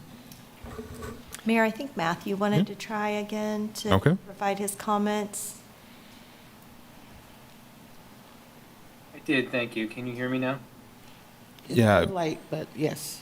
it's a little quiet though. Okay, sorry about that. I'm not sure how well my audio is joining, but I just wanted to briefly clarify. You were kind of batting some numbers back and forth on the cost of charging station infrastructure installations. And, you know, those figures related to the DC fast charging stations are certainly within the bounds of accuracy that we'd expect. However, based on the fleets, the vehicle usage that we've seen, that level of charging is most likely rarely going to be the necessity. Most of the charging that would be needed fleet-wide would be level 2 charging stations, which are going to be significantly less costly than the DC fast charging stations that were just kind of batted back and forth. I just wanted to make that brief clarification on costs. Thank you. That was helpful. Matthew, what again, there were a lot of numbers thrown at us. What were the costs of those level 2 charging stations again? There were, we could pull it up. I believe there's level 2 costs included in the full report. Okay. The details, I don't have all of the numbers in front of me, you know, fleet-wide and city-wide, but I just wanted to make the general clarification on costs, you know, and the types of charging stations that would be needed. Okay. But I believe Taylor has the final analysis, probably not at his fingertips as he's standing at the podium, but I don't, for the record. In his final report. He was trying to buy you time. But I was going to say, I can pull it up. Do you know? Okay. Not specific to Lawrence. This is Kelly Gilbert, at Metropolitan Energy Center. And we just completed a project with the City of Kansas City with electric charging stations. So we have some costs associated with moving capacity from one location to another. So these costs do include that. But basically installing level 2 charging stations, including adding capacity from one location to another, was in the range of $25,000 to $60,000. And that was for one charging station, but when you start adding more charging stations to that same location, the cost per charging station goes down. Right. So Matt and Taylor, I'm not certain how many charging stations you would need, level 2, in each location, but that gives you an idea of the scale of the cost for level 2 charging at each site. So, Yeah, thanks. thank you. That was helpful. One question. regarding the fleet, I remember one time we experimented with CNG and put in a fueling station, maybe. Did we ever do that, if I remember correctly? We It's about do. 10 years ago, 12 years ago? We do. We have a fueling station, 11th Haskell. Yes. So, We have vehicles that work with the... we do. We have a dedicated roll-off truck in sanitation, and then we have some biofuel units that have been used in Parks and Rec and streets as well. And did they analyze that infrastructure as part of this energy assessment? Or because he mentioned CNG in the program, I thought maybe we... It's a limited station, so it's time fill. There's only 5 poles, so it was not part of the analyzation process. There was also part of the process as a MSO campus was being discussed, and we were moving those locations and where they house. It's not feasible to pick that station up and move it. So it was not part of that process. Okay. Thank you.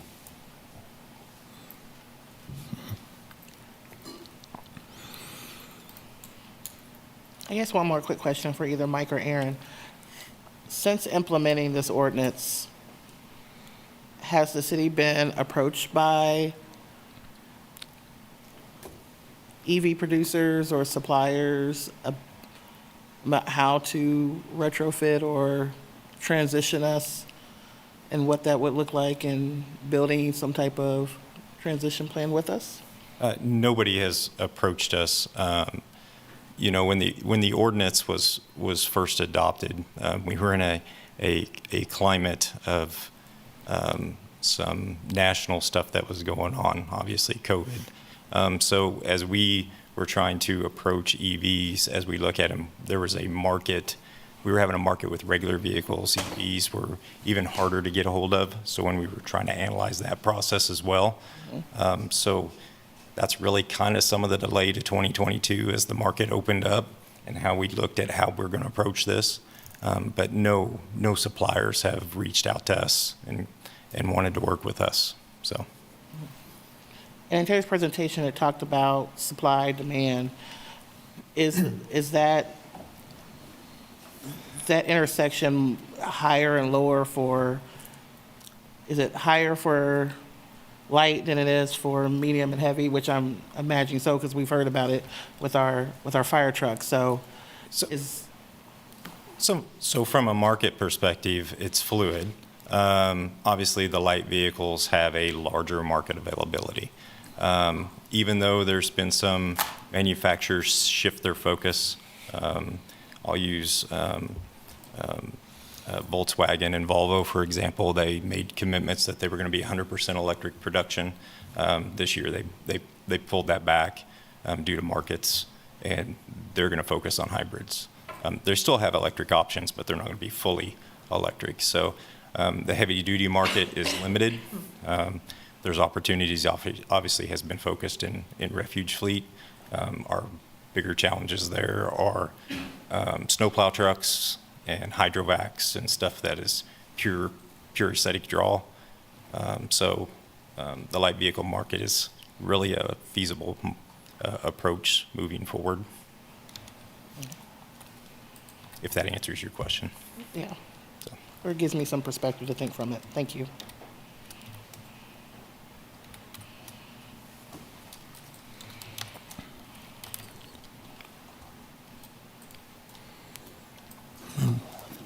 Any additional questions, Commissioner Seller? Yes, I have, yeah, Oh, I was asking. go ahead. Okay. I guess it's a bigger question. I'm thinking about the light duty, and I think you said 81 of them are police vehicles mainly. Yes. I mean, obviously, I think I've seen some communities using police vehicles that are electric. Have communities gone 100% EV in police? Or, I don't know. or just part of their fleet? I don't know of a nearby community that has, but I do know Overland Park, I believe, started to use a few Teslas. I don't know the specific amount, but I know they have started operating some Teslas within their fleet. I don't think they've transitioned the entire fleet. We missed out on the RFP that was actually going to be working with them, so we didn't get any more data than the outside perspective, but I'm not aware of, at least in the immediate surrounding area, of any fleets that have already shifted to their police to full electric. Thank you. Of course. All right, any additional questions? I don't think so. Not seeing any? Thank you. Thank Of you. course. Thank you all. All right.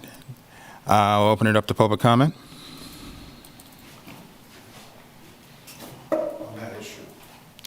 On this issue, yes.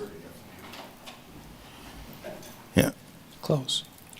All right, not seeing any in the room on this issue. Sherry, any on Zoom? Yes, Mayor.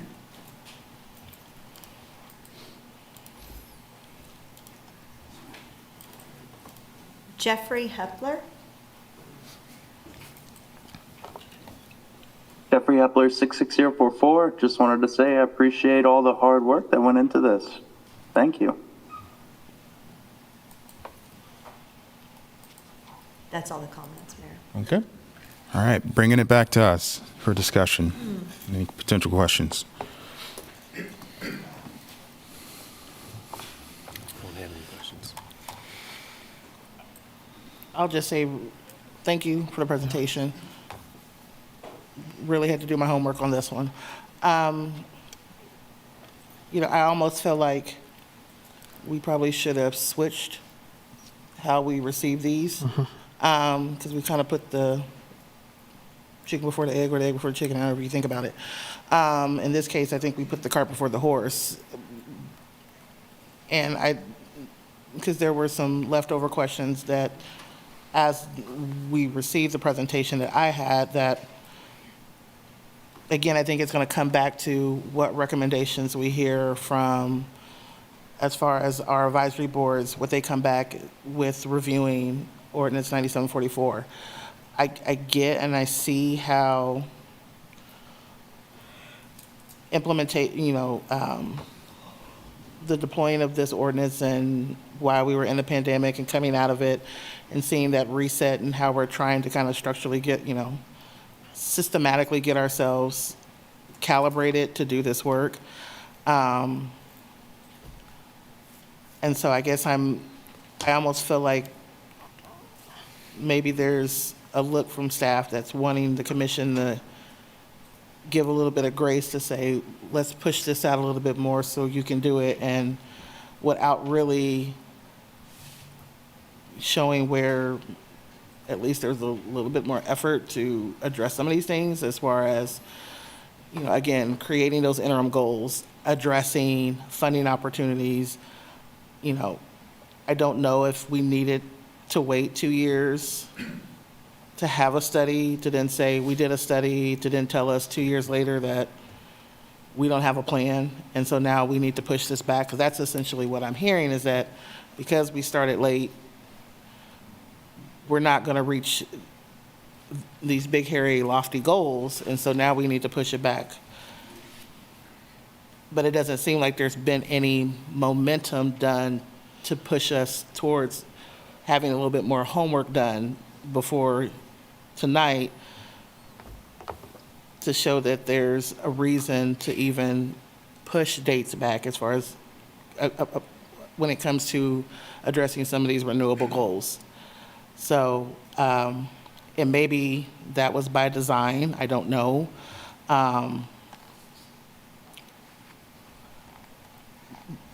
But, we saw the price tag, and I think that's one thing we needed to see, is that what is going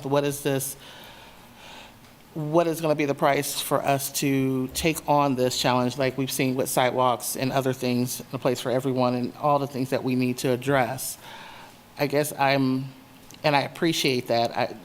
I'm just a bit concerned that all of this now is going to be waiting to get a revised draft ordinance back to move things even forward. So I don't know. I feel a little bit indifferent about the presentation. I'm glad we had it, but we're kind of in this. I feel like we're as a commission, we're kind of, or at least I feel like, I can't speak for everyone, I feel like we've kind of been put in this holding pattern again, because we can't, there's no direction we can give you. But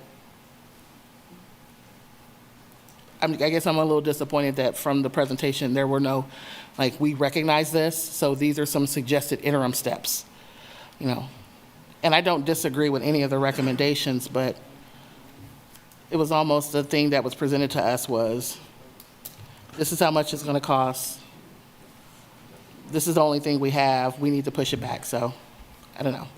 But I do appreciate the presentation. I apologize. If you guys have something to address to, especially the commissioners, Sellers' points, could you go ahead and come up instead of crosstalk? That's a little bit distracting, especially when Commissioner Sellers was talking. We're trying to listen, so. I'm so sorry, yes, I was trying to clarify the slide, but if you would allow us to show you the slide that was, yeah. Definitely. I think that addresses some of your concerns, and it's a 10-year plan that begins in 2 years because of the time it takes. Come to the mic. Yeah, so this was that chart that Kelly is mentioning, which at least shows on average, like the yearly cost of this 10-year plan. And within the breakdown, yeah. And there's a lot more detail. We have a massive Excel sheet that shows, you know, the exact cost of all of these things that are factored into each of these bars. But this is what Kelly was referencing, which gives more of a interim step, if you will, towards reaching that goal. So there are strides that can be made from this. That wasn't originally part of the scope since we were doing an analysis, but this is still something that you could take away that point. Right, and I appreciate this. This is from a cost perspective. Yes. What I'm looking for is from the metrics perspective. These So- do include, I mean, they're not shown here, but the vehicle counts like in each. So you could see in 2026, I don't have it pulled up right in front of me, but for example, that's entirely focused on light duty. So that might be hitting, you know, 150 vehicles that are being changed to light duty. So that's a more tangible metric in terms of the quantity versus just the cost. And again, I can pull up the Excel sheet if you would like finer detail, but we didn't want to overwhelm you with statistics and data because there'd be a lot of numbers to sift through. Yeah. The point I wanted to make with this slide is that these, I mean, this is broken out into interim steps here, that the light duty fleet is the focus in year 1. In year 2, you're adding medium and some heavy duty. And I know that Robert really wants to tell you his plans with the CIP in here as well. But also it is the analysis and the report is written in such a way that there is a reason why these vehicles are in the replacement plan in the order that they're in, from a market standpoint, a market readiness standpoint, from an availability standpoint, from a life cycle standpoint, and from a cost standpoint. So the report does actually have kind of a logical progression of purchasing and a purchasing plan associated with it for all the reasons that you're talking about. And it does conclude in 2036 instead of 2035, just because of the timeline, the delays that we had in adding this plan to it. So I just wanted to point out this slide, because I think it does address some of those concerns that you brought up earlier. But Robert has a lot more detail. My detail, I just wanted to add, we weren't on a holding pattern from when the ordinance started. We were evaluating if we could get a hold of EVs. We were evaluating where we could get charging infrastructure in our current facilities, which have some lack and inefficiencies that we have to address. So we weren't in a holding pattern through those years. We were still trying to pursue those. But during that market, with even regular vehicles, they were limited, and everybody was fighting for the same stuff. So we have pursued those, so we're not necessarily in a holding pattern. We're trying to get to those metrics.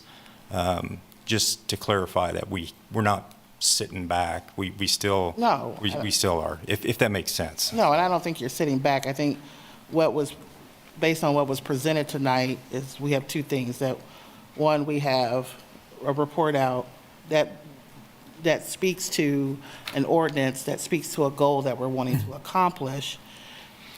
And I appreciate the report, but I'm not seeing how that is applicable back to the ordinance. So I'm assuming that based on this report, you're a proponent for wanting to update the language in the ordinance to extend it. What does that extension look like? I think what do those models look like? I think from a fleet's perspective, I think any conversation, I think we have to be where our dollars can make sense. We are looking for the conversation of we really can attack the light vehicle fleet. There are very limited options in the EV world right now for our heavy-duty applications. So I think that is the conversation. If we're going to extend any timeline, that's our perspective that we're asking, where do you want us to go? So I think we want to move the needle where we can move the needle, but where there's not options to provide the services that we need to provide, that's where we want to have that timeline discussion. If that We're not makes necessarily sense. giving you any direction tonight, but what you're wanting to at least hear is how is this, what are you wanting, what from the commission do you need to drive where we would like to see these pieces, which I kind of spoke to or alluded to in Kathy's conversation, so, in Absolutely. Kathy's part. So I think there's a little bit of overlap. There It absolutely just is. didn't manifest itself in the presentation tonight, but that's not good, bad, or indifferent. I'm just saying, these were packaged together in a way that they didn't really. Valid point, yes. Right. There was a little bit of, it just didn't flow as well as I was expecting it to. And I think there's just some opportunities within the presentation just to say, this speaks to the point of why we would need to do some interim goals, or why we believe that we can reach 100% renewable with our light trucks by 2035 based on this. So because that's what I was looking for. And it wasn't lost. But I think there was just, I have more questions, and I will be more than happy to forward these on, but I left the presentation wanting more that didn't necessarily connect with what I was hearing from Kathy's presentation, so. And I don't know if those were meant to be, and that was the point, but just, I was hoping to see a little bit more collaboration. And to Commissioner Seller's point, Kathy, that's kind of what we've been talking about, is that roadmap, that expectation of providing guardrails or guidance as to how this should proceed, and in consultation with those two groups. Yeah.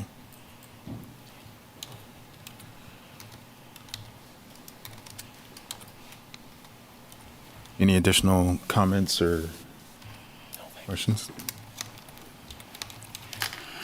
I guess I'd just say I appreciate the report. As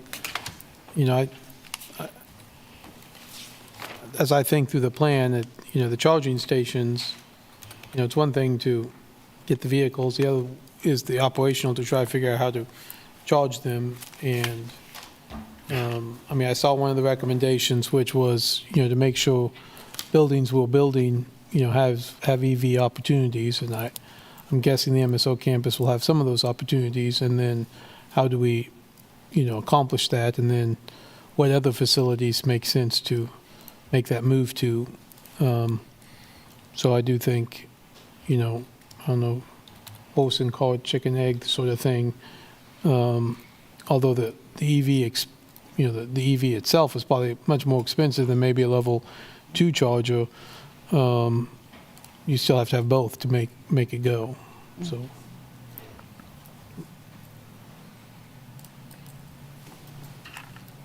Okay.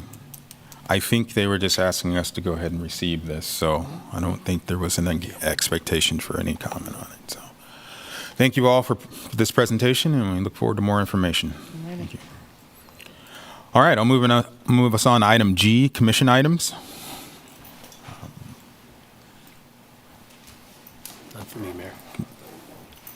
Commissioner Sellers, I think you said you might have a commission item. Now we talked about it in Okay. Kathy's presentation. Okay. Any other potential? All right. I'll move us on to item H, city manager's report.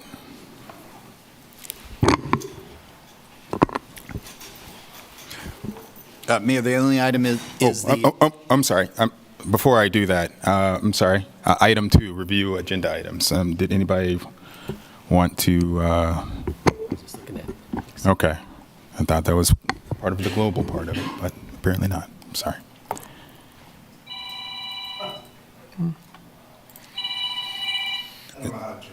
Can you... Walk out. Yeah, can you...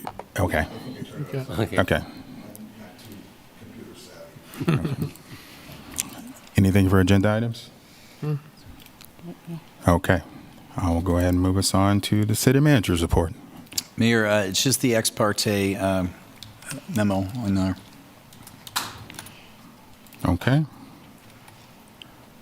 Any ex parte on our part?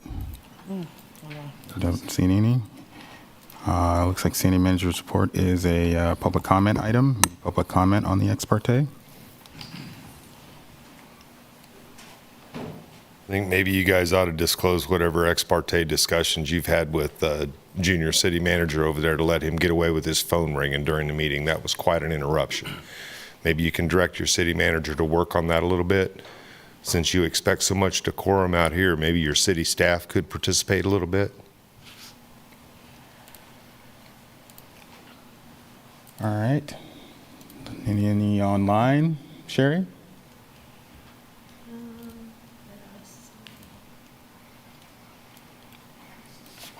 One second. Not quite yet. Not quite. Almost.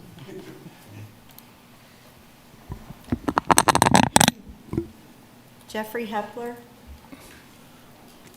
Just curious as to the definition and meaning of ex parte. Thank you, Commission.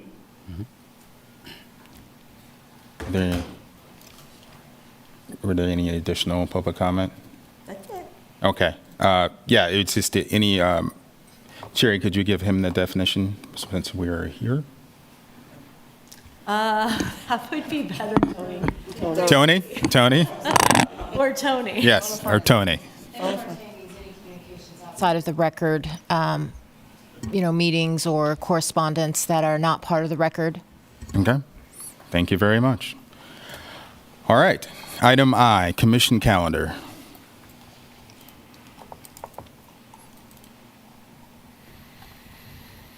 Not seeing anything? No, sir. Anyone else?